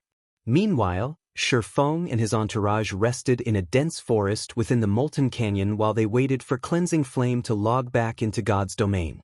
Guild leader Black Flame, if you can reach our commander before 13 Thrones, she'll agree to your demands. I hope you can understand, Cleansing Flame apologized after returning to the game. Naturally, 13 Thrones had more members in the Molten Ruin than Zero Wing. The superpower had long since dispatched a large force of experts to the ruin to search for honed eagle eggs. In fact, it had been the first guild to send experts into the Molten Ruin's inner region. Ordinary expert teams had no place in the Molten Ruin's inner region. Even with more than 20 Tier 3 experts leading its team, 13 Thrones had taken nearly 3 hours to reach the inner corridor. The monsters that guarded the path to the inner region were immensely powerful, and ordinary superpowers were utterly powerless against them. Heaven's Blade's team had only reached the inner region by relying on special means. In contrast to 13 Thrones' team, which was already in the area, Zero Wing's main force hadn't even gathered in the Molten Canyon yet. By the time the team arrived, 13 Thrones would have secured her commander's team. Shi Feng had saved her team, but Cleansing Flame knew she couldn't change her commander's mind. This concerned the adventurer team's survival, after all. I understand. The survival of your adventurer team comes first. Commander Zvi has made a wise decision, Shi Feng said, chuckling. He knew what Heaven's Blade was trying to pull. I just want to clarify, you're saying that if Zero Wing's members reach your commander and rescue her first, she'll hand us the Tree of Life's main branch, right? I believe that's the case. The question confused Cleansing Flame a little, but she nodded after finding no flaws in Shi Feng's statement. That will make things simple, Shi Feng said, smiling. Would you be willing to sign a contract with Zero Wing regarding this matter? Read latest chapters at Wuxia World. Simple? Cleansing Flame was even more confused, but she agreed to sign the contract.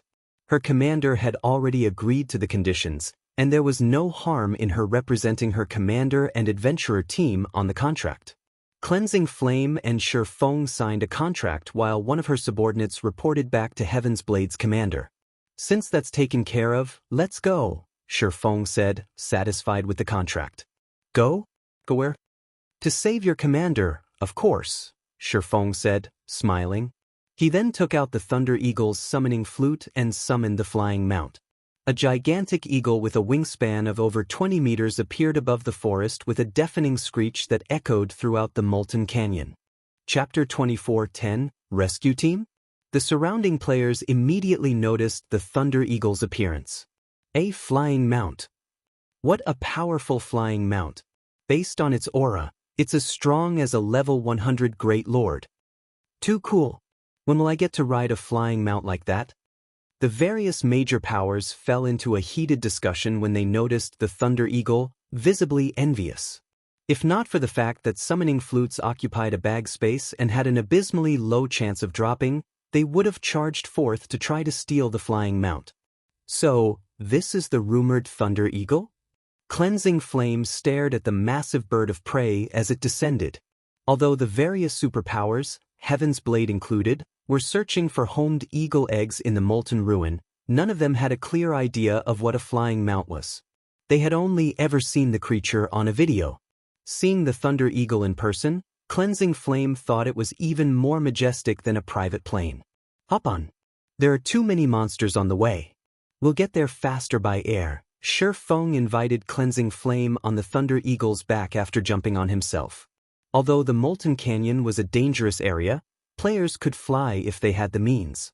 Shi Feng had only refrained from using his flying mount because of how incredibly conspicuous it was. If he had flown into the Molten Canyon, everyone would have immediately realized that Zero Wing's guild leader was in the area. But he no longer cared about hiding his identity. The Tree of Life's main branch was of utmost importance, and the only way his small team would reach the Molten Ruin quickly was by flying on the Thunder Eagle.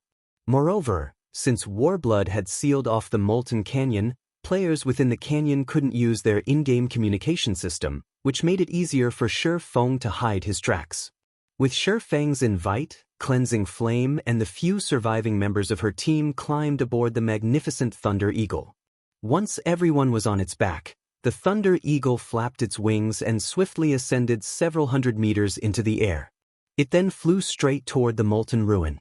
This flying mount is amazing, leader. If we could get a few for ourselves, our leveling speed would skyrocket. A level 101 assassin beside Cleansing Flame exclaimed as he watched the scenery pass below him. Indeed. With this movement speed and maneuverability, reaching distant level 100+ maps would be a lot easier, Cleansing Flame agreed, nodding. As she glanced down at the level 100+ monsters roaming the forest below, she, more or less, understood how beneficial a flying mount could be. It also explained how Zero Wing had become so powerful. If they had the help of a flying mount, they could explore and grind in a level 100 neutral map twice per day. They could spend nearly double the time grinding than if they traveled via land mounts. It was no wonder how Zero Wing had nurtured so many Tier 3 players so quickly. On the Thunder Eagle's back, The trip that should have taken them 2 hours was over in a dozen minutes or so. During that time, Cleansing Flame and her teammates had felt as if they were dreaming. It had taken them a lot of effort and plenty of sacrifice to fight their way from the Molten Ruin to the Molten Canyon's exit, yet without enduring a single battle, they returned to the ruin. They had even recovered some of their stamina during the trip as if their earlier battles had been nothing more than a passing dream. Guild Leader Black Flame, our adventurer team has thoroughly explored the Molten Ruin's outer region, so we know the path to the inner area. We can guide you there. We also have plenty of members stationed on the path to the inner area, so they should be able to help, Cleansing Flame suggested. Shi Feng had saved her team, so she owed him a big favor. Since he intended to race 13 thrones to her commander, she would help him in whatever way she could. Moreover, they'd have a greater chance of victory with more players if they stumbled across Warblood's members.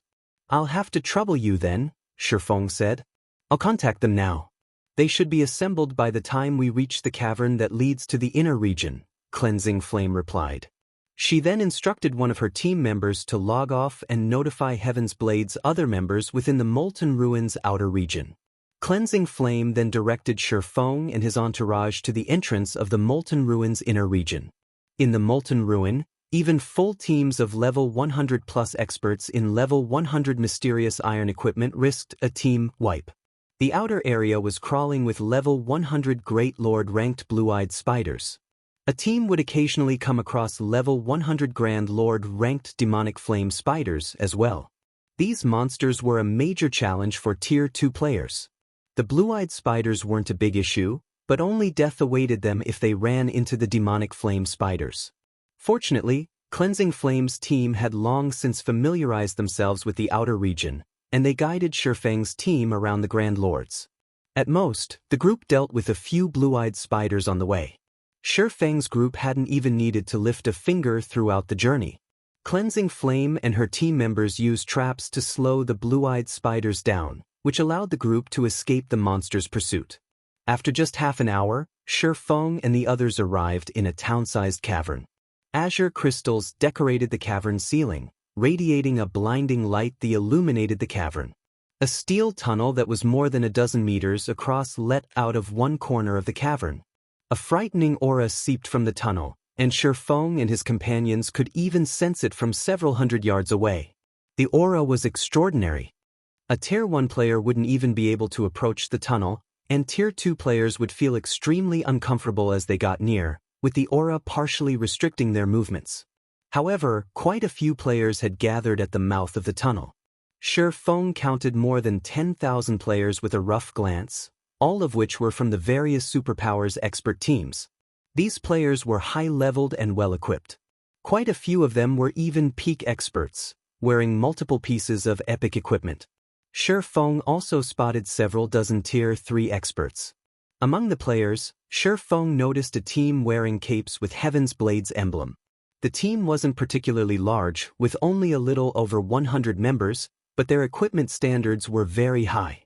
Many of the team members were experts in level 100 secret silver equipment. The team was also one of the more eye-catching groups standing near the tunnel. Yuluo, you guys sure got here quickly.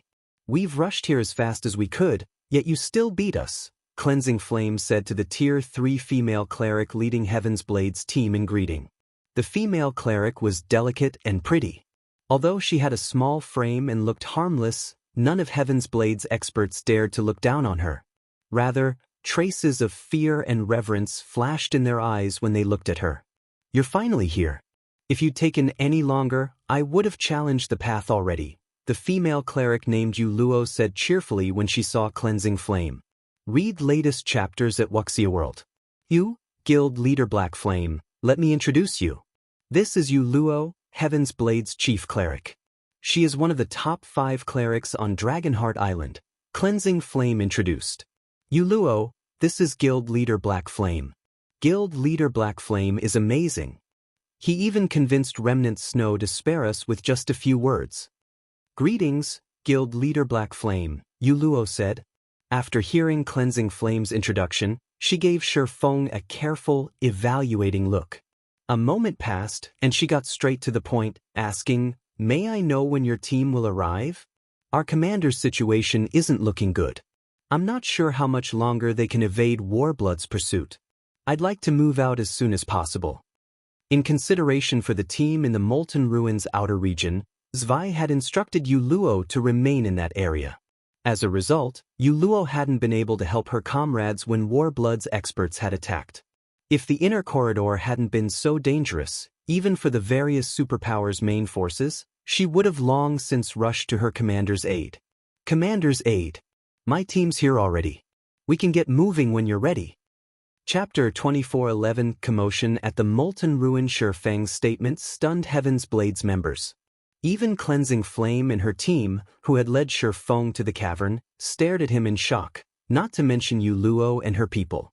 The passage to the Molten Ruins inner area was incredibly dangerous. Even superpowers sent teams of several hundred main force members to ensure the team survived the path, and their survival still wasn't certain. The superpowers teams that had made it through the path had merely gotten lucky.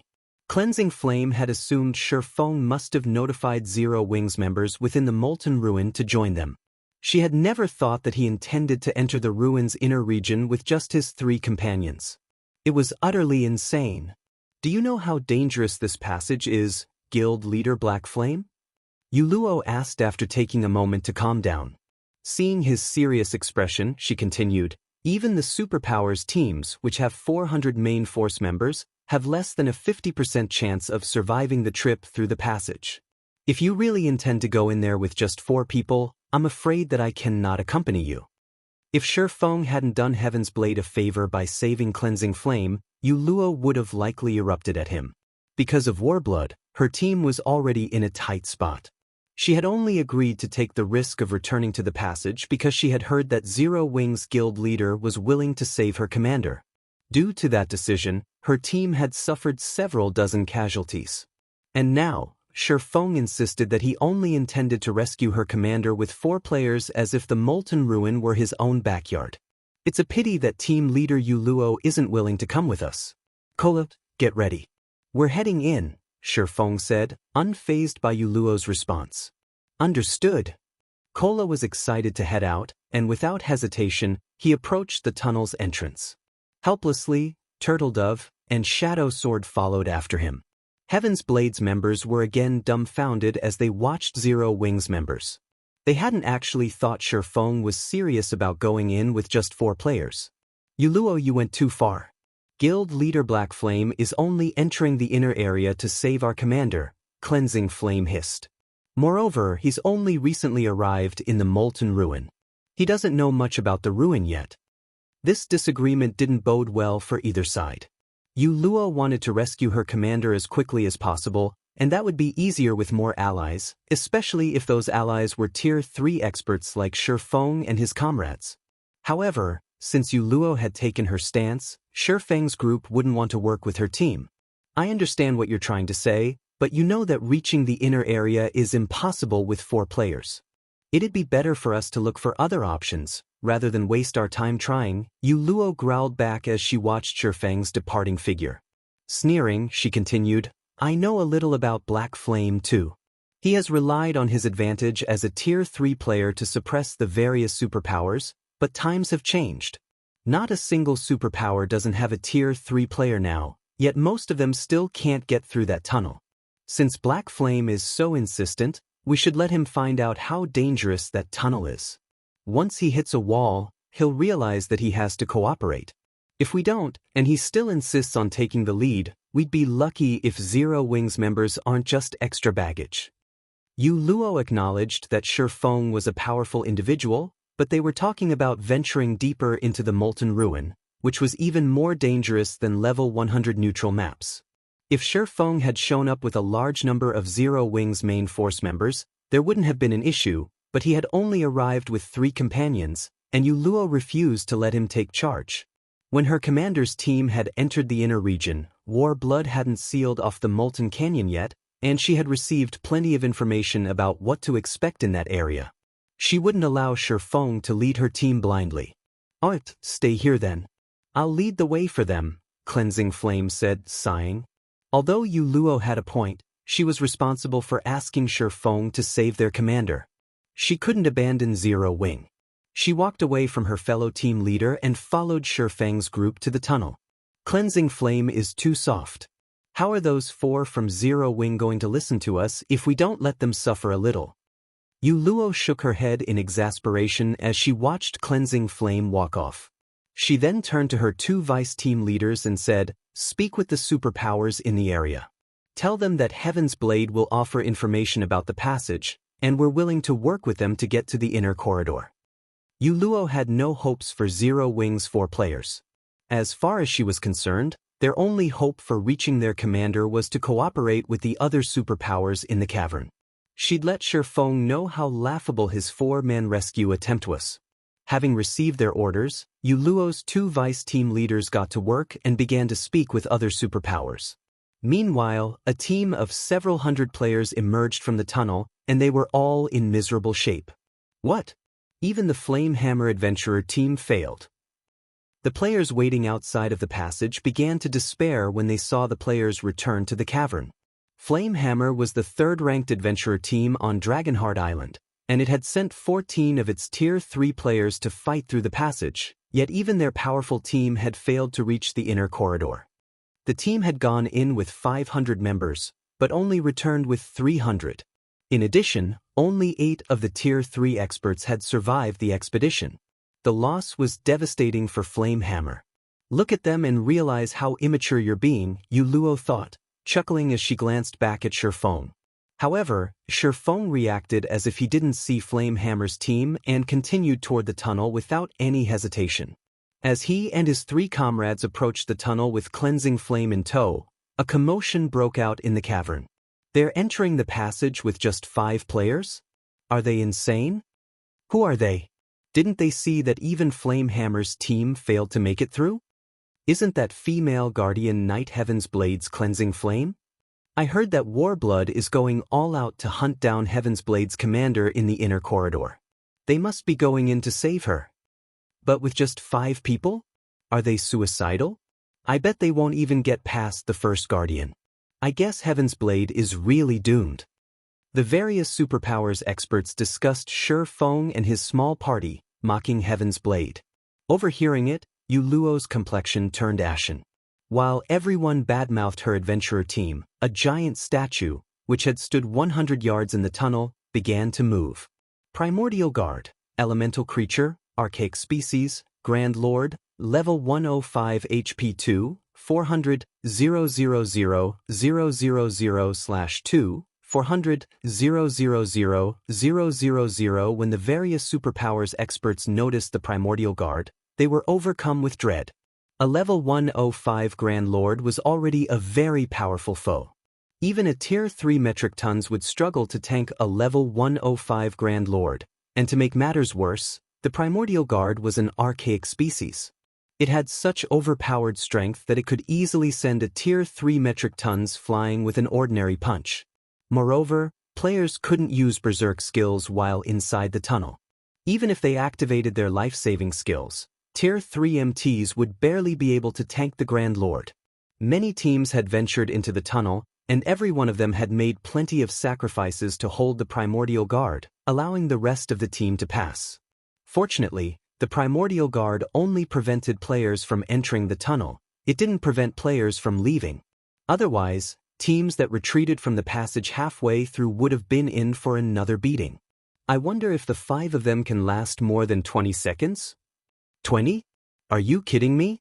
That's the Primordial Guard we're talking about. Not even Tier 3 MTs with active life-saving skills last more than a few hits. I bet they'll survive for 10 seconds at best. I agree. While the players within the canyon chatted about how quickly they thought Shifeng's party would fall, the Primordial Guard had already reached the players in question. It was easily faster than a Tier 3 assassin. Read latest chapters at Wuxia World. The Primordial Guard immediately raised a foot and kicked at Shifeng's party. The Grand Lord was a 12-meter-tall giant, and the foot it thrust at Shifeng's party was as large as a small house. Dodging the attack would be impossible for Tier 3 players that didn't focus on agility builds. Boom! When the kick struck Shifeng's party, the very ground shook. Contrary to everyone's expectations, however, Feng and his companions didn't fly through the air. To the various superpowers experts' shock, the Primordial Guard's foot had stopped just before it had reached Feng and the others. Kola, the reason the kick had failed, remained steady in his original position. Chapter 24:12 Frostwolf sets might, this. Impossible. Is that Guardian Knight a monster? Who are they? Not even Zwei, Heaven's Blade's strongest MT, is that powerful. The various superpowers experts were indescribably shocked as they watched Kola stop the Primordial Guard's attack without stumbling back in the slightest. For a moment, they even wondered if they were hallucinating, but no matter how they rubbed their eyes, the scene before them remained the same. Realizing that this was real, they all wondered about Kola's identity. All of these players had personally experienced the Primordial Guard's strength. The Grand Lord's raw power was unstoppable. Only by rotating 3 or 4 Tier 3 MTs could a team hold the monster off long enough for the rest of the team to slip by the Primordial Guard. And yet, Kola single-handedly stopped the Primordial Guard's attack, and he did so without relying on a life-saving skill. Why wouldn't they be shocked? Among the spectating players, no one was more shocked than Yu Luo. How is this possible? Yu Luo stared at Kola, unable to believe her eyes. She hadn't thought that Zero Wings MT would be this powerful. Heaven's Blade's commander, Zwei, had fought with everything she had to tank the Primordial Guard, and she was one of the top 3 MTs on Dragonheart Island. Her astonishing strength was the reason that so many prideful independent experts were willing to submit to her commands. Before anyone could overcome their shock, the Primordial Guard, seeing that its first attack had failed, thrust its golden spear at Kola with enough power to make space itself tremble. What? It's using its spear already? I thought it only used its spear once players had crossed the halfway mark. All of the players in the cavern were surprised by the Primordial Guard's second attack.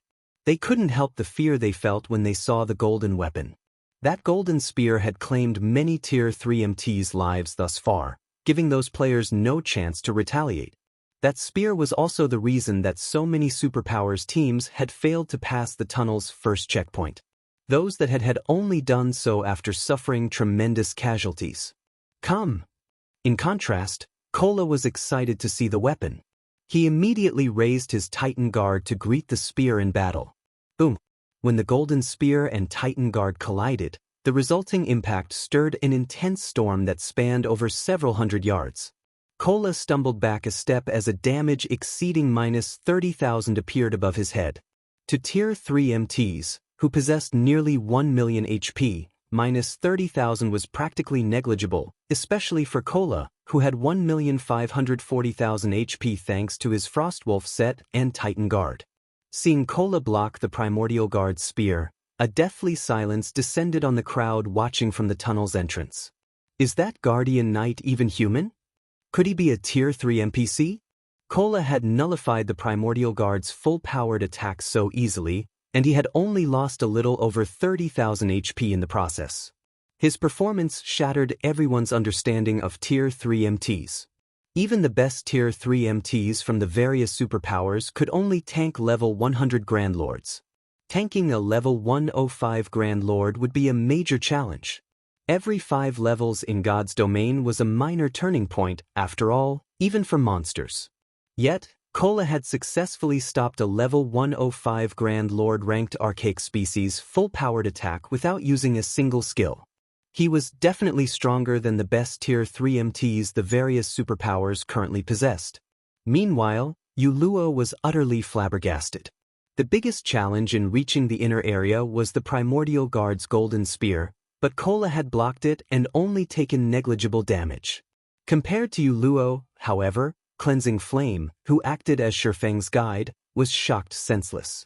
Is this how Zero Wing was able to establish itself in a level 100 neutral map? Although Cleansing Flame knew that Feng and the others were very strong, she had never dreamed that they'd be this strong. Kola, stop fooling around. We're in a rush, Feng admonished, sending Kola, who was deliberately playing with the Primordial Guard to test the Frostwolf set's effects, a reproachful glance. Feng wasn't surprised in the slightest to see Kola stop the Primordial Guard so effortlessly. In fact, he would have been surprised if Kola hadn't stopped the Grand Lord's attacks. During Shurfang's past life, the Frostwolf set had been publicly acknowledged as a top 10 level 120 dark gold set equipment in God's domain. Even the various superpowers old monsters had coveted the set. With this set, defeating a Grand Lord ranked archaic species of the same level would be child's play. Hearing Shurfang scold his MT, Cleansing Flame wanted to cry. If Kola's frightening performance was just him fooling around, what did that make Heaven's Blade's attempts to stop the Grand Lord? Kola only nodded and suppressed his excitement. He began to block the Primordial Guard's attacks seriously, employing techniques instead of relying on brute strength. The Primordial Guard attacked with its golden spear again, and in response, Kola accurately timed his counter and smashed his shield into the side of the weapon, diverting the spear into a nearby wall. This time, Kola didn't lose a single point of HP after blocking the attack. Kola then jumped up to the Primordial Guard's knee and slashed his saber twice. Combat technique, strength combination. The two rapid strikes merged and bit into the Grand Lord's joint. Boom! The powerful attack brought the Primordial Guard to its knees and opened a path that was large enough for a dozen players to pass side by side. "Let's go," Shurfang said once the Primordial Guard was temporarily immobilized. Meanwhile, Kola raised his Titan Guard and slammed it down on the Primordial Guard as the Grand Lord was about to stand. Read latest chapters at Wuxia World. Tier 3 Legacy Skill, Dragon Strike. The phantom of a crimson dragon's claw struck down the guardian monster. Boom! The sound of an explosion echoed throughout the passage as the impact drove the Primordial Guard into the ground. The spectating crowd was speechless. They merely watched, silent, as Shurfang's party walked past the Grand Lord-ranked archaic species unhindered, eventually disappearing into the tunnel. Chapter 24 Pray for themselves. Isn't that Guardian Knight a little too strong? Who is that guy? Where did Heaven's Blade find such a capable MT? With him in the lead, getting to the inner corridor will be at least 20% easier. As the various superpowers experts watched Shurfang's party disappear into the passage, envy welled up within them. Some even took the initiative to chat up Yuluo's team in hopes of working with Kola. In God's domain, MTs were the core of a team.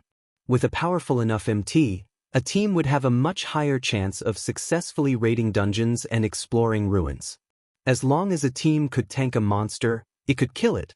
The various teams had already found quite a few horned eagle eggs in the Molten Ruin's outer region already. Needless to say, the Min's inner region would hold even greater treasure. If their teams had an amazing MT like Kola, the team's overall strength would reach a new level and they'd definitely be able to reach the inner corridor, gaining a massive advantage. Meanwhile, Yuluo and her team stared at the tunnel in stunned silence. Yuluo's expression was particularly gloomy. She had never thought Shurfang's party would be so strong. After Kola's display, she had to re-evaluate what she thought she had known about Tier 3 MTs. "They've already gone into the tunnel, leader. What should we do?" A level 102 shield warrior quietly asked. They had run all the way here for the sole purpose of entering the inner corridor and rescuing their commander, and they had just missed their best opportunity to do so. Even if they worked with another superpower to get through the tunnel, they wouldn't have more than a 50% chance of success. Even if they made it to the other side, they'd suffer severe losses. The shield warrior's question made Yuluo regret her earlier decision a little. She now knew she had been too impulsive. Had she followed Shurfang's party, her team would have already cleared the first checkpoint and had a much higher chance of reaching their commander. However, all they could do now was stand on this end of the tunnel and watch. But who would have expected Kola to be so powerful? So what if they've entered the passage? I refuse to believe that we can't reach the inner corridor without them. Yuluo snarled after snapping out of her daze. Reaching the inner corridor was difficult, but it wasn't impossible. Moreover, her team also had the information her commander's team had collected. Avoiding the traps and monsters in the tunnel would be far easier for them, and they had much higher chances of success than any other superpower's team. Yuluo's statement ignited the rest of her team's fighting spirit. They, too, wanted to prove to Shurfang's party that they were capable of reaching the inner corridor without Zero Wing's help. After Yuluo had negotiated with two superpowers and prepared to enter the tunnel, another team entered the cavern. Although this team only consisted of 50 members, it drew the attention of the various superpowers experts, who stared with serious expressions. The new arrival's collective aura was just too powerful. Of the 50 players on the team, 16 had reached Tier 3. The Tier 2 players had all reached level 102 and wore level 100 Secret Silver and pre-level 100 Epic equipment.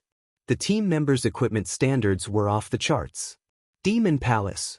They're going into? Yuluo's expression became grim when she saw the team.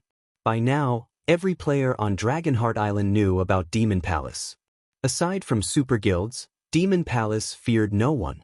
Warblood's current strength was the reason the various superpowers were so afraid of the guild.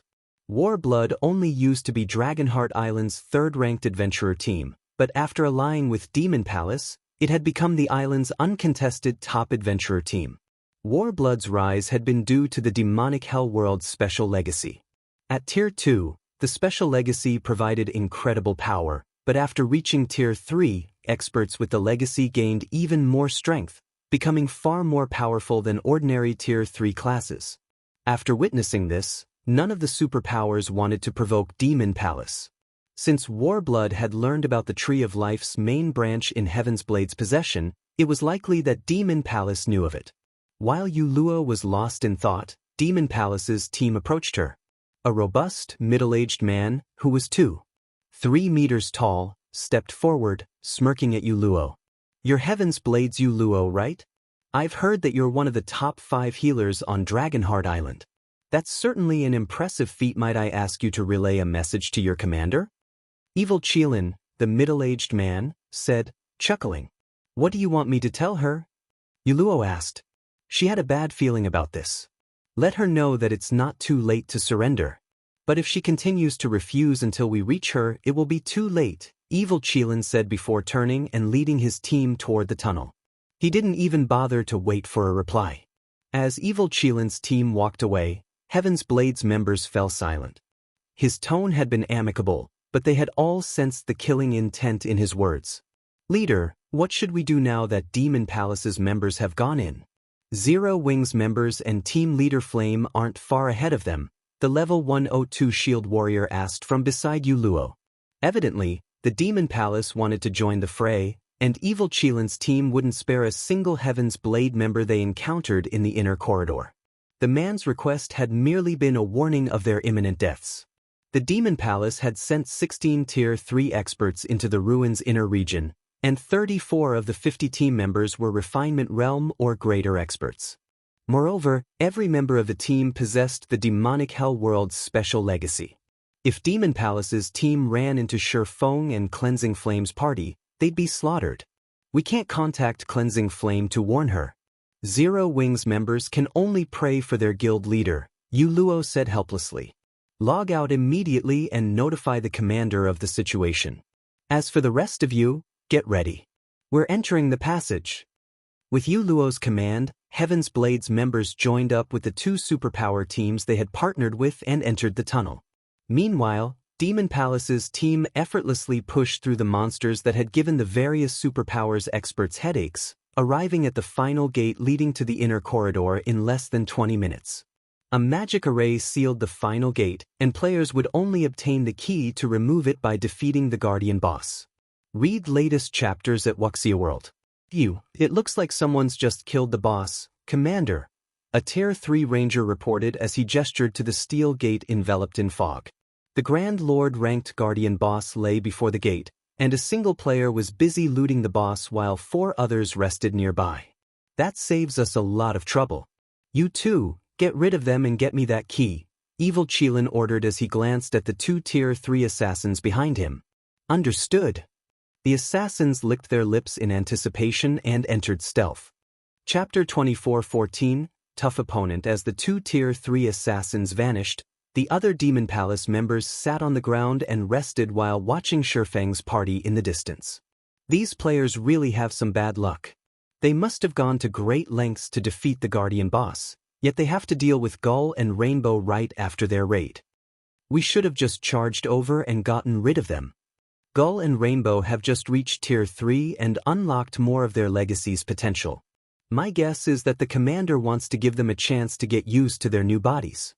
Their basic attributes are on an entirely different level than when they were still Tier 2 after all. Many of the Tier 3 experts from Demon Palace watched the two assassins in envy.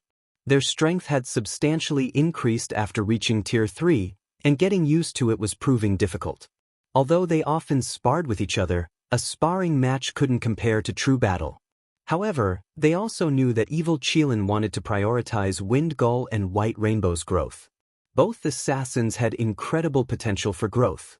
Despite the fact that he was only 27, Wind Gull had already reached the Void Realm. White Rainbow, who was the same age as Wind Gull, had reached the half-step Void Realm standard. Since they had completed their Tier 3 promotion quests so soon, their future was limitless. There would be a massive difference between reaching Tier 3 now and completing the Tier 3 promotion quest in the next 2 weeks.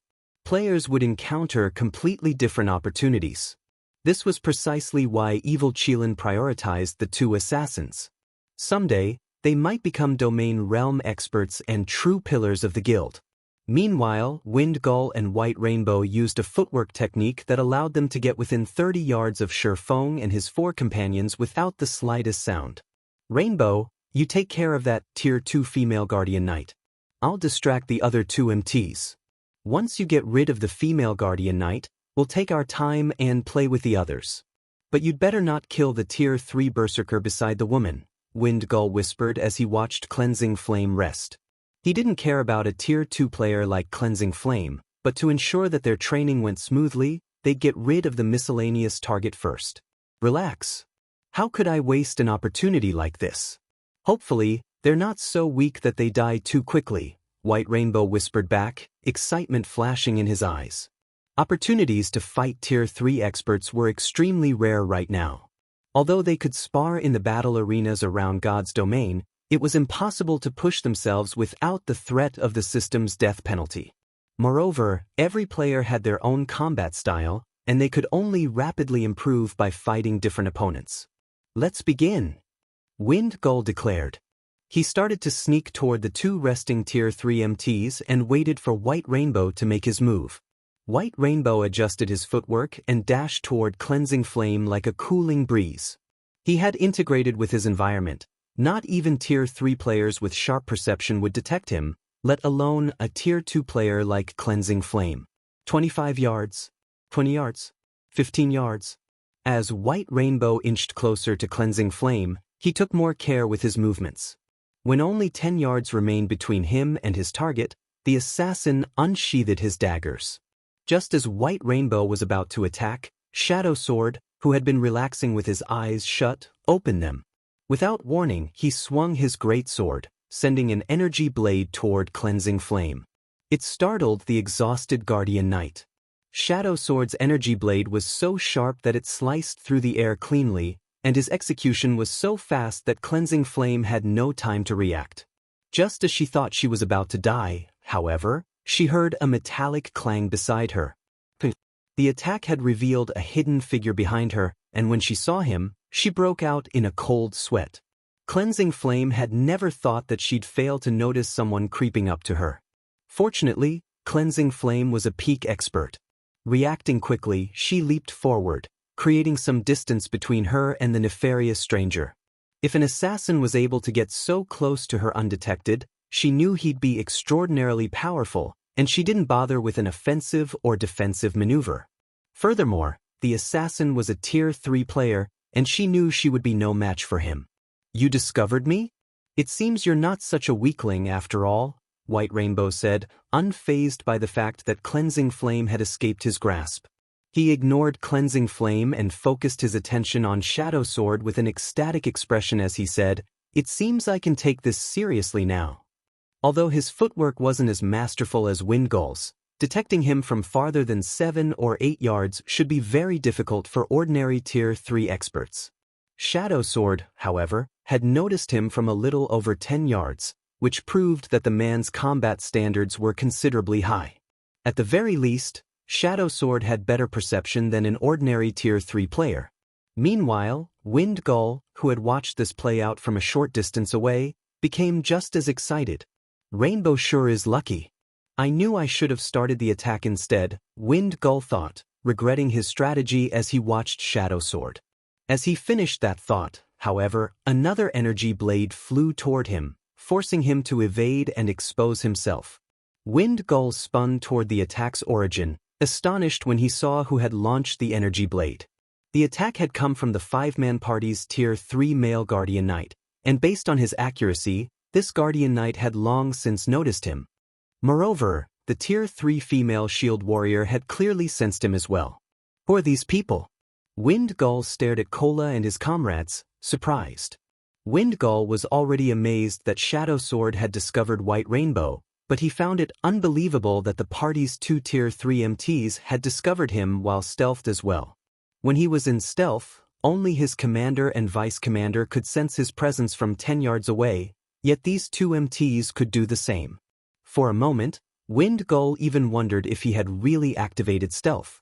When Cleansing Flame saw White Rainbow and Wind Gull, she paled. Demon Palace members. Why are they here? Cleansing Flame had a bad feeling when she saw the 2 Tier 3 Assassins Guild emblems. Oh, you guys are from Heaven's Blade? Wind Gull sneered when he saw Heaven's Blade's logo engraved on Cleansing Flame's armor. This is a good opportunity to get rid of you, then. Rainbow, ignore that female knight. Target their Tier 3s first. Got it. White Rainbow became serious about this battle and prepared to meld with the shadows once more. Don't think you can hide from us so easily. Shadow Sword bellowed as he charged at White Rainbow, hacking at the assassin with his great sword. Shadow Sword's attack was simple, but White Rainbow couldn't dodge the strike due to the man's high attack speed. Realizing this, the assassin raised his daggers to block the attack. A loud, metallic clang echoed throughout the tunnel, and the impact threw White Rainbow nearly 6 yards back as he instantly lost more than 20,000 HP. When he landed, he nearly lost his footing as well. How is this possible? Seeing the Berserker throw White Rainbow with a single swing confused Wind Gull. White Gull was familiar with White Rainbow's strength. Not even Tier 3 Berserkers would necessarily be a match for him, yet Shadow Sword had sent the assassin flying with a normal attack. It was simply unbelievable. By the time Wind Gull snapped out of his daze, Turtledove was already using Shield Bash against him. Not daring to be careless, Wind Gull used his short sword and activated his block skill. The moment short sword and shield collided, Wind Gull felt his hand go numb, and he stumbled 4 steps back. How is her strength so high too? The situation confused Wind Gull further. He understood how Shadow Sword had overpowered White Rainbow. The man was a Tier 3 Berserker, after all, but despite being a Tier 3 Shield Warrior, Turtledove's strength was on par with Shadow Sword's. Wind Gull began to wonder if this small party had suppressed his basic attributes somehow. Naturally, neither Shadow Sword nor Turtledove gave their opponents any room to breathe. They both launched fierce assaults, forcing White Rainbow and Wind Gull to defend themselves, and the 2 assassins fought desperately as they continued to lose HP. The other Demon Palace members, who watched from a safe distance, were stunned. What? They're actually pushing Rainbow and Gull back? Who are these people? They all knew how powerful the 2 assassins were. Both could effortlessly overpower ordinary Tier 3 players, and yet, White Rainbow and Wind Gull were clearly at a disadvantage. At this rate, they'd both die within a minute. Commander, I'm afraid that Rainbow and Gull won't last long, a handsome, white-haired youth surmised to evil Qilin when the 2 Tier 3 assassins had lost more than 1/3 of their HPs. If we let them die, they'll need a long time to recover. I suppose we'll have to call off this training session, evil Qilin said as he nodded in agreement with his vice commander, Dark Scorpion's, statement. Take a group and save them. Every Tier 3 player was a precious combatant for Demon Palace. He couldn't afford to let the 2 assassins lose a level during their training. Dark Scorpion grabbed 6 of the team's Tier 3 experts and hurried toward White Rainbow and Wind Gull. When Cleansing Flame noticed 7 more Tier 3 players approach, she felt her scalp tingle, particularly when she saw Dark Scorpion among them. Dark Scorpion was famous on Dragonheart Island. Once, he had killed the commanders from 2 of Dragonheart Island's top 10 adventurer teams, instantly becoming one of the most famous players on the island. Individually, he was even stronger than Heaven's Blade's commander, Zwei. If Dark Scorpion's group joined the fray, their party would be doomed. Read latest chapters at Wuxia World. Suddenly, however, a blue lightning bolt arced toward Dark Scorpion and his minions. Seeing this, Dark Scorpion and his allies slid to a halt and attempted to evade the attack. After dodging the lightning bolt, Dark Scorpion's group turned toward the Tier 3 Sword King that had launched the attack. Who are you? Are you trying to make Demon Palace your enemy? Dark Scorpion hissed coldly, glaring at Shifeng's cloaked figure. That lightning bolt had felt lethal to Dark Scorpion, and it was the first time he had felt such a threat since he had reached Tier 3. He didn't dare take this mysterious swordsman lightly. This is a fair, one-on-one match. You can't blame me for trying to stop you if you plan on interfering, Shifeng threatened as he returned Killing Ray to its sheath. Chapter 24:15, One strike. Since Shifeng wore a black cloak to conceal his appearance, a dark shadow hid his face. Combined with the Nightwalker's cape, no player could see his features. However, Dark Scorpion and his 6 teammates couldn't help but stare at Shifeng in astonishment after hearing his threat. They even wondered if they had misheard him. Cleansing Flame, on the other hand, nearly choked when she heard Shifeng's statement. She felt he had gone too far with his latest joke. He had practically asked Demon Palace to attack, throwing oil to the fire. Every member of Demon Palace was a battle maniac that had engaged in constant conflict in the demonic hell world. Nobody dared to provoke Demon Palace on Dragonheart Island, not even experts from super guilds. You really are something, kid. You actually dare to speak like that to our vice commander. Bold. You really are bold. This guy must think he's invincible since he's a Tier 3 player. The 6 Demon Palace members beside Dark Scorpion looked at Shifeng as if he were a fool. They had very nearly laughed at his statement. It was the funniest thing they had heard since joining God's domain. Dark Scorpion was a god of death in the Demon Palace. To get used to his Tier 3 form, he had killed over 30 Tier 3 experts after arriving on Dragonheart Island. Not even the various superpowers' old monsters had escaped his grasp and ended up dying. Not even Superpower's vice guild leaders had the courage to speak so boldly to Dark Scorpion, much less Heaven's Blade's commander. Interesting. You're the first person to stand against me since I've come to Dragonheart Island. Contrary to expectations, Dark Scorpion didn't explode in a rage. Rather, he smiled and said, I want to see if you're so brave once we meet in battle. Weeping, seizing, get him. Without hesitation, a shield warrior and a berserker charged toward Shifeng. The two were well coordinated, and their movements were far more refined than Wind Gull and White Rainbow. As Weeping Soul and Seizing Soul moved, they left numerous afterimages in their wake. The afterimages continued to crisscross, making it difficult to determine where the 2 players were. If a player attacked the duo and missed, they'd face a ruthless counterattack. Dread filled Cleansing Flame as she watched from afar. The 2 Tier 3 assassins had already revealed their very high combat standards, but compared to the shield warrior and berserker, they were children. Cleansing Flame knew she wouldn't be a match for either of them, even after reaching Tier 3. How does the Demon Palace have so many powerful experts? Cleansing Flame couldn't pinpoint where Weeping Soul and Seizing Soul were. She could only watch as the duo darted toward Shifeng. Once the duo was within 20 yards of Shifeng, however, the swordsman moved. A resplendent arc of lightning flew toward the berserker and shield warrior. Secret technique, lightning flash. Shifeng had merged all 17 sword lights perfectly. Weeping Soul and Seizing Soul instinctively knew that they couldn't evade the incoming lightning arch, and they both activated a Tier 3 skill to block the attack. Boom! A deafening boom echoed throughout the passage, and both Weeping Soul and Seizing Soul shot backward like bullets, their arms and weapons violently vibrating.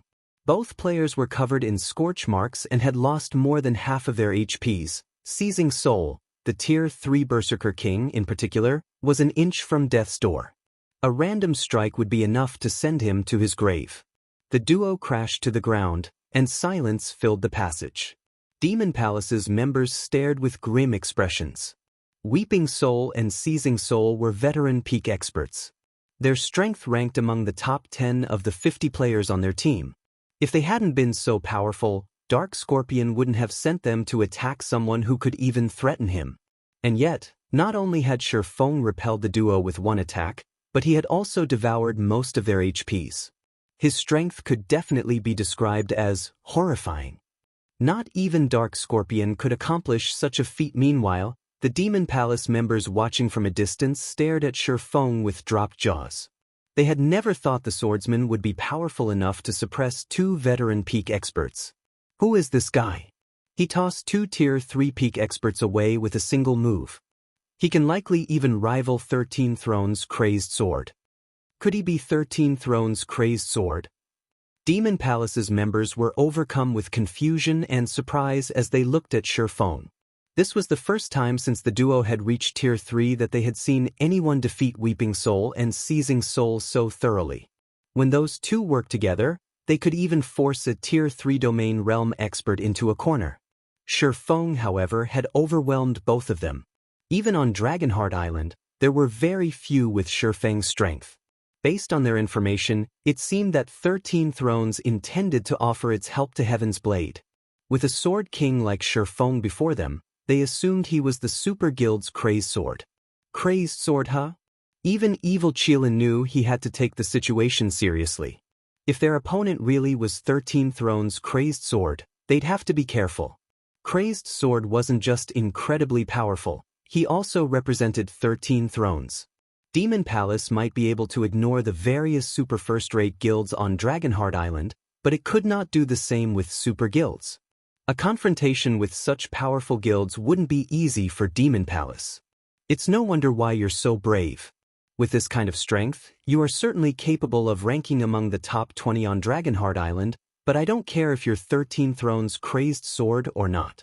No matter what, I will interfere. Dark Scorpion snarled as he watched Wind Gull and White Rainbow's HPs fall to a critical low. He immediately removed the two great swords from his back and brandished them at Shifeng. Dark Scorpion's two great swords radiated a dismal glow as they absorbed mana from his surroundings. The weapons also exerted a weak force on all players in the vicinity, pulling them towards the blades. The Vice Commander is finally making a move. With his strength as a Tier 3 demonic fighter, not even 13 Thrones' Crazed Sword is his match.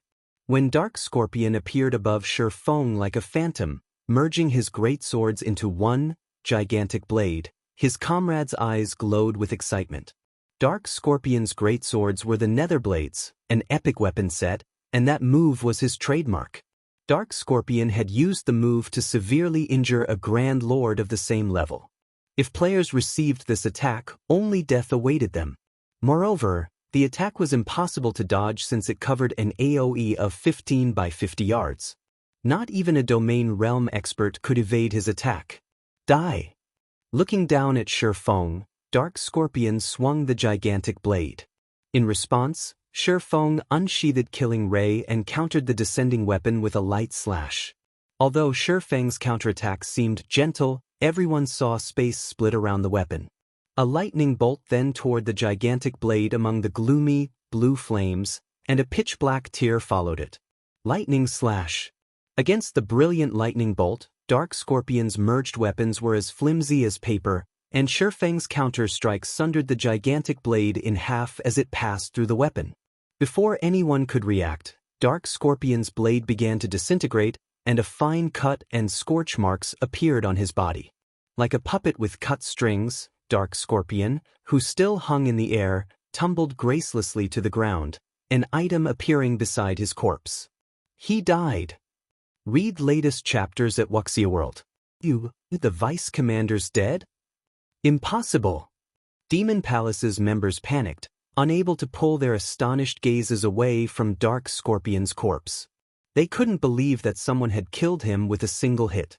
Everyone turned toward Shifeng, overwhelmed by fear and curiosity.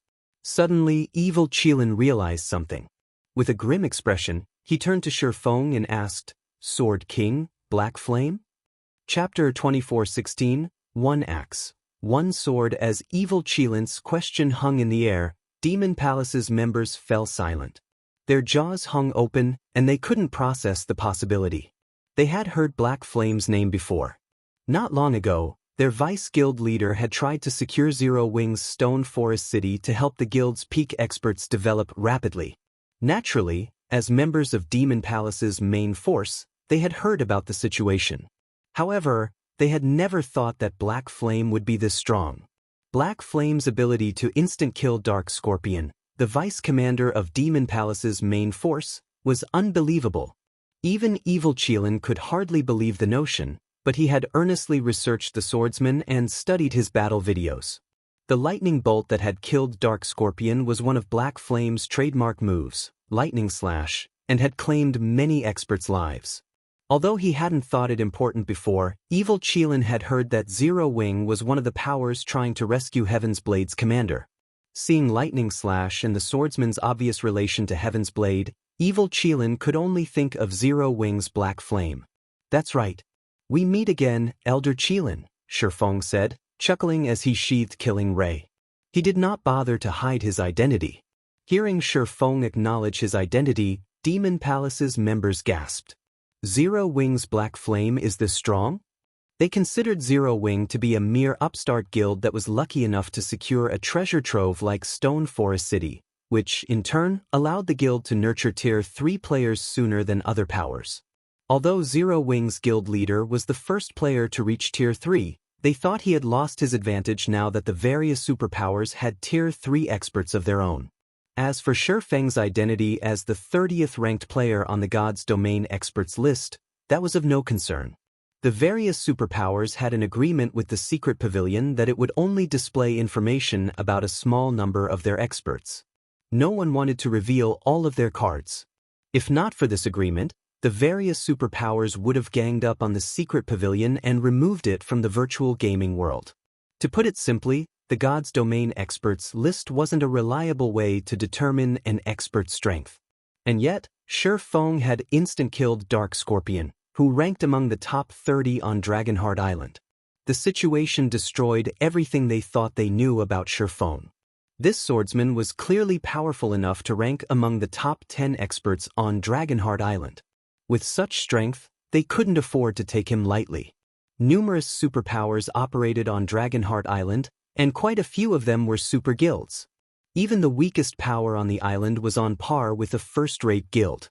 Dragonheart Island was a hub for peak experts, and not a single individual who could rank among the island's top 10 experts should be underestimated.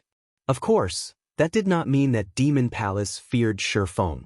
Evil Qilin could also rank among the top 10 experts on Dragonheart Island. If it came down to an actual fight, Shifeng's victory wasn't guaranteed. Furthermore, they had far more Tier 3 experts than Shifeng's little group of 5. Guild Leader Black Flame, my subordinates behaved rashly. May I request that you spare them? Then we can go our separate ways, Evil Qilin asked as he gestured to Wind Gull and White Rainbow. Hearing the request, Cleansing Flame breathed a sigh of relief. If Evil Qilin wanted a fight, the outcome wouldn't be in their favor. Even if Zero Wing's members were far stronger than expected, Demon Palace still had 15 combat-ready Tier 3 players on its team. Moreover, team battles weren't like one-on-one fights. Evil Qilin had 2 Tier 3 healers with him, whereas they didn't have a single healer, and would have to rely on potions and items with healing skills. I've already said that this is a fair, one-on-one match. I don't care if they acted rashly or not. If they want to leave, all they have to do is die once. Shifeng refused, chuckling. As he did, a chilling atmosphere enveloped the area. Are you so unwilling to give the matter a little consideration on behalf of this old man, Guild Leader Black Flame? Evil Qilin's question was laced with killing intent, and he watched Shifeng with narrowed eyes. Shifeng was stronger than he had expected, and Evil Qilin had to admit that the swordsman qualified to be treated as an equal. But that was all. At most, Shifeng was only his equal. Do you think you can just come and go as you wish? You think too highly of yourself, Elder Qilin, Shifeng responded, unfazed by the other man's hostility. I'll repeat myself. I won't just sit by and watch you interfere. Good. Very good. I see you're willing to fight, Guild Leader Black Flame. Evil Qilin's expression darkened. Suddenly, he radiated dense mana as if the demon god had just arrived. Evil Qilin was a much stronger demonic fighter than Dark Scorpion. Commander, we shouldn't waste words on him.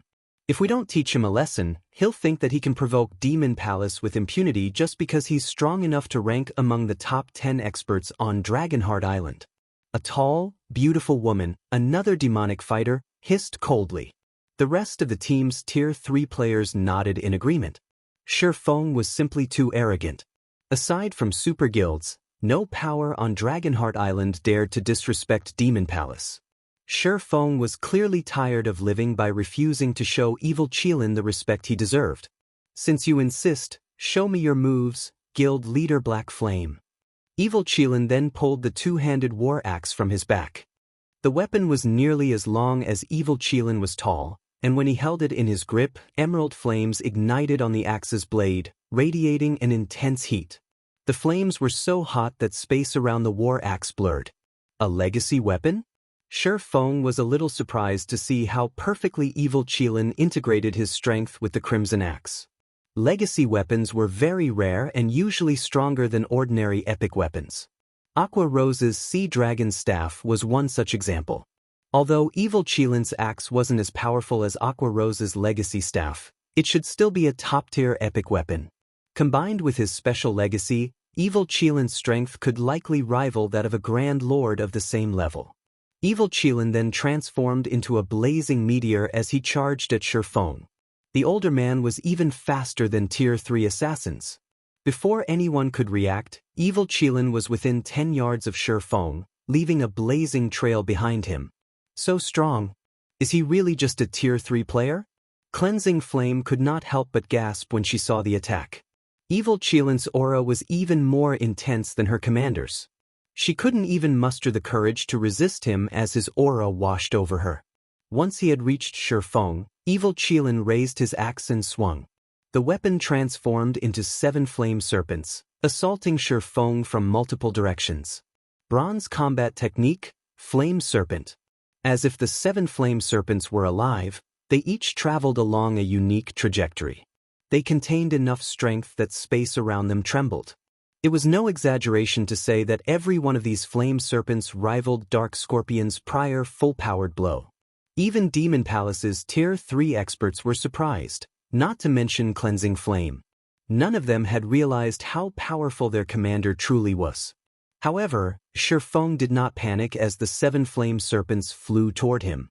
Rather, he leisurely unsheathed the abyssal blade and killing array, casually swinging the weapons. Immediately, a galaxy of stars manifested around him.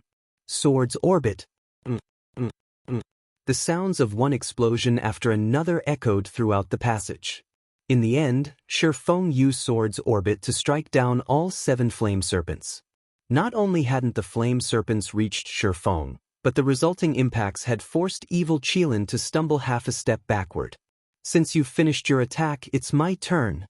Seizing the moment after Evil Qilin's attack, Shifeng executed Lightning Flash. Unlike earlier, he now executed the technique with both of his swords, so he could focus more of his strength into the attack than his speed. Read latest chapters at Wuxia World. U-17 swords lights flash toward Evil Qilin, transforming into arcs of lightning. Evil Qilin's heart skipped a beat as he stood against the attack. He could sense that every arch of lightning was more powerful than his flame serpents. He gripped his axe tightly and swung it in a horizontal arc, activating his Tier 3 legacy skill, Demonic Gale. A pitch-black storm formed before him, clashing with the blue lightning. Boom! When the two collided, Evil Qilin's storm dissipated instantly. Although he had done his best to evade and deflect Shifeng's attack, one of the lightning strikes had brushed past his shoulder, leaving a scorch mark and taking 1/4 of his HP. The difference between their strengths was clear. Chapter 24:17, Overwhelming Tier 3's Demon Palace's members were stunned when they saw how much HP Evil Qilin had lost. They had never dreamed that their commander would be at a disadvantage against Shifeng. Not even the commander is a match for him. How high are Black Flame's attributes? Shocked, Demon Palace's members turned toward Shifeng. They were Demon Palace's main force members, experts among experts in their guild. Even the weakest of them had reached the peak of the refinement realm. They could all recognize the difference between two fighting players' strength. In terms of combat standards, Evil Qilin and Shi Feng were matched. Both were domain realm experts. Their physical control was exceptional, and they could make the best judgments based on their surroundings. Their combat standards were nearly impossible to beat. However, Shi Feng was considerably faster and had much higher strength than Evil Qilin. Despite sharing the same standard of skills and combat techniques, the combat power those two had displayed thus far was on completely different levels. The difference between their reaction speed was glaringly noticeable, which was precisely the reason that Evil Qilin had failed to dodge all of Shi Feng's lightning arcs. The members of Demon Palace's main force knew exactly how high Evil Qilin's basic attributes were. Even at Tier 2, his attributes had been high enough to rival that of ordinary Tier 3 players. Naturally, his basic attributes had reached even greater highs now that he had reached Tier 3. It was no exaggeration to call him a humanoid monster. And yet, Evil Qilin's basic attributes were no match for Shi Feng's. They couldn't fathom how Shi Feng had obtained such inhuman attributes. Meanwhile, Cleansing Flame, who watched from afar, could do nothing but gape. Is this guild leader Black Flame's true strength? Evil Qilin was one of the top 10 experts on Dragonheart Island. Not even Zwei was his match, yet Shi Feng had overwhelmed such an expert. That swordsman might even be able to contend with the Peerless monsters that ranked among Dragonheart Island's top 3 experts. Even Superpower's guild leaders were afraid of the top 3 monsters on the island. All 3 were capable of destroying a Superpower's expert legion by themselves. They were practically invincible on Dragonheart Island. At that moment, Cleansing Flame finally realized why Shi Feng had dared to mount a rescue mission with only 4 people. With his strength, he certainly was capable of rescuing her commander. After stumbling back half a step, Evil Qilin stared at Shi Feng in astonishment. How are his basic attributes higher than mine? Confusion overwhelmed Evil Qilin as he looked at Shi Feng. He currently wore the level 100 legacy set equipment for the demonic fighter class, and combined with his legacy's effects, he had the strength to rival Grand Lords of the same level. Still, he could only surpass the power in Shi Feng's normal attacks by using a Tier 3 skill. Moreover, he wasn't nearly as fast as Shi Feng, which had resulted in him taking a hit. However, Shi Feng didn't stop after pushing Evil Qilin back. He immediately thrust the Abyssal Blade at the demonic fighter. Tier 2 skill, Shadow Blade. 10 phantom swords flew toward Evil Qilin from all directions, leaving him no room to retreat. Realizing that he couldn't evade the phantom swords, Evil Qilin swung his war axe in a horizontal slash and activated the demonic fighter class's defensive skill, Iron Wall. At his command, 4 magic barriers appeared around him, each twice as large as an MT's shield. Evil Qilin controlled the barriers to circle him in a unique trajectory. Advanced defensive combat technique, Firm Wall. The 10 phantom swords slammed into the magic barriers, which trembled violently from the impact. The blows even forced Evil Qilin to stumble backward again. 2 hits, 3 hits. Each hit felt like the blow of a massive hammer, and the barrier's mana density steadily drained. On the 9th attack, 2 of the phantom swords merged, thrusting at one of the magic barriers. Boom! With the sound of an explosion, the magic barrier shattered. It broke? Evil Qilin watched one of his barriers shatter with wide eyes. Not even the Primordial Guard's golden spear had been able to break through the magic barriers he summoned with his legacy defensive skill, but Shi Feng had shattered it with 1 hit. It was simply unbelievable. That blow had also forced Evil Qilin to stumble another 2 steps back, but this time, he failed to maintain his stance. Not only did he reveal holes in his defense, but the impact had also made his defensive skill unstable. Taking advantage of the opportunity, Shi Feng thrust Killing Ray at his opponent, and the sacred sword slid through Evil Qilin's weak point, heading straight for the demonic fighter's forehead. Shi Feng's attack was far too fast for Evil Qilin to evade or defend, and as a result, he could only take the direct hit. If Killing Ray found its mark, the attack would be fatal. God's domain had undergone so many updates, and now, injuries would affect players' performance in battle. If players injured their arm, for example, the limb would be difficult to control for a while. If players received a head injury, their perception and total physical control would suffer. Evil Qilin was no match for Shifeng's reaction speed in the first place. If he lost even more reaction speed, he'd be a lamb for the slaughter.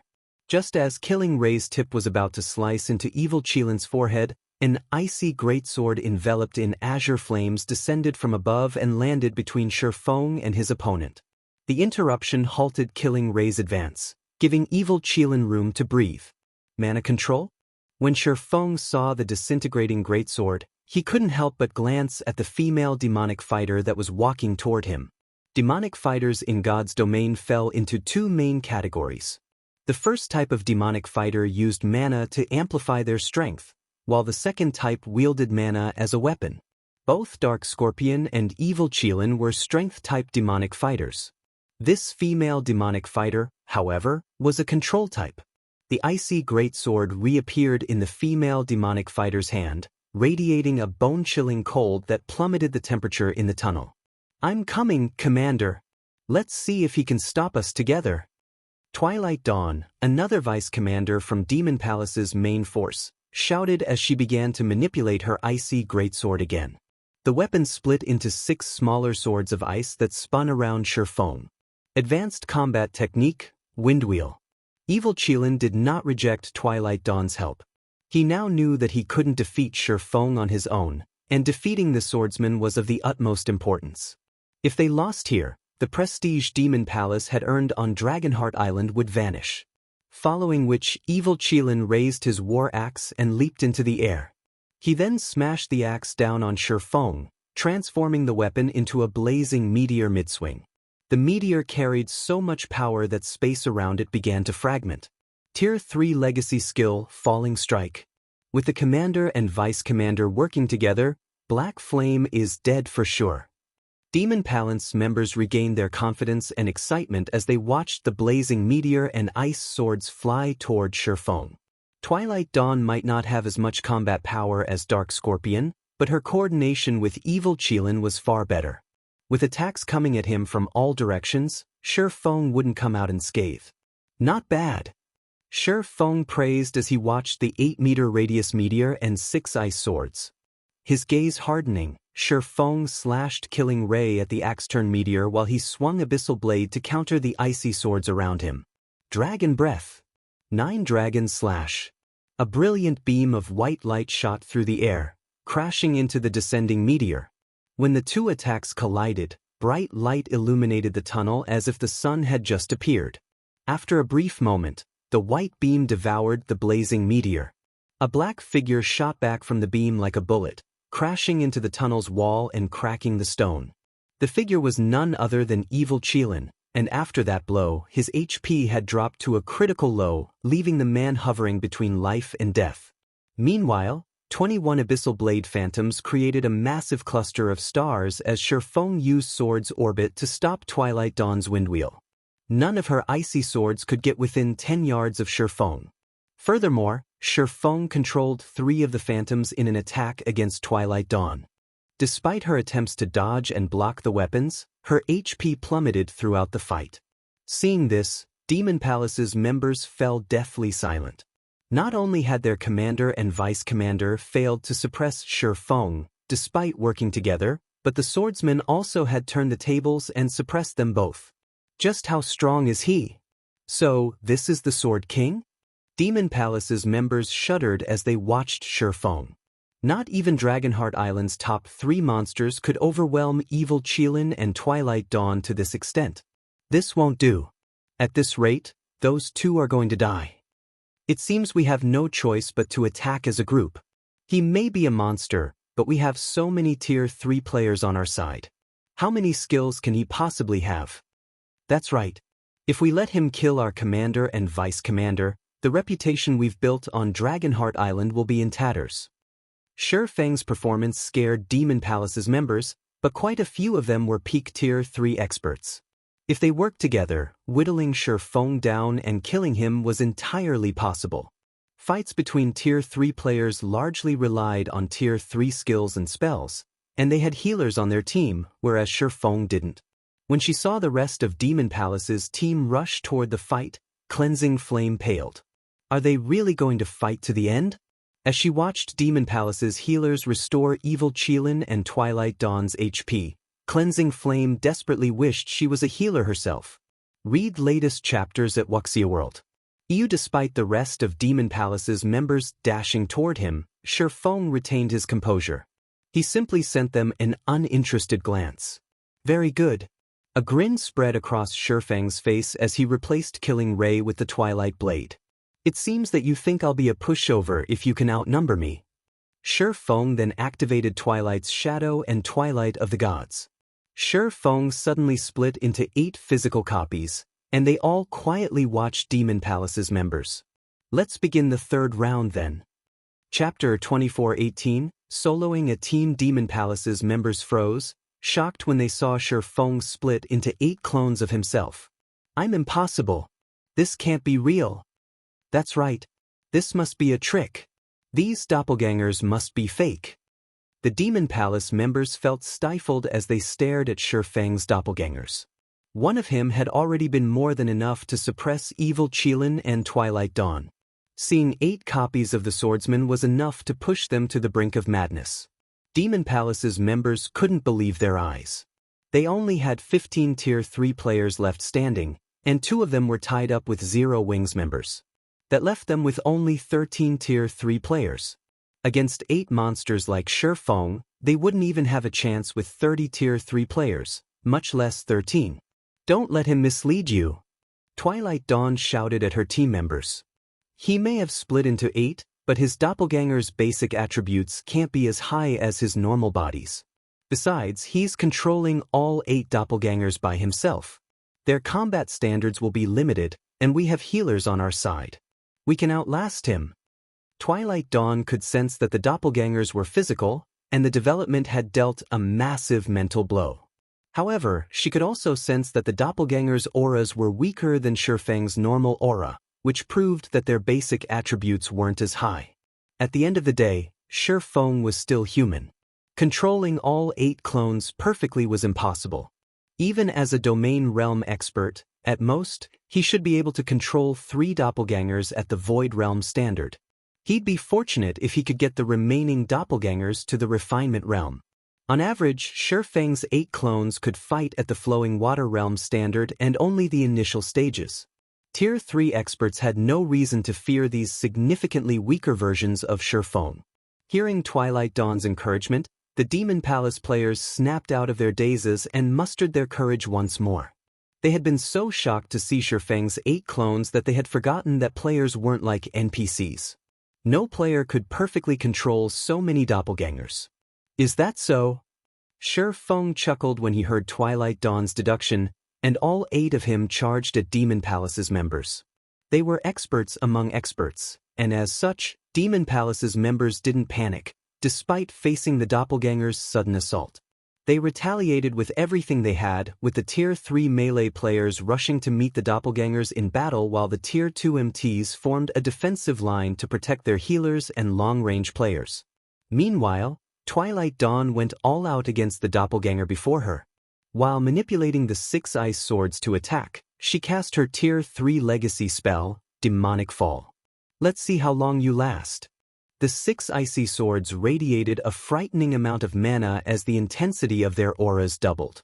These weapons then attacked as one, each one locked onto the doppelganger's vital points. This move was even stronger than Evil Qilin's Flame Serpent, and controlled by a half-step domain realm expert. They could even give Tier 3 domain realm experts a run for their money. Shifeng was controlling his doppelgangers in the fight against Demon Palace's other Tier 3 experts. If she could force him to focus most of his attention on the doppelganger she fought, the other doppelganger's combat standards would suffer. This would make it easier for the other Demon Palace members to kill off Shifeng's doppelgangers. However, Shifeng remained unfazed as he faced Twilight Dawn's all-out attack. His doppelganger merely executed Sword's orbit and created a barrier of stars around itself. Metallic clangs echoed throughout the tunnel as the ice swords bounced off the glittering stars. None of the weapons were able to reach the doppelganger, which continued to approach Twilight Dawn. How is this possible? Twilight Dawn was shocked as Shifeng's doppelganger so effortlessly deflected her attacks. She could see the flaws in the doppelganger's offense and defense and knew it was only at the flowing water realm standard, yet Shifeng relied on his doppelganger's powerful basic attributes to bridge the gap. However, Twilight Dawn didn't know that Shifeng's basic attributes were even higher than a Grand Lord's of the same level. Moreover, Shifeng had already reached level 107. Even if his doppelgangers only had 85% of his basic attributes, they were still as powerful as a level 105 Grand Lord. While Twilight Dawn tried to fight through her shock, Demon Palace's Tier 3 experts were at a complete disadvantage against Shifeng's doppelgangers, and they continued to lose HP. Many of them couldn't even hold their ground, and the doppelgangers sent them flying with a single hit. If not for the rear-line healer's diligent healing, they would have long since fallen. Even evil Qilin, who had just recovered to full HP, failed to secure an advantage against the doppelganger he fought. Of course, that doppelganger was also the strongest of Shifeng's clones, with combat standards to rival veteran peak experts. For a time, Shifeng's 8 clones thoroughly suppressed Demon Palace's 40+ experts, repeatedly pushing them back and away from Wind Gull's and White Rainbow's fights. Is he even human? Twilight Dawn began to panic as Shifeng suppressed her team all by himself. Their team was the main force of Demon Palace's 3rd trump card legion. Almost no one was strong enough to threaten them. And yet, Shifeng single-handedly pushed their team to the brink of annihilation. Surviving was enough of a problem right now, let alone saving their 2 assassins. This was an utter nightmare. Everyone hold on for a little longer. Black Flame's doppelgangers can't last that long. Once the doppelgangers are gone, his time will be up. Evil Qilin shouted, seeing his teammates lose their confidence. Shifeng's performance had exceeded his expectations, but doppelganger skills typically had a short duration. Once Shifeng lost his doppelgangers, ending his life would be easy. I'm afraid that you don't have that luxury. Shifeng quipped, activating his Disintegration armor's disintegration field. Suddenly, Demon Palace's members felt an indescribably powerful pressure, and their basic attributes and physiques rapidly began to weaken. The Tier 2 players' attributes, in particular, fell by 30%. Now, even ordinary level 100, Tier 2 experts would be a match for them. Demon Palace's Tier 3 experts didn't fare much better. Both their basic attributes and physiques fell by 20%, causing their combat power to plummet. Because of the disintegration field, the gap between Shifeng's doppelgangers and Demon Palace's members widened even further. Now, even evil Qilin slid back as he fought Shifeng's doppelganger. He was no longer a match for the clone head-on. The other Tier 3 experts from Demon Palace couldn't even put up a fight. Shifeng's doppelgangers sent them flying with every swing of their swords, forcing them to reveal weaknesses for the doppelgangers to exploit. The Tier 3 healers couldn't keep up with the doppelgangers' damage. Read latest chapters at Wuxia World. After 5 seconds, one of the Tier 3 peak experts fell. Another followed a few seconds later. This battle was no longer a fight. It was a slaughter. In the 20 seconds after Shifeng had activated Disintegration Field, 5 of the 13 Tier 3 players from Demon Palace had died. The remaining Demon Palace members were terrified. At this rate, Shifeng would eliminate them all in less than a minute. Retreat! Everyone retreat! Evil Qilin shouted, gritting his teeth. He couldn't continue watching Shifeng massacre his team. Chapter 24:19 Evil Qilin terrified, we've won. Hearing Evil Qilin's order to retreat, Cleansing Flame's jaw hit the floor. When Demon Palace had first arrived on Dragonheart Island, it had caused a huge sensation, and many of the superpowers had quickly learned to fear it. Of all the feats Demon Palace had accomplished on the island, the most amazing was its achievement of elevating Warblood to the #1 adventurer team on Dragonheart Island. Meanwhile, Evil Qilin's team had beaten the various superpowers' main forces into submission, ensuring that no one dared to oppose his guild. Aside from a few super guilds' main forces, not a soul on Dragonheart Island could contend with Evil Qilin's team. When Cleansing Flame had learned that Demon Palace had sent Evil Qilin's team to hunt down her commander, she had nearly fallen to despair. Heaven's Blade had the power, more or less, to resist Warblood, but against Demon Palace, it would be utterly helpless. And yet, not only could Feng contend with the main force from one of Demon Palace's trump card legions, but he had also defeated that team. It was unbelievable. Although Dragonheart Island's top 3 experts could defeat Evil Qilin's team, they'd have to rely on guerrilla warfare in the fields to pick off the team members. Defeating the team head-on was practically impossible. Evil Qilin, Dark Scorpion, and Twilight Dawn were no ordinary experts. Evil Qilin, in particular, was one of the top 10 experts on Dragonheart Island and fully capable of annihilating Heaven's Blade's main force by himself. Meanwhile, Demon Palace's members felt bitter about their commander's order to flee. Normally, they were the ones that terrified their opponents, but Feng had single-handedly forced them to run with their tails tucked between their legs. If they told this story to the people waiting outside the tunnel, those players would assume they were joking. This situation was simply impossible. They were all extremely strong, and 16 of their 50 members were Tier 3 experts. Moreover, 2 of them ranked among the top 20 of Dragonheart Island's experts. Twilight Dawn might not rank among the top 20, but she definitely ranked among the top 30. Not even super guilds could afford to dispatch such a powerful team without limiting its operations. Even if a super guild sent such a team against them, they wouldn't suffer such a devastating loss. However, this impossibility had happened, and their opponent wasn't a trump card legion from some super guild.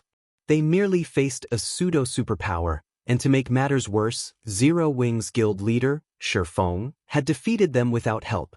If word of this spread, Demon Palace's reputation on Dragonheart Island would be ruined. But despite their bitterness, Demon Palace's members didn't hesitate to follow Evil Qilin's orders. They immediately scattered and fled, ignoring Feng's doppelgangers. Their retreat was so decisive that even Feng was stunned by their abrupt response. He wouldn't have been surprised if ordinary players were fleeing from him, but such a retreat was humiliating for experts like those from Demon Palace. The stronger an expert was, the more prideful they'd be. Many experts would be more willing to die standing rather than live on their knees. Furthermore, they'd only die once. With the support of a powerful guild like Demon Palace, recovering that level would be a piece of cake. What Feng didn't know was that Demon Palace wasn't like other superpowers.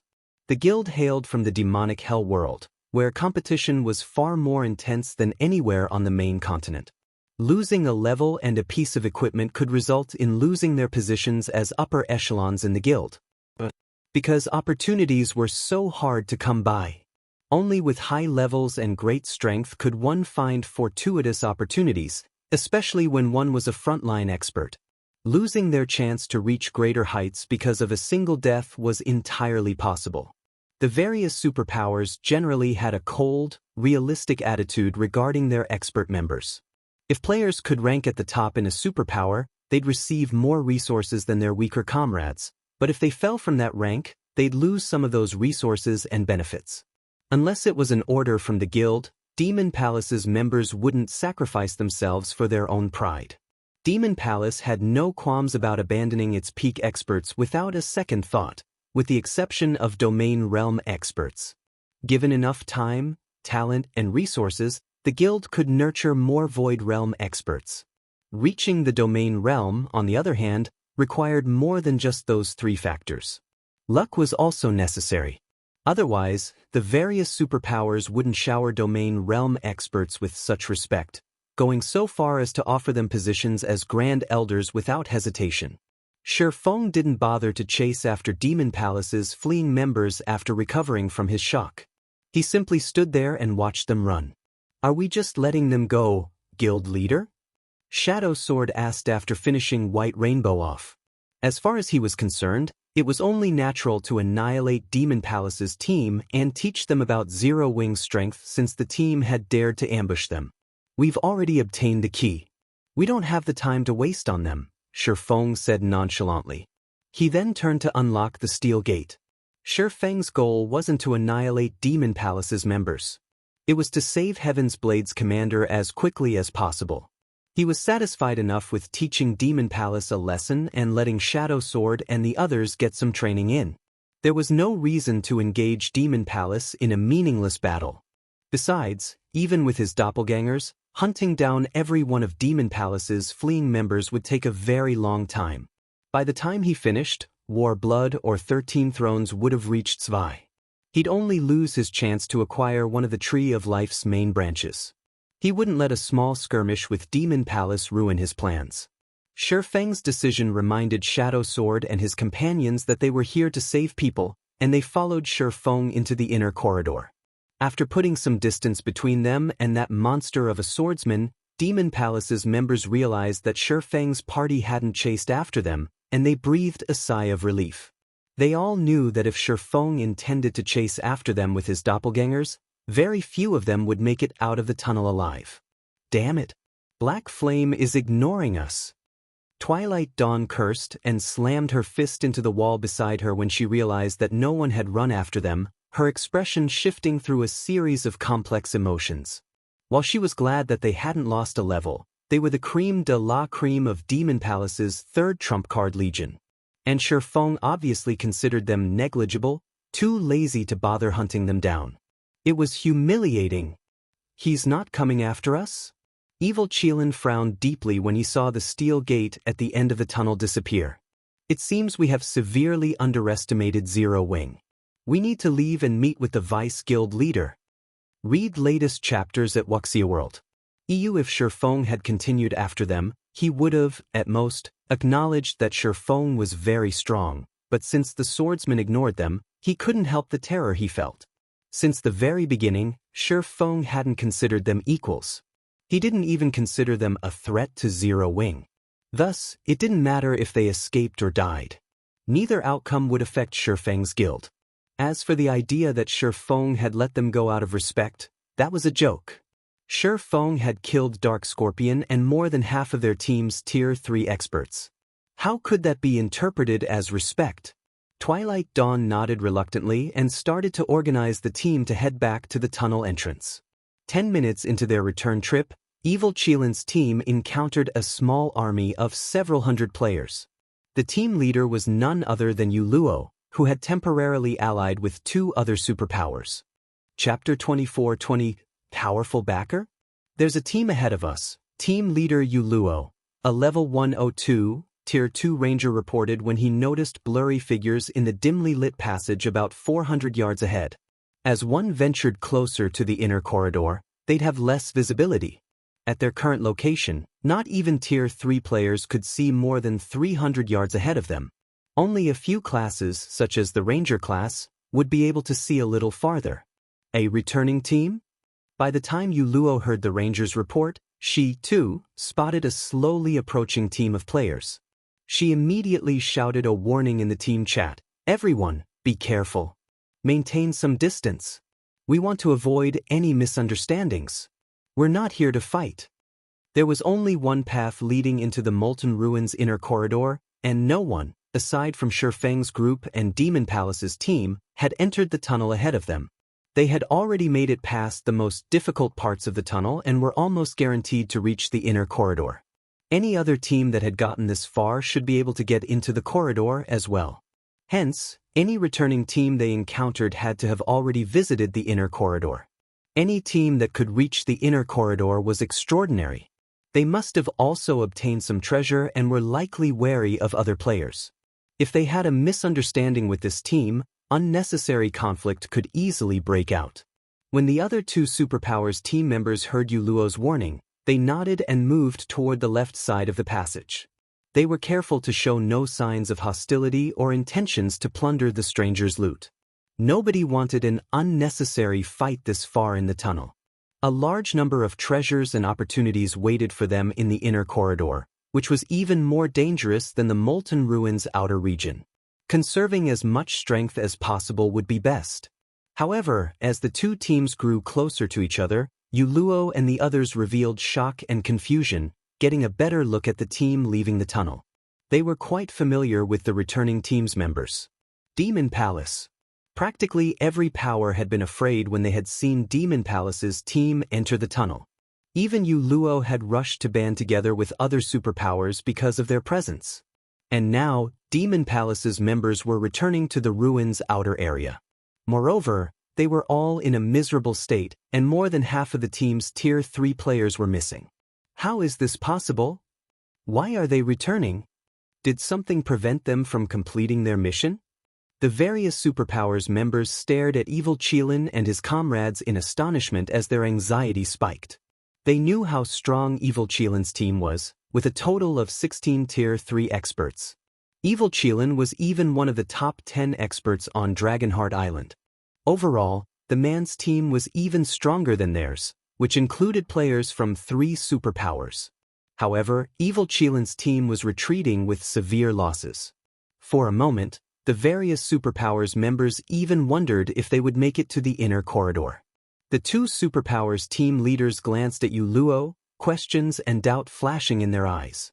She had assured them that once they reached this point, they would have cleared the passage. They shouldn't encounter any challenges from this point on and would be able to enter the inner corridor to search for treasure and opportunity. Has the latter half of the tunnel's difficulty changed? The situation confused Luo as well. Based on the information from her commander, the latter half of the passage should only have a few monsters and a guardian boss. Once they slew the guardian boss, they'd obtain the key to enter the inner corridor. The guardian boss was merely a level 105 Grand Lord. Although casualties were unavoidable, killing it shouldn't be a problem for their team. Defeating the guardian boss should be child's play for Demon Palace's team. What could have happened to them to leave them in such a pitiful state? While everyone was confused, evil Qilin had noticed Luo. Suddenly, a frightening aura washed over her team, and Demon Palace's remaining Tier 3 experts glared at Luo. An intense pressure bore down on everyone in the tunnel. Excellent. You Heaven's Blade members are quite impressive. Evil Qilin coldly hissed. I've truly underestimated you. I had never realized that you had such a backer. Demon Palace acknowledges this defeat, but don't you dare think that they can protect you for long. We'll see who gets the last laugh. With that comment, evil Qilin brushed past Luo's team. The rest of Demon Palace's members followed, glaring at Luo and her companions from Heaven's Blade. Once Demon Palace's members were out of sight, the 2 superpowers members turned to Luo, curious. Evil Qilin hadn't said much, but what he had said was shocking. None of them had thought that Heaven's Blade had support from an entity that could defeat Demon Palace's members so grievously that they had to retreat. If news of this spread, it would cause a sensation across Dragonheart Island. Not even the various superpowers dared to offend Demon Palace, yet Heaven's Blade's backer was capable of contending with the guild's experts. This proved that Heaven's Blade had the support of a horrifying entity. How could you hide this from us, team leader Luo? I hadn't thought that Heaven's Blade had hidden so much strength. It's no wonder how Commander Zvi was able to reach the inner corridor while the rest of us could only stare at the tunnel's entrance. Your people must be amazing to make Demon Palace's members suffer like that. Would you introduce us to this backer of yours? Even a little information will be satisfactory. We might have an opportunity to cooperate again in the future. The team leaders from the 2 superpowers amicably approached Luo, asking questions. They spoke as if they were addressing a family member. They were both eager to know more about the power that was powerful enough to contend with Demon Palace. They also wanted to avoid accidentally offending this power. If this power had beaten Demon Palace's team so badly, they'd meet an even more miserable end if they offended it. I'm not sure what he's talking about, Luo replied, confused. She had never heard of Heaven's Blade working with a power that was a match for Demon Palace on Dragonheart Island. Both team leaders glanced at Luo, skeptical. This was clearly an act. Evil Qilin, one of Demon Palace's elders, had clearly stated that his team had encountered Heaven's Blade's backer, and as one of the adventurer team's Tier 3 experts and chief healer, there was no way Luo didn't know who it was. It's true. I don't know what he was talking about. Luo insisted when she saw the 2 team leaders' dubious looks. If Heaven's Blade had the support of such a powerful entity, why would she go to so much trouble to save her commander? The team leaders said nothing more to Luo's denial, but they ordered one of their subordinates to log out of the game and notify their superiors. The message was simple. Demon Palace has encountered a mysterious power in the Molten Ruin that had defeated them and forced them to flee. Meanwhile, this mysterious power supported Heaven's Blade. They also suggested that their superiors launch a thorough investigation on this mysterious power as soon as possible. While the subordinates related the message, Heaven's Blade's members racked their minds to figure out when their adventurer team had allied with such an amazing power. As for the possibility of evil Qilin lying to them, read latest chapters at Wuxia World. EU that was impossible. Evil Qilin had no reason to lie. Unless evil Qilin was suicidal, he wouldn't broadcast his defeat and tarnish Demon Palace's reputation and prestige. Could it be 13 Thrones doing? After pondering the matter, the only super guild Yu Luo could think of that had any relationship with Heaven's Blade was 13 Thrones. That would explain Demon Palace's injuries, but considering the situation further, something felt amiss to her. I should notify the commander. She should know something about this. Yu Luo sent one of her assassins to log out of the game and notify their commander. Demon Palace's retreat, after all, was wonderful news for their adventurer team. Chapter 24-21, Monster Level Genius Molten Ruin, Inner Corridor. After venturing further into the inner corridor, Zwei and her team reached an altar hall the size of a football field. Because of the various traps and monsters they had encountered, less than 30 players remained on the team. Of the 8 Tier 3 players the team had started with, only 6 remained. Their losses had been considerable. "Commander, those monsters seem afraid to enter the hall," a Tier 3 Berserker mentioned when he realized that the mechanical golems pacing in the corridor refused to follow them. Breathing a sigh of relief, he continued, "That was close. I almost thought we wouldn't make it." To escape Warblood's pursuit, they had run through the inner corridor. They desperately fought the entire time, unable to relax their guard. Doing so had exhausted their stamina and concentration. If they had to continue at that pace for another half an hour, Warblood wouldn't have needed to attack. They would have died as soon as the mechanical golems caught up. Now that they had made it to a room where the mechanical golems wouldn't follow, they could finally catch a breather. This might be one of the inner corridor's safe zones. "Take this chance to rest up, everyone," Zwei, the female guardian knight wearing a silver knight's helmet and a black-white suit of armor, said as she glanced around the hall. "Assassins and rangers, check this room for traps." As always, Zwei's voice sounded gentle and sacred. It was impossible to detect her fatigue. It earned even more respect from her team members. Zwei was the team's lead MT, and as such she had been fighting for hours. She had even borne the burden of tanking 2 Grand Lords. She should have expended more stamina and concentration than any of her teammates, yet she seemed perfectly fine. The team's assassins and rangers did as they were told and began to inspect the hall for traps. Meanwhile, the rest of the team sat and pulled potions from their bags, using the opportunity to restore some of their lost stamina and concentration. "What should we do now, Commander?" "Warblood's members are likely getting close, but if we move deeper into the ruin, we'll likely encounter a challenge we can't overcome," a Tier 3 female elementalist worriedly asked as she examined her system map. Although they had found a safe zone, it wouldn't protect them from Warblood's team. It was only a matter of time before Warblood caught up to them. Furthermore, they should be very close to the central corridor according to the system map. The monsters in that area were all level 110 or higher and were too strong for players of their levels to defeat. If they died, not only would they lose all of the Tree of Life's branches they had acquired, but they'd also lose levels and equipment. "If we are doomed, we might as well charge into the central corridor and meet our deaths. I refuse to let Warblood take advantage of us," Prison Tiger, the Tier 3 Berserker, declared. He had already thought the matter through. It did not matter whether their team ran into Warblood's members or rushed headlong into the ruin's heart. Both meant their annihilation. If they were going to die, either way, they might as well ensure that Warblood wastes their time and energy. The rest of the team members nodded their agreement.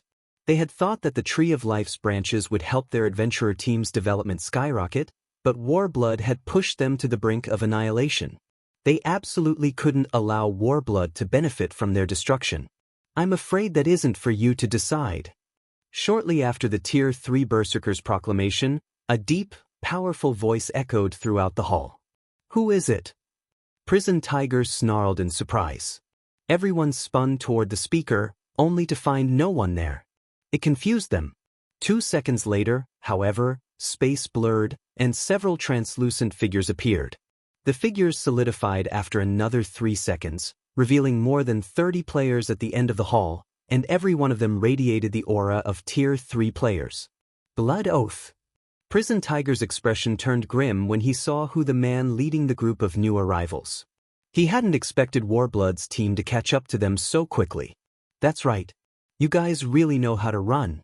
We had to use a Tier 3 group invisibility scroll just to catch up, Blood Oath said, smiling. He then glanced at Zwei and continued, Commander Zwei, it's time for you to hand over the Tree of Life's branches. Or do you still insist we take them from you? Blood Oath had wanted to avoid using the precious Tier 3 group invisibility scroll, but when he had heard that 13 Thrones was on his tail, his hand had been forced. If 13 Thrones' main force caught up with Heaven's Blades, not even Warblood and Starlink would be able to touch the adventurer team. 13 Thrones was a veteran super guild with a foundation that easily trumped Starlink's and Warbloods. Blood Oath's team didn't wait for a response, and the 31 Tier 3 experts behind him moved to surround Heaven's Blades members. Heaven's Blades' team began to despair. They could sense that the weakest of their opponents was a Void Realm expert. Furthermore, Starlink's 4 Shadow Demons had joined Warblood on this hunt. The 4 Shadow Demons were particularly famous in the virtual gaming world. Any virtual gaming expert knew of them. During their early days, these 4 players had given the various super first-rate guilds and super guilds massive headaches. Not only did those 4 players have Starlink's full support in God's domain, but they had also reached Tier 3. The 4 Shadow Demons could likely wipe out Heaven's Blade's entire team on their own. Commander, you should get out of here. Tiger and I will hold them back. They won't be able to get to you once you're in the central corridor, the Tier 3 Elementalist advised Zwei. The Elementalist recognized that Heaven's Blade's team stood no chance against Warblood's experts. Rather than involve Zwei in this meaningless battle, she'd be better off if she fled into the central corridor by herself while the rest of the team bought her time. Without needing to worry about her teammates, Zwei would have an easier time reaching the central corridor as well. I've already told you that isn't up to you. Blood Oath spat. He then turned toward the 4 Shadow Demons and politely requested, I'll have to trouble you for. Leave it to us. After all, it's why the guild leader sent us, Sword Demon agreed, nodding. He and the 3 other Shadow Demons then approached Heaven's Blade's commander. We've heard plenty about you, Commander Zwei. Although we'd like a proper battle with you, we're burdened with responsibility. I'm afraid you'll have to take offense. The 3 other Shadow Demons then moved to surround Zwei. They were so fast that Heaven's Blade's other members didn't have time to react. Come. I've waited for the chance to learn from you 4. Zwei shouted back. Her helmet hid her expression, but based on her calm tone, everyone knew she wasn't afraid in the least. On the contrary, she burned with fighting spirit. With her bold declaration, an immense amount of mana burst from her body, so dense that a white mist began to manifest around her. She radiated a powerful, sacred aura, which felt as if a god had descended to the mortal plane. Amazing! As expected of the player to single-handedly lead Heaven's Blade in becoming one of Dragonheart Island's top 10 adventurer teams. I admire you for reaching that realm at such a young age. Sword Demon praised Zwei, shocked by her performance. Everyone believed that Zwei had only reached the initial stages of the domain realm and still had a long way ahead of her. Read latest chapters at Wuxia World. You, however, Sword Demon could tell that wasn't the case. Zwei had progressed quite far into the domain realm. Even he had only managed the feat in his old age. As the 2 teams were about to engage, a loud commotion broke out outside the hall. Everyone spun to see what had happened. Has 13 Thrones arrived? Prison Tiger muttered hopefully. A moment later, a figure entered the altar hall, and when they saw who it was, Heaven's Blade's members were shocked. Cleansing Flame? Chapter 24-22, Black Flame's arrival. Cleansing Flame's sudden appearance stunned and confused Heaven's Blade's members.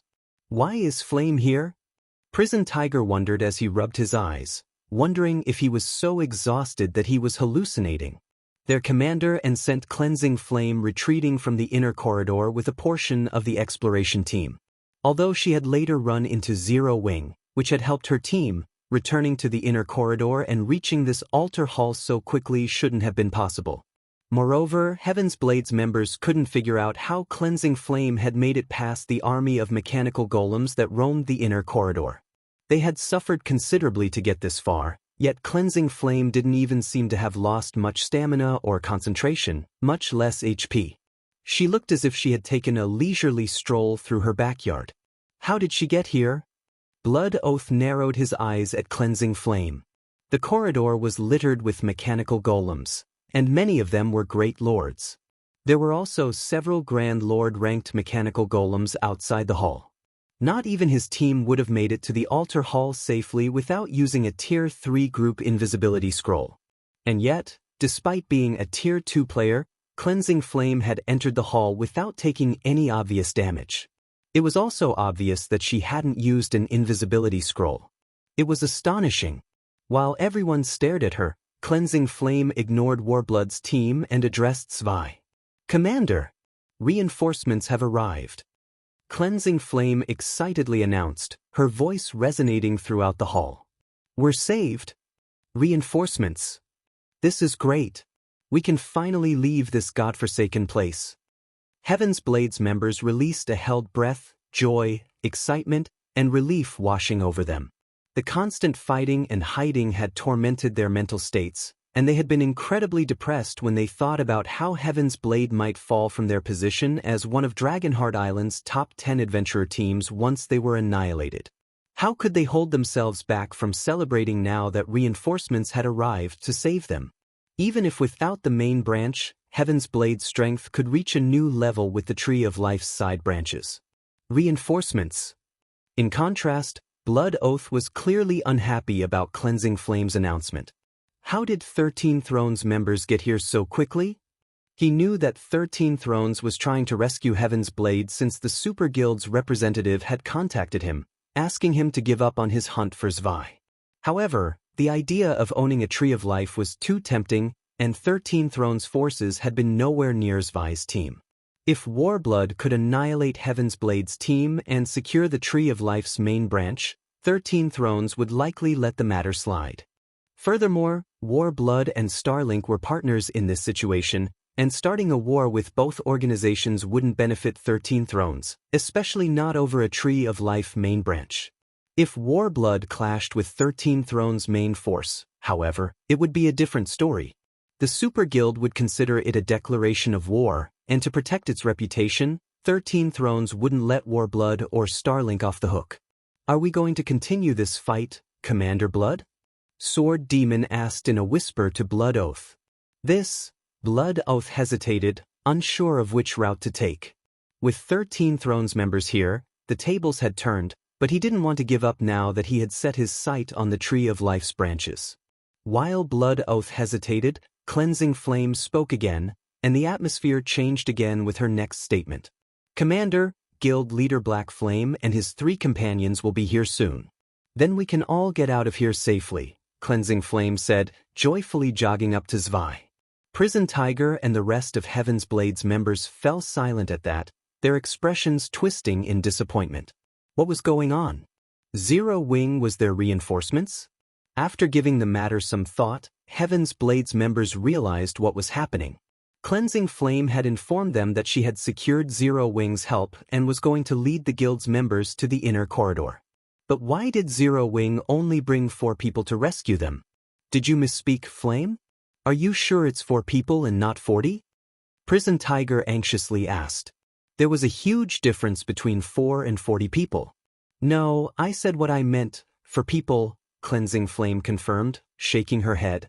The statement rendered Heaven's Blade's members speechless. They all assumed there was something wrong with Cleansing Flame's mind. This is excellent. You actually dare to play us for fools. Blood Oath gave Cleansing Flame a painfully cold look. Do you really think you can just leave because Zero Wing is here? His team had seen his earlier hesitation, but he had only paused because he had thought 13 Thrones' team had arrived. But now he learned that Zero Wing's members had come, not 13 Thrones. To make matters worse, only 4 of Zero Wings members were coming to rescue Heaven's Blade. If everyone thought he had shrunk back in fear of 4 Zero Wing members, he'd be humiliated. Blood Oath wasn't the only one enraged. Every Warblood and Starlink member in the hall was furious. A Tier 2 player like Cleansing Flame had played them all for fools. "You've doomed us, Flame," Prison Tiger said, smiling bitterly when he noticed Warblood and Starlink's members burn with rage and fighting spirit. Cleansing Flame might have fooled Blood Oath and his companions, but her actions had only added fuel to the fire. Even if Zero Wings members could help them, they'd likely have an even more difficult time dealing with their enemies now. "Relax, Big Brother Tiger. We're safe now," Cleansing Flame confidently replied, smiling at Prison Tiger's gloomy expression. Safe? Prison Tiger was at a loss for words. Warblood and Starlink had arrived with a team of 32 players, and every one of them had already reached Tier 3. How could they possibly be safe against such a force? "Kill them. Leave none alive." Blood Oath snarled, his expression darkening when he saw the smile on Cleansing Flame's face. Warblood and Starlink's experts moved in on Heaven's Blade's members, rage burning in their eyes. They wanted nothing more than to tear Heaven's Blade's team to shreds. Boom! Suddenly, before Warblood and Starlink's team could act, a deafening blast echoed throughout the hall. A gigantic figure, 8 meters tall, then flew into the hall. The figure was made of steel and wielded a great sword. It was a Guardian Soldier, a Grand Lord-ranked mechanical golem. The Guardian Soldier crashed into one of the hall's stone pillars, shattering it. Upon close inspection, one would notice the deep slice in the golem's body, which nearly split the Grand Lord in two. A Guardian Soldier? Read latest chapters at Wuxia World. Who did this? Everyone in the hall was familiar with how powerful the Guardian Soldier was. Even Tier 3 MTs struggled to tank the level 107 Grand Lord's normal attacks, and yet, a sword strike had sent it flying. Before everyone could react, another deafening boom reached them from the inner corridor. This time, several Great Lord-ranked mechanical golems were thrown into the hall. As clouds of dust filled the corridor, the players in the hall felt as if some monster lurked within. Moreover, this monster was approaching the altar hall. Everyone suddenly felt a cold chill crawl down their spines as they watched the hall's exit, overwhelmed with anxiety. As the dust settled, 4 cloaked players walked toward the hall. Blood Oath and the others were quite familiar with the figure in the lead, instantly recognizing him. Sword King, Black Flame. Chapter 24-23, Black Flames Might. The appearance of Shifeng's group of 4 instantly made both sides freeze. At this moment, let alone Warbloods and Starlink's members, even Heaven's Blade's members had their mouths hanging. After all, this scene was simply too shocking. Everyone present was well aware of how powerful the inner corridor's golem army was. Both teams had suffered severe losses due to these golems. Anyone who tried to force their way through the golem army would suffer losses several times higher than if they employed crafty methods like using a Tier 3 group invisibility scroll. However, Shifeng's group of 4 had not only brute-forced its way through the golem army but also sent so many golems flying into the altar hall. This was simply unbelievable. Black Flame. An indescribably dark expression appeared on Blood Oath's face when he saw Shifeng, the words he spoke sounding as if they had come from the pits of hell. At this point, Blood Oath's hatred for Shifeng was immeasurable. After Shifeng killed him in the Dragon Phoenix Pavilion's residence, his prestige in Warblood had gone up in smoke. If not for his abilities and strength being sufficiently strong and the shares he held in Warblood, he most likely would have had difficulty remaining Warblood's commander. After all, unlike ordinary adventurer teams, Warblood had backing from major corporations. Hence, he wasn't the only decision-maker in the organization. Aside from Blood Oath, Starlink's 4 shadow demons were also glaring at Shifeng, belligerence written across their faces. All thoughts of fighting Zwei had vanished. Now, only Shifeng existed in their eyes. "I never thought that we would actually meet this brat here," Sword Demon said, a hint of excitement appearing on his face. "Ever since I got promoted to Tier 3, I've been itching to repay the humiliation he gave me. Wind, Mad, and Heart, you 3 get ready as well."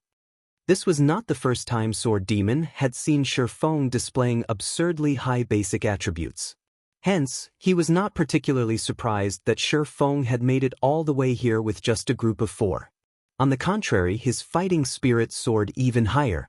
After all, ever since he got promoted to Tier 3, his strength had undergone a heaven-defying transformation. If Shifeng had not improved as much as he had after getting promoted to Tier 3, then he would have been disappointed. You can count on us. Originally, I thought we wouldn't get an opportunity to exact revenge on him. Now that he's here, things could not be better. Wind Demon replied eagerly. After reaching Tier 3, the system restrictions on their bodies had been thoroughly lifted, which allowed them to control their bodies with much greater precision. In addition, the 4 of them had also learned a battle array. Shifeng was undoubtedly the best target for them to test their new strength. Sword Demon, don't take this opportunity from me. He must die at my hands. Blood Oath warned coldly when he saw the 4 shadow demons preparing to take action. He could regain his lost reputation and prestige only by killing Shifeng with his own 2 hands. Commander Blood, I'm afraid we cannot do that. Sword Demon said, frowning as he rejected Blood Oath's warning. His desire to kill Shifeng was not the slightest bit weaker than Blood Oath's. How could he possibly agree to leave Shifeng to Blood Oath? Meanwhile, upon seeing this scene, Heaven's Blade's members were stupefied. Crap, just how much aggro has Black Flame built up with them? Prison Tiger blurted out when he saw Blood Oath and Sword Demon wrangling over who would kill Shifeng.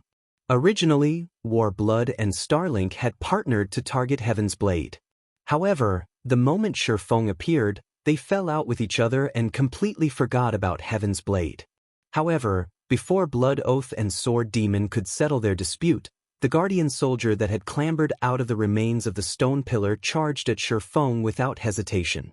At this moment, dark green runes appeared all over the Guardian soldier's steel body, and the ambient mana flowed toward it rapidly. Its aura continuously intensified, and the cut on its body healed instantly. Oh no! The Guardian soldier has gone berserk. Prison Tiger exclaimed, his complexion paling when he saw the Guardian soldier's transformation. Although the Guardian soldier was only a level 107 Grand Lord, when it went berserk, its strength rivaled that of mythic monsters of the same level. Even Zwei would not dare tank it in such a state.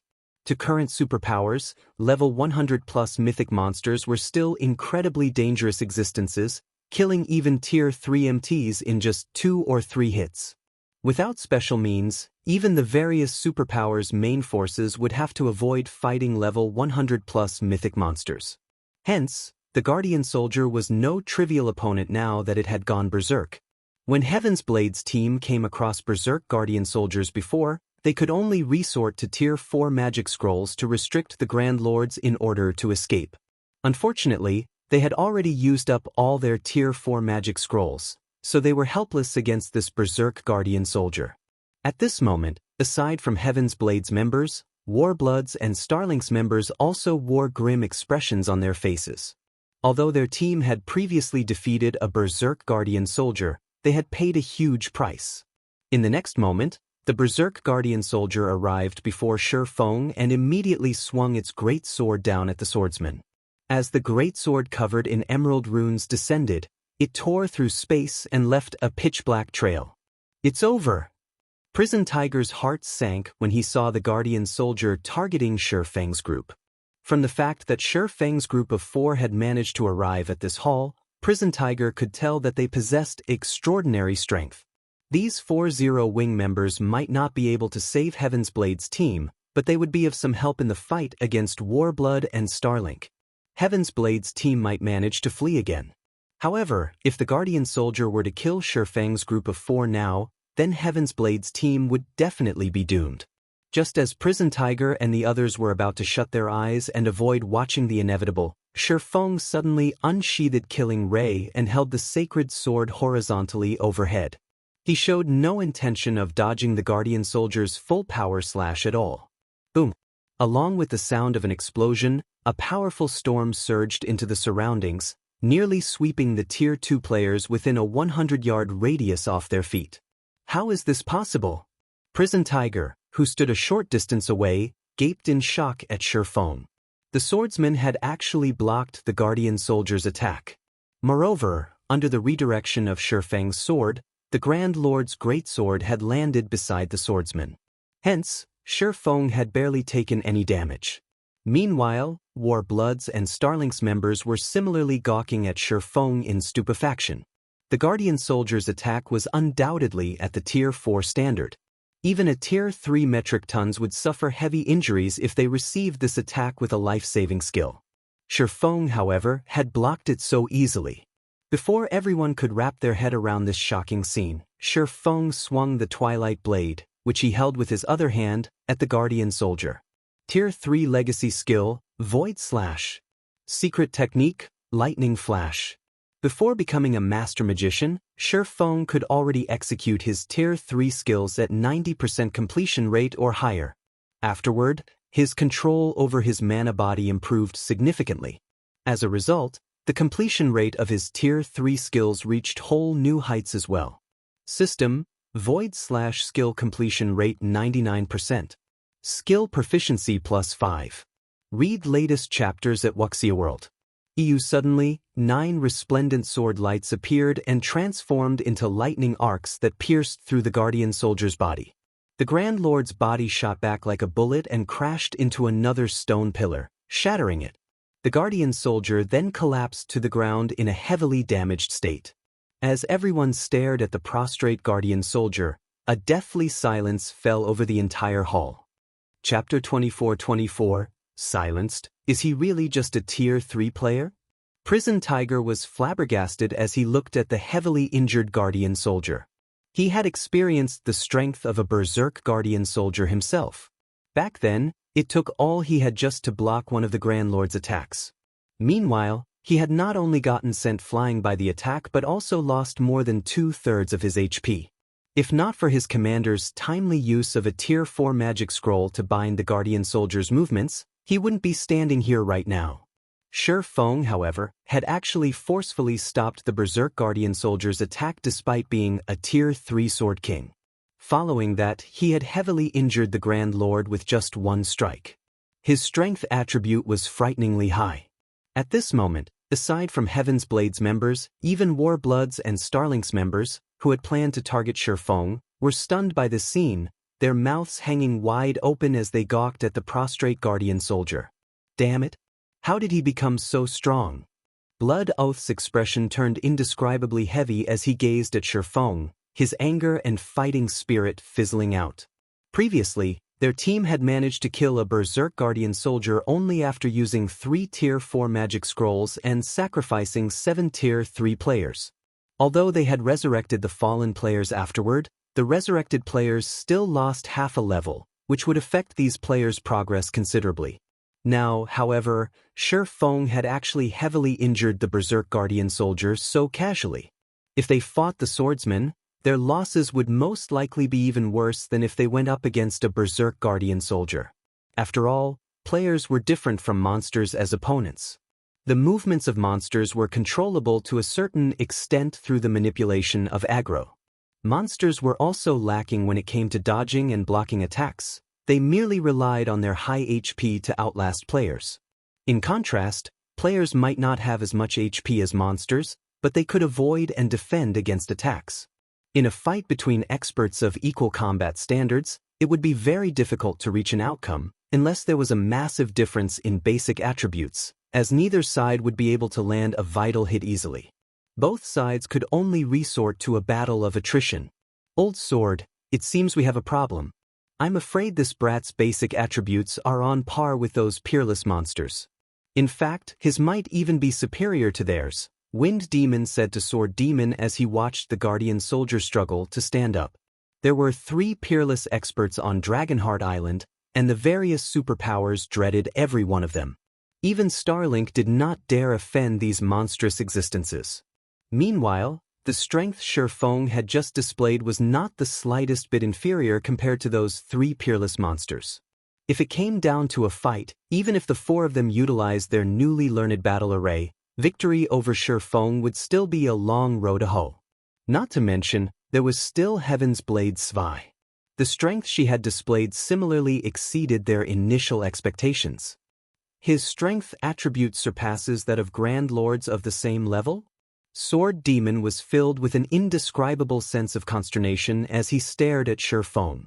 Just how many resources and opportunities did he receive? With Starlink's backing, the resources Sword Demon had obtained were far beyond what guild leaders of first-rate guilds got. In addition, while challenging his Tier 3 promotion quest, he had come across a fortuitous opportunity and secured himself a strength-type bloodline and peak legacy. Now, in terms of strength, he was already close to rivaling Grand Lords of the same level. With the boost from the battle array, his strength would surpass that of a Grand Lord. In terms of strength, he undoubtedly ranked at the top of God's domain. The only ones that could surpass him were Dragonheart Island's top 3 experts. However, those 3 peerless monsters all had a super guild supporting them. The resources and opportunities they received were far superior to his. Hence, his inferiority was only natural. Shifeng, however, had only 0 wing behind him. Even though the guild was allied with superpowers like the Dragon Phoenix Pavilion and Unyielding Soul, producing a peerless expert should still be impossible for it. Meanwhile, after a moment of silence, whether it was Warbloods or Starlink's Tier 3 experts, every one of them froze, their eyes brimming with fear as they looked at Shifeng. Heaven's Blades members were stunned to see this. The fact that Shifeng had heavily injured a Berserk Guardian soldier with one move was already plenty shocking. Now, he even deterred Warbloods and Starlink's members from taking action. These 32 Warblood and Starlink members were not only Tier 3 players but also at the Void Realm standard at the very least. If news of this matter spread, it would definitely cause a sensation throughout Dragonheart Island. No wonder Black Flame brought only 3 people with him to rescue us. He actually possesses such frightening strength. With this, Warblood and Starlink will have to think twice. Early Butterfly, a Tier 3 female elementalist from Heaven's Blade, said joyfully when she saw this scene. The 3 peerless monsters of Dragonheart Island were terrifyingly strong. Even the various superpowers' main forces were afraid of provoking them. Now, Shifeng had revealed that his strength rivaled those 3 peerless monsters. If he worked with Heaven's Blade's members, then Warblood and Starlink's chances of victory would be considerably low. What do you think, Big Brother Tiger? I didn't say anything wrong, right? Cleansing Flame said proudly as she glanced at the stunned prison tiger. She knew very clearly what kind of strength Shifeng possessed. Even Demon Palace's main force was no match for him. Warblood and Starlink naturally wouldn't stand a chance against him either. At this moment, Cleansing Flame even started wondering how Prison Tiger would react if he found out that Shifeng had repelled Demon Palace's main force members all by himself in a frontal confrontation. Meanwhile, after Shifeng heavily injured the Guardian Soldier, Cola, Turtledove, and Shadow Sword joined the fight. Although the 3 of them were not as strong as Shifeng, they still weren't existences that Warbloods and Starlink's experts could take on one-on-one. Only Domain Realm experts like Blood Oath and the 4 Shadow Demons would stand a chance against them. For a time, the members of Heaven's Blade, Warblood, and Starlink watched quietly as Shifeng's group of 4 took out the Guardian Soldier, an indescribably complex atmosphere filling the hall. After looting the Guardian Soldier, Shifeng turned to Blood Oath, a smile appearing on his face as he asked, "Commander Blood, you've been watching for quite some time now. Are you planning to leave on your own? Or do you want me to send you off?" Although Blood Oath and the others had reached Tier 3, they still were not much of a threat to Shifeng. After all, he possessed multiple fragmented legendary items. He would, at most, be wary of Warbloods and Starlink's hidden trump cards. After all, as Dragonheart Island's #1 adventurer team, Warblood should have come across plenty of fortuitous opportunities. The strength it concealed definitely could not be underestimated. At Shifeng's words, Blood Oath's complexion turned ashen. For a moment, the Berserker wavered over his decision. If he chose to fight, he would have to go up against Shifeng, someone whose strength rivaled Dragonheart Island's 3 peerless monsters. If he chose to retreat, he would be abandoning an excellent opportunity to obtain a Tree of Life. In addition, Warblood's reputation would most likely take a hit. After all, it would be impossible to keep such a huge incident under wraps. Read latest chapters at Wuxia World. Meanwhile, when Heaven's Blades members saw this scene, they could not help but look at Feng in reverence. Ever since Warblood became Dragonheart Island's #1 adventurer team, it had remained in the limelight of Dragonheart Island. No superpower dared to offend it. Aside from Feng, there were most likely only a handful of individuals that could push Warblood to such an extent.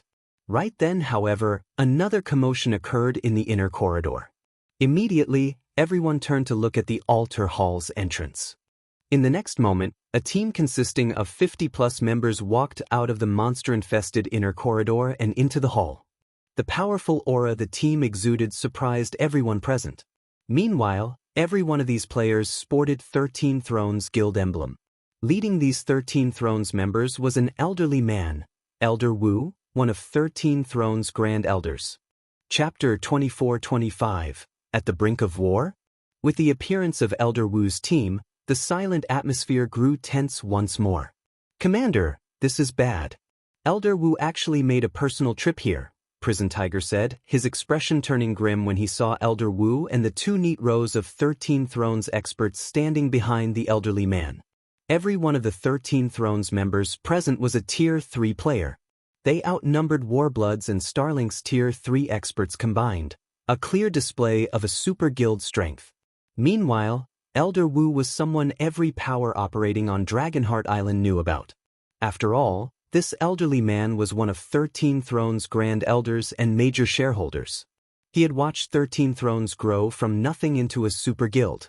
Even 13 Thrones' current guild leader had to listen to Elder Wu's words. He was someone with authority within the super guild 13 Thrones.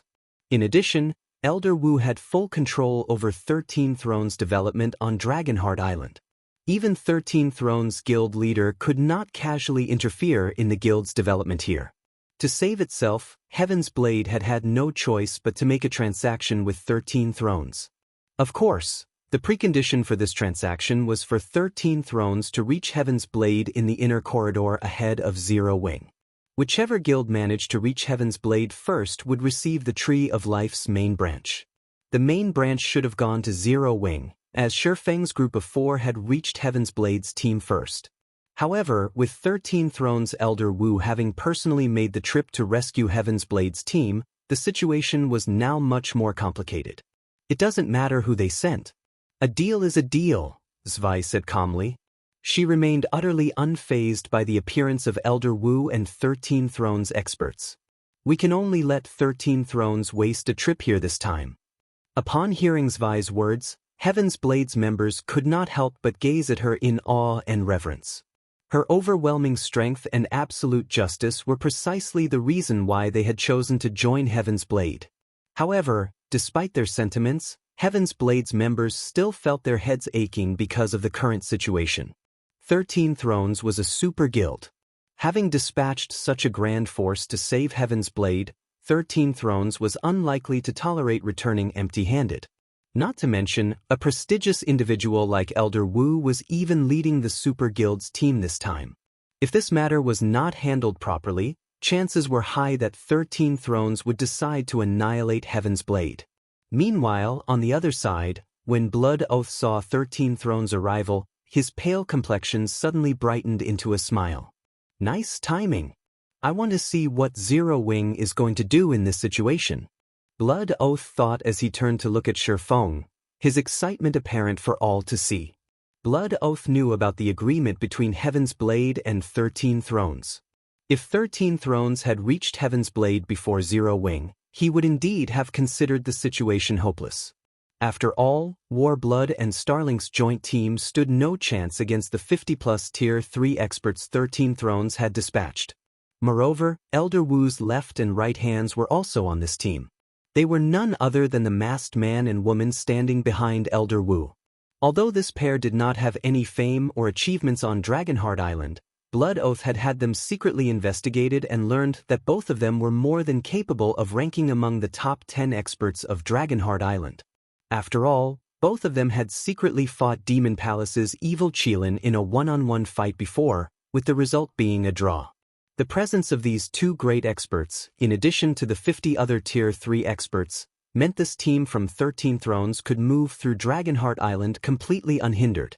Even the 3 peerless monsters of Dragonheart Island would not be willing to clash with such a team unless absolutely necessary.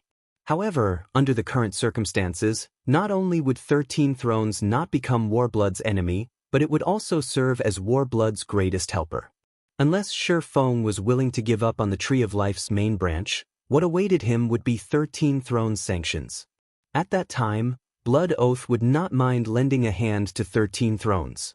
During the time Heaven's Blade and Warblood were pondering over this matter, Elder Wu got a clear look at the situation inside the altar hall. Zero Wing arrived first? Elder Wu's complexion turned slightly ugly when he saw Shi Feng. The peak experts present were able to detect Elder Wu's change in complexion instantly.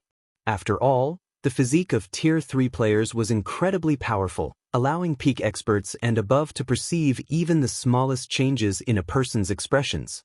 Immediately, the atmosphere in the hall chilled. So, they're planning to fight? Prison Tiger's head ached when he sensed the change in the atmosphere. He then glanced at Cleansing Flame, who stood beside him and said quietly, "Flame, can you try persuading Black Flame? A wise man does not fight when the odds are against him. We stand no chance against 13 Thrones and Warblood's teams." Prison Tiger knew very clearly that with Svi's personality, it was utterly impossible to dissuade her from a decision she had made. Hence, their only hope now was to change Shi Feng's mind. If Shi Feng was willing to give up on the Tree of Life's main branch, then they could avoid fighting a futile battle. However, if Shi Feng was adamant in keeping the main branch, then a battle against 13 Thrones and Warblood would be inevitable. "You want me to persuade him?" Cleansing Flame revealed a bitter smile upon hearing Prison Tiger's words. "Big Brother Tiger, I'm afraid that will be very difficult." Through her journey with Shi Feng, she had gotten a clear idea of the man's personality. Similar to Svi, Shi Feng would persist with his decisions regardless of the cost. Moreover, the decision to give up on the Tree of Life's main branch was for Zero Wing to make. An outsider like herself had no place in the decision-making process. As Heaven's Blade's members racked their brains over this matter, Blood Oath and his team took the initiative to approach Elder Wu. "Greetings, Elder Wu. I am Blood Oath, Warblood's commander," Blood Oath said, smiling. "I've been looking forward to meeting you for a long time now. Since you have made a personal trip here today, Warblood and Starlink will withdraw from the struggle for the Tree of Life. So, you're Warblood's commander. Younger people really are growing increasingly stronger with each generation." Elder Wu nodded his head approvingly at Blood Oath's respectful attitude. "If Elder Wu requires Warblood's help, please feel free to say so. We will definitely assist you to the best of our abilities," Blood Oath offered, smiling. He then glanced at the distant Shi Feng and continued, "If there's anybody that dares disrespect you, Warblood will definitely teach them a lesson." Blood Oath's attitude immediately made the Heaven's Blade members present nervous. They had never thought that Blood Oath would give up on the Tree of Life so decisively and even choose to side with 13 Thrones. This situation wasn't beneficial to Heaven's Blade or Zero Wing at all. "Allow this old man to thank you then," Elder Wu said, chuckling. He then stopped paying attention to Blood Oath and started walking toward Shi Feng's group of 4, together with his subordinates. As Elder Wu's group approached Shi Feng, the anxiety Heaven's Blade's members felt ramped up. At the same time, the atmosphere also grew increasingly tenser. It felt as if a war would break out at any moment. Hopefully, Guild Leader Black Flame won't be too persistent, Cleansing Flame prayed inwardly. Although the Tree of Life was important, there were still plenty of opportunities inside the Molten Ruin. If Zero Wing started a fight with 13 Thrones now, it would not gain any benefits. After all, 13 Thrones possessed far greater strength on Dragonheart Island than Warblood and Starlink combined.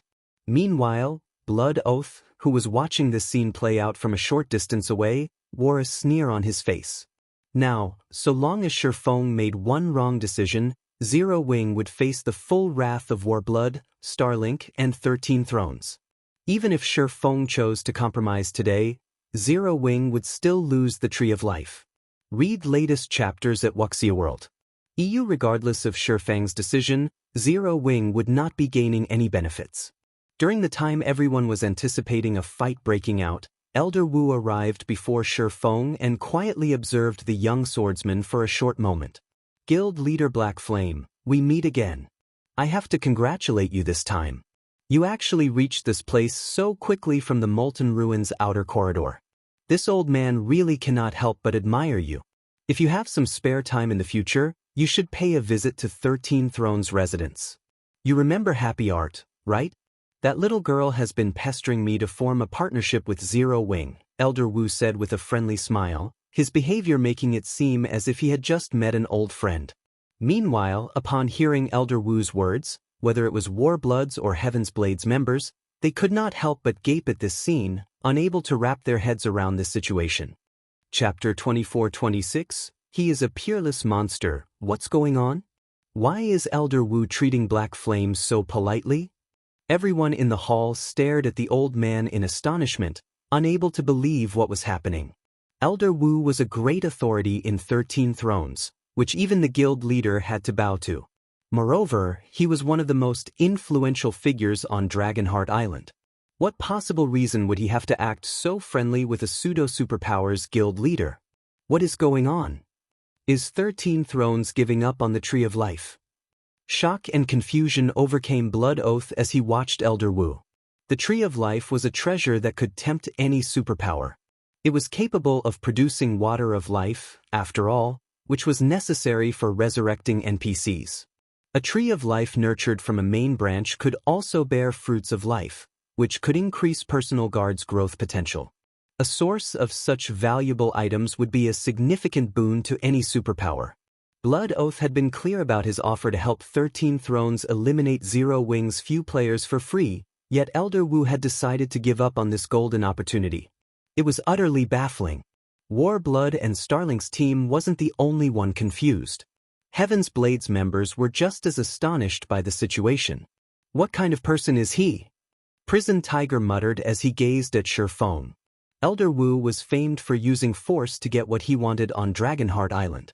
He never even showed the other superpowers guild leaders any respect. Furthermore, he had fought 2 superpowers over a treasure at sea. The incident had shocked everyone on the island. That treasure had only been an epic item, which wasn't even in the same league as a main branch from the Tree of Life. Prison Tiger had been certain that Elder Wu would move against Zero Wing, and Heaven's Blade wouldn't be able to do anything about it. 13 Thrones had never promised not to steal the branch from Zero Wing if the guild's team won it. If Elder Wu ordered an attack, he wouldn't be breaking any promises. But not only hadn't Elder Wu attacked Shifeng's 4-man party. Rather, he had personally congratulated the swordsman. For a moment, Prison Tiger even wondered if Shifeng weren't actually Zero Wing's guild leader, but the leader of some super guild. In truth, Elder Wu's amicable greeting had even surprised Shifeng. He had never expected the old man to take such a friendly tone with him. After a moment of silence, Shifeng smiled and replied, "Elder Wu, your praise is too generous. If I have time, I will certainly pay 13 Thrones a visit. I believe there are many ways a partnership between our guilds could benefit us in God's domain." Based on Elder Wu's attitude, Shifeng realized that he wanted to form an alliance regarding the Tree of Life, which was wonderful news for Zero Wing.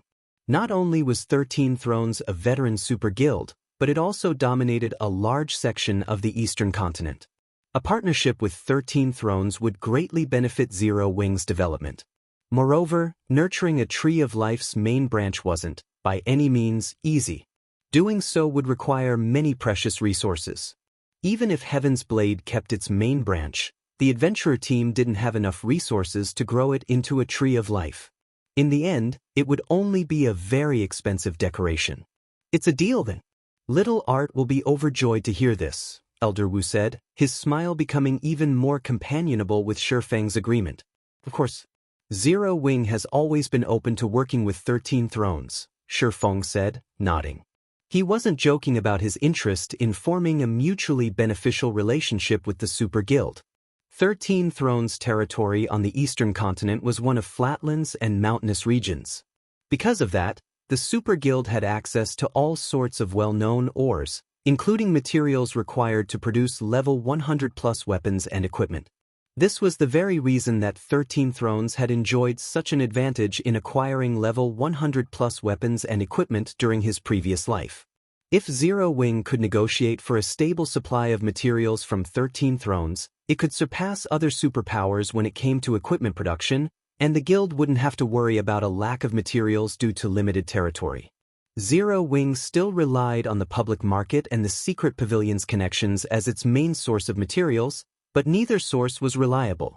The materials available on both markets depended on how willing the various powers were to sell their materials. If the various powers refused to sell, securing the materials Zero Wing needed would be considerably challenging. Because the drop rate for weapons and equipment decreased drastically after level 100, the materials necessary for producing such items had reached astronomical prices, and supply had been extremely limited during Shifeng's previous life. Most of the market's items had come from independent players, and there hadn't been enough to support a guild's development. This was also why first-rate guilds hadn't been able to outcompete superpowers after mainstream players had reached level 100. Meanwhile, everyone's jaws hung open as they watched Shifeng and Elder Wu's pleasant conversation. As experts, they could all determine a player's emotional state. If Elder Wu had only been performing for the sake of propriety, he was now truly treating Shifeng as a friend and speaking with the swordsman as an equal. Not even Blood Oath, Warblood's commander, qualified to receive such treatment. After conversing for a short while, Shifeng and Elder Wu parted ways. Keeping with his agreement with Heaven's Blade, Shifeng then guided the adventurer team's members out of the Molten Ruin. Black Flame. Blood Oath gnashed his teeth as he watched Shifeng leave the hall alongside Heaven's Blade's team, his rage spilling forth and causing the players around him to shudder. Blood Oath had already suffered a massive blow to his reputation after Shifeng had slain him in the Dragon Phoenix Pavilion's residence, and now he had to stand aside and watch the man lead Heaven's Blade's members out of his grasp. It was unprecedentedly humiliating. Commander Blood, you need to calm down. 13 Thrones people are still here. Taking action now wouldn't be appropriate, Sword Demon quietly advised Warblood's leader. Shifeng's most recent display had proven that he could nearly rival Dragonheart Island's 3 Peerless monsters, and the man had just solidified a relationship with 13 Thrones. If Warblood and Starlink attacked Zero Wing's small party now, they'd be digging their own graves. With Sword Demon's warning, Blood Oath calmed immediately. He then shifted his gaze toward 13 Thrones members, who stood a short distance away. He realized that all of 13 Thrones members were staring at his team, and based on their postures, they were clearly prepared for battle. It left no room for doubt that 13 Thrones' team would attack his if he tried to pull anything against Zero Wing. Blood Oath was stupefied. He could understand if 13 Thrones had simply intended to give up on the fight for the Tree of Life's main branch and maintained a neutral stance, but the Super Guild's players chose to side with Shifeng. Blood Oath even wondered if they were putting on an act.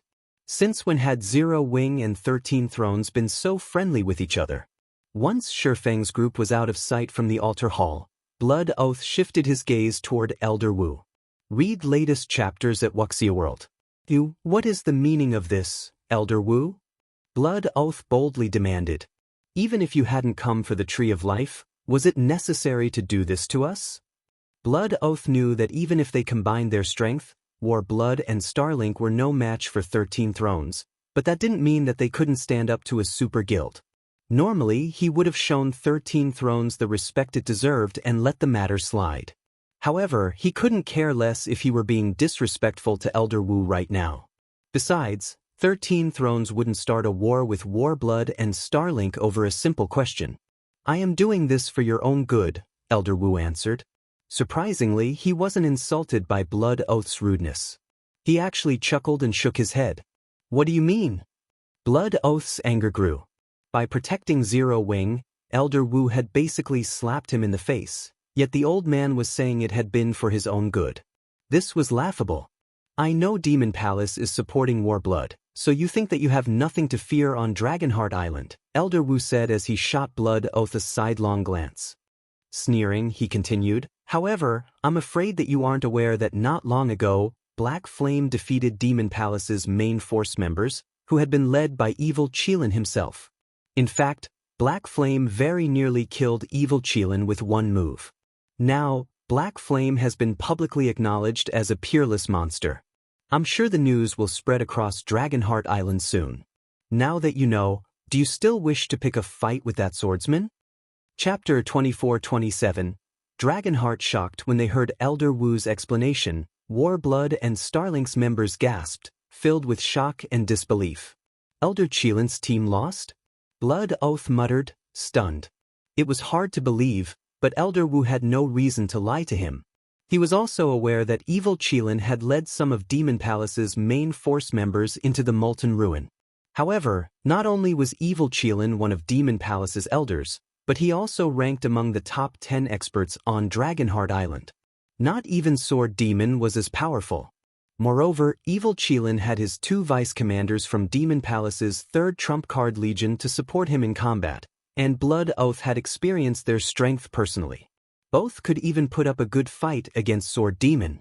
Although the rest of evil Qilin's team was slightly weaker, they were all Tier 3 experts with the demonic Hellword's special legacy. Aside from Dragonheart Island's 3 Peerless Monsters teams, no power on the island should be able to defeat evil Qilin's team. And yet, Elder Wu had just informed them that Shifeng had done just that. Moreover, Shifeng had nearly instant-killed evil Qilin. How could Blood Oath believe something so outlandish? I know you don't believe me, but I have the battle video of that encounter. You can take a look for yourself, Elder Wu said, smiling at Blood Oath's frozen expression. He then sent the video to Warblood's commander. In truth, Elder Wu was a little annoyed that Warblood had ignored 13 Thrones' warning and continued its pursuit of Heaven's Blade's team. Hence, he hadn't minded letting Blood Oath and his team learn their true worth. For now, Shifeng's battle video wasn't available to the public, but Warblood should be capable enough to acquire it, which was why Elder Wu didn't mind revealing the secret. How is this possible? Blood Oath watched the video, utterly stupefied. The battle's outcome was even more unbelievable than he had imagined. Not only did the video show Shifeng nearly instant-killing evil Qilin, but it also displayed Demon Palace's retreat as the team fled like rats from a sinking ship. The battle between Shifeng and Demon Palace's experts had been completely one-sided. With the players you have here, your team isn't enough to take on Black Flame alone. Of course, if you think you can defeat Dragonheart Island's peerless monsters, you can challenge the man, Elder Wu said, still smiling as he saw Blood Oath's expression shift to one of horror. It's no wonder why he ignored us. So, he already this powerful. Even Sword Demon paled when he saw the video. Sword Demon knew that he was just slightly stronger than Dark Scorpion, and that was only because he had superior combat standards. Shifeng, however, had killed Dark Scorpion in one move. Sword Demon doubted that he would have fared any better if he had been in Dark Scorpion's place. Even if he activated his battle array, he would, at most, rival evil Qilin's power. The outcome of a battle with Shifeng wouldn't be any different for him. Complex emotions swam within Blood Oath. He felt both terrified and fortunate. The fact that Shifeng had become a peerless monster after reaching Tier 3 petrified him, and he celebrated the fact that he hadn't rushed into a fight with the swordsman. Warblood would have suffered so severely that it might have been forced to use its trump cards, which Blood Oath wanted to avoid more than anything. I've already done you a kindness in warning you. I've heard that Warblood has a grudge against Zero Wing. If that's the case, you should be careful in the future, Elder Wu said, chuckling before he left the hall with his team. Warblood had disregarded 13 Thrones after gaining Demon Palace's support, but now that Zero Wing had a peerless monster like Shifeng, Warblood would have a tough road ahead. That despicable old fox. Blood Oath inwardly cursed as he watched Elder Wu's departing figure. Elder Wu hadn't told him this out of kindness, but as a warning to Warblood. Now that the adventurer team's backer had made such a powerful enemy, Warblood had lost its reason to act so arrogantly. Commander, I'm afraid that our future is going to be challenging now that Black Flame is so strong, Inkfeather said. They had clashed with Zero Wing on Dragonheart Island frequently. If Shifeng disregarded his reputation and moved against Warblood's experts personally, the adventurer team would suffer grave losses. Warblood would be utterly helpless before the swordsman. It seems I'll have to have a chat with Demon Palace and Starlink, Blood Oath said. He, too, understood that the situation had grown beyond Warblood's capabilities. A peerless monster had astonishing strength and influence. Warblood's only hope of survival was to rely on the two superpowers. Meanwhile, news of Shurfeng's victory over evil Qilin's team spread like wildfire. The strength he had displayed had particularly shocked Dragonheart Island's various superpowers. Only the island's 3 peerless monsters had the strength to defeat a team of that caliber single-handedly. This incident had also begun to change the various superpowers' attitudes regarding Zero Wing. The various superpowers had only felt that Zero Wing's peak combatants could rival those from ordinary superpowers, but when it came to overall strength, the guild couldn't compare. However, after this event, the various superpowers began to view Zero Wing as an equal. At the very least, they intended to treat Shurfeng, Zero Wing's guild leader, as respectfully as they did guild leaders of actual superpowers. And this was all because of Shurfeng had been recognized as a peerless monster now that he had reached Tier 3. It wasn't easy to reach Tier 3 in God's domain. Even peak experts had less than a 50% chance to succeed. Although more players would complete their Tier 3 promotion quests as they reached higher levels and obtained better equipment, they would still be a minority among God's domain's player base. Moreover, there would be a huge difference in player strength depending on what difficulty they completed.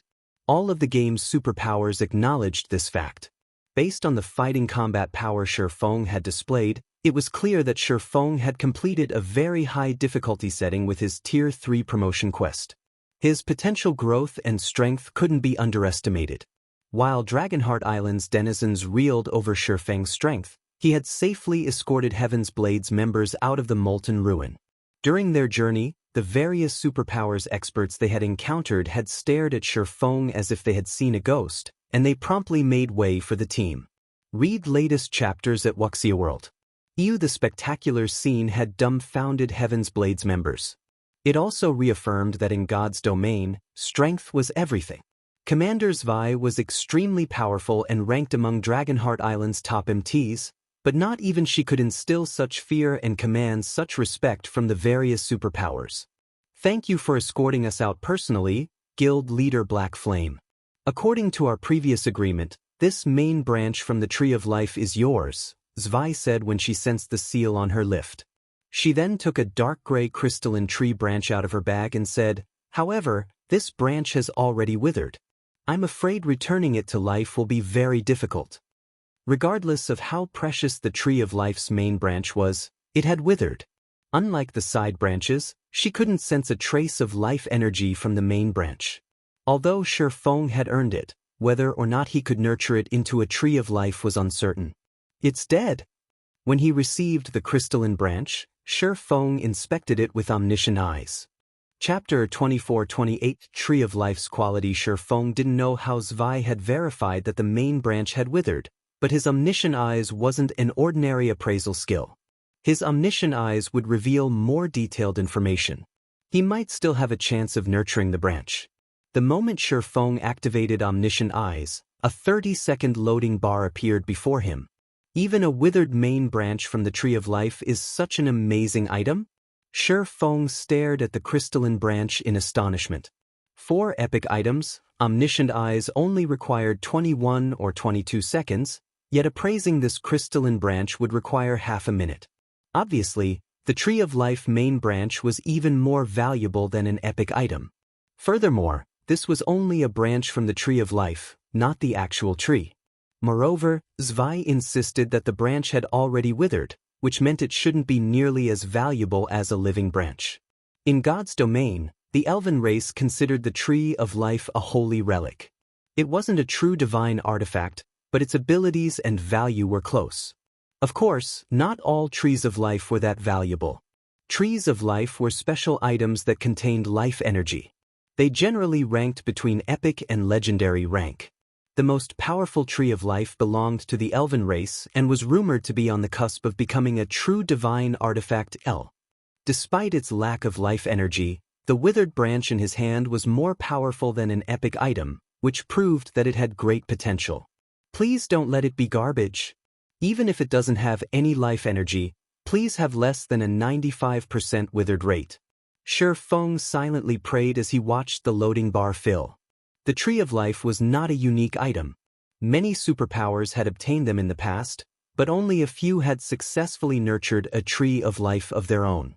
Naturally, a branch's withered rate. Based on the various powers research, a branch had no chance of surviving if it had a 95% or higher withered rate, regardless of whether it was a main or side branch. The lower the withered rate was, the greater the chances of survival the branch would have. Branches that were empty of life energy generally had an 80% or higher withered rate, which included the main branch in Shi Feng's hands. Shi Feng knew that the main branches the various powers had obtained during his previous life hadn't usually contained life energy. However, these branches were incredibly valuable, and as long as one could grow them, they'd be at least as valuable as several fragmented legendary items. Fragmented legendary items were some of the rarest and most valuable treasures in God's domain. Not even first-rate guilds had had more than 15 of them, on average, in the past. First-rate guilds had held full control over entire kingdoms and over 1 million guild members, but despite the resources in their grasp, they had only secured a small number of fragmented legendary items. Time passed slowly for Shi Feng as he grew increasingly nervous while he watched the seconds pass. 10 seconds, 20 seconds. While Shi Feng stared intently at the crystalline branch, Zwei spoke up.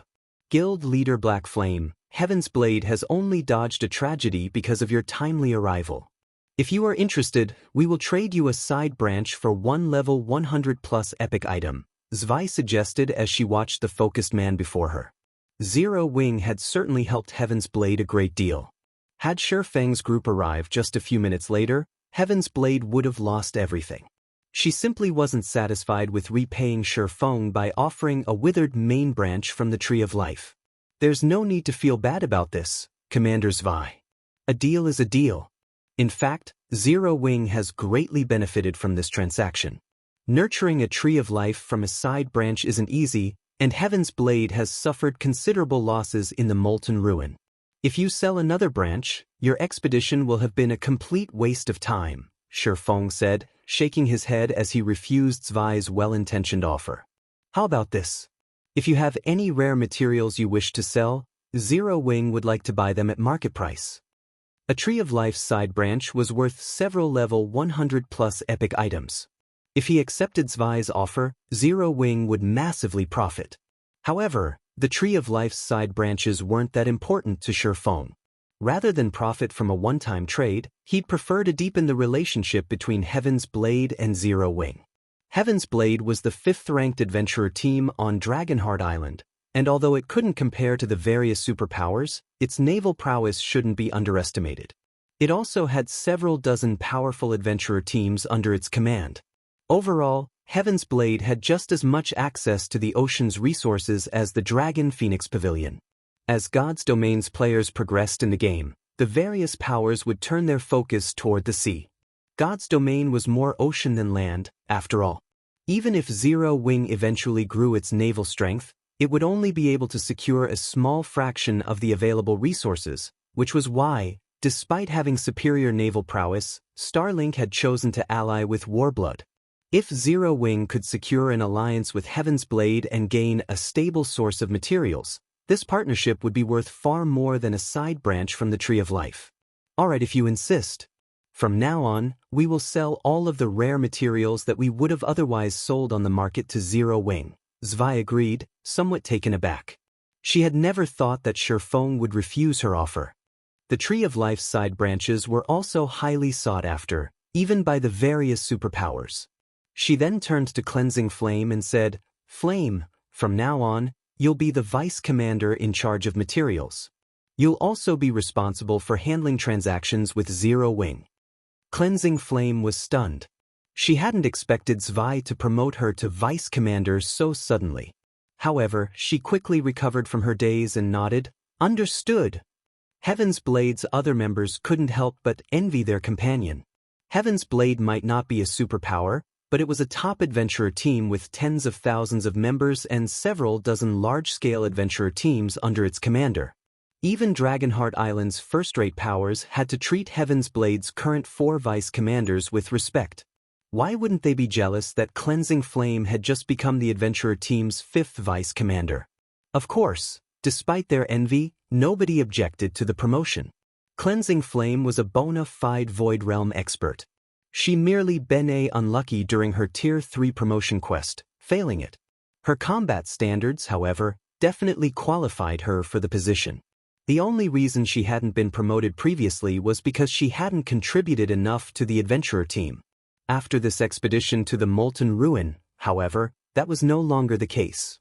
Their main force had only avoided utter destruction thanks to Cleansing Flame's success in acquiring Shurfeng's help. That major achievement was more than enough for her to earn the position of vice commander. Read latest chapters at Wuxia World. Even Yuluo was a little jealous of Cleansing Flame.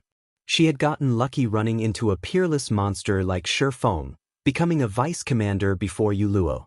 Yuluo had been surprised when her team encountered Zwei and Shurfeng's group halfway through their journey into the inner corridor.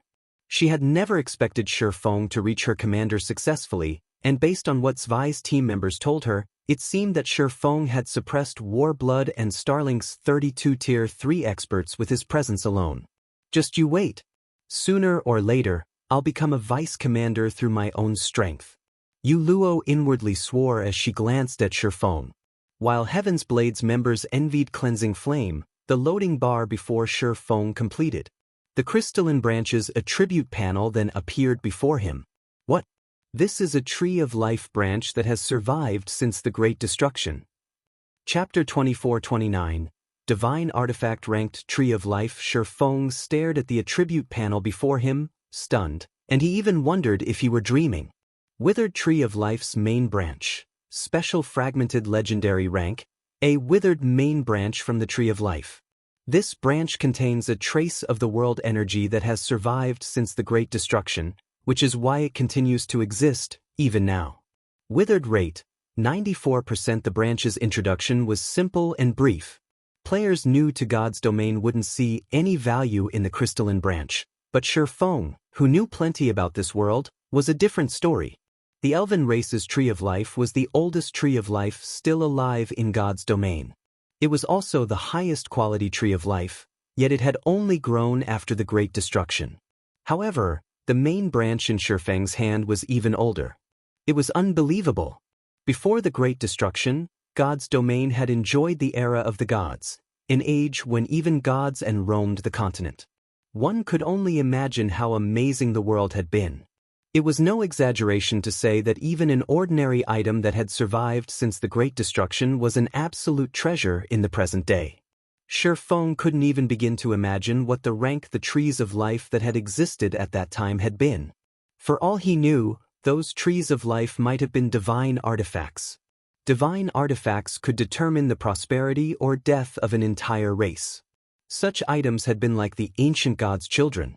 Shurfeng had only seen 2 divine artifacts attribute panels in the War God's Temple due to a legendary ranked main storyline quest. The War God's Temple was one of the strongest powers in God's Domain. Not a single kingdom or empire could rival it. And yet, despite such power, the War God's Temple only had 2 divine artifacts in its possession. Before today, Shurfeng hadn't understood the true strength of divine artifacts. In fact, he had even wondered if players could actually get their hands on one. Even after a decade in God's Domain, no one had ever heard of a player acquiring a divine artifact. The strongest items he had heard of players obtaining were legendary rank. A legendary item could allow a player to transcend tiers.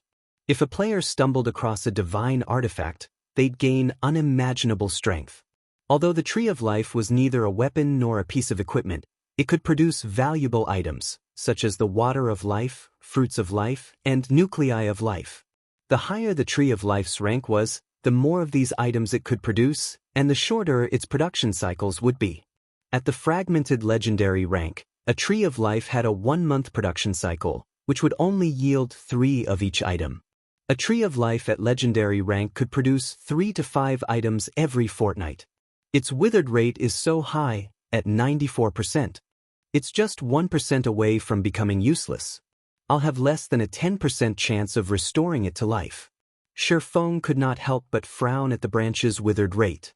He knew that a branch would be useless if it had a 95% or higher withered rate, but only one power had successfully nurtured a tree of life from a 94% withered branch. Moreover, that had only been a side branch. Of course, there was no difference between restoring a main branch or side branch. Both would need a steady supply of materials that contained high-purity mana and life energy to restore the branch's life force, allowing it to grow naturally. Not even the various superpowers were guaranteed to return life to a fragmented legendary ranked branch with a 94% withered rate. Restoring life to the branch would require legendary ranked materials with exceptional mana and life energy. Such legendary materials were painfully rare. One would have to rely on luck to obtain them.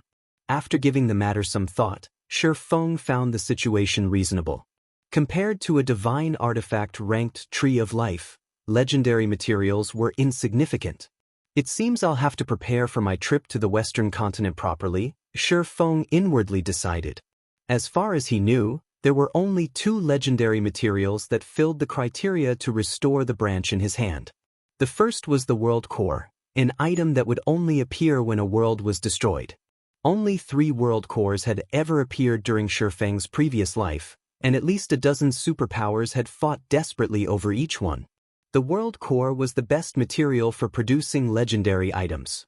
Players had even considered them divine artifact-level items back then. The second material Shifeng knew of was the Star of Light. The Star of Light was a super rare material that could only be found inside massive stars that fell on the Western continent. Players had only found 6 stars of light in the past.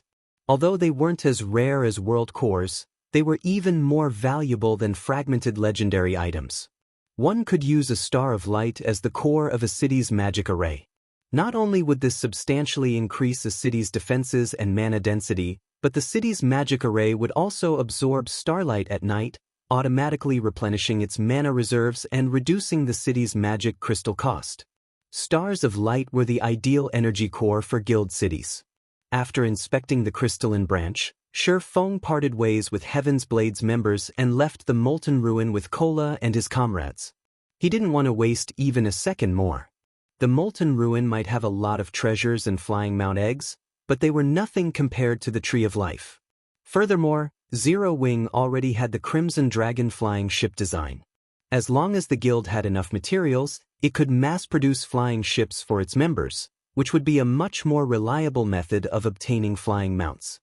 Most importantly, if he could restore life to the main branch he now owned, he would have a source of fruits of life. Not only would he be able to increase the growth potential of the guild's personal guards, but he could also increase their flying mounts potential. In God's domain, a flying mount's rank made the difference in how much it could help players.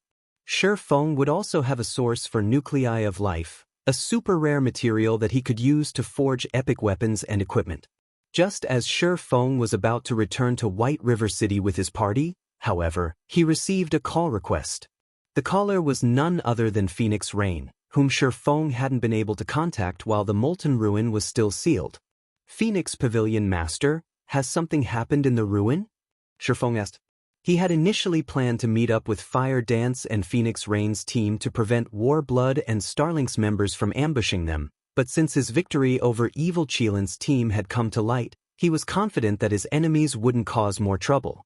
Hence, he had decided there was no point in convening HMD1 continue exploring the Molten Ruin. He had other concerns right now, and Fire Dance and Phoenix Rain's team should be strong enough to handle anything the Molten Ruin could throw at them. Nothing's wrong in the Molten Ruin. In fact, Warblood and Starlink's members have chosen to leave us alone, Phoenix Rain said, smiling. We've also gotten quite lucky. So far, we found 2 horned eagle eggs. You've already found so many? Shifeng was surprised to hear it. Although the Molten Ruin was a treasure trove, obtaining so many flying mounts in it shouldn't be possible. He figured the ruin would have at most 20 horned eagle eggs. Otherwise, flying mounts would have been widely available in his previous life, not the luxury items they had been. With so few eggs available, Fire Dance and Phoenix Rain's group would be fortunate to find a single one. And yet, after only spending a few hours in the Molten Ruin, they had already found 2 eggs. Even if luck played a role, their harvest was astounding. Moreover, Phoenix Rain and her team had only explored the outer corridor. They'd likely find even more abundant treasures in the inner corridor. Read latest chapters at Wuxia World.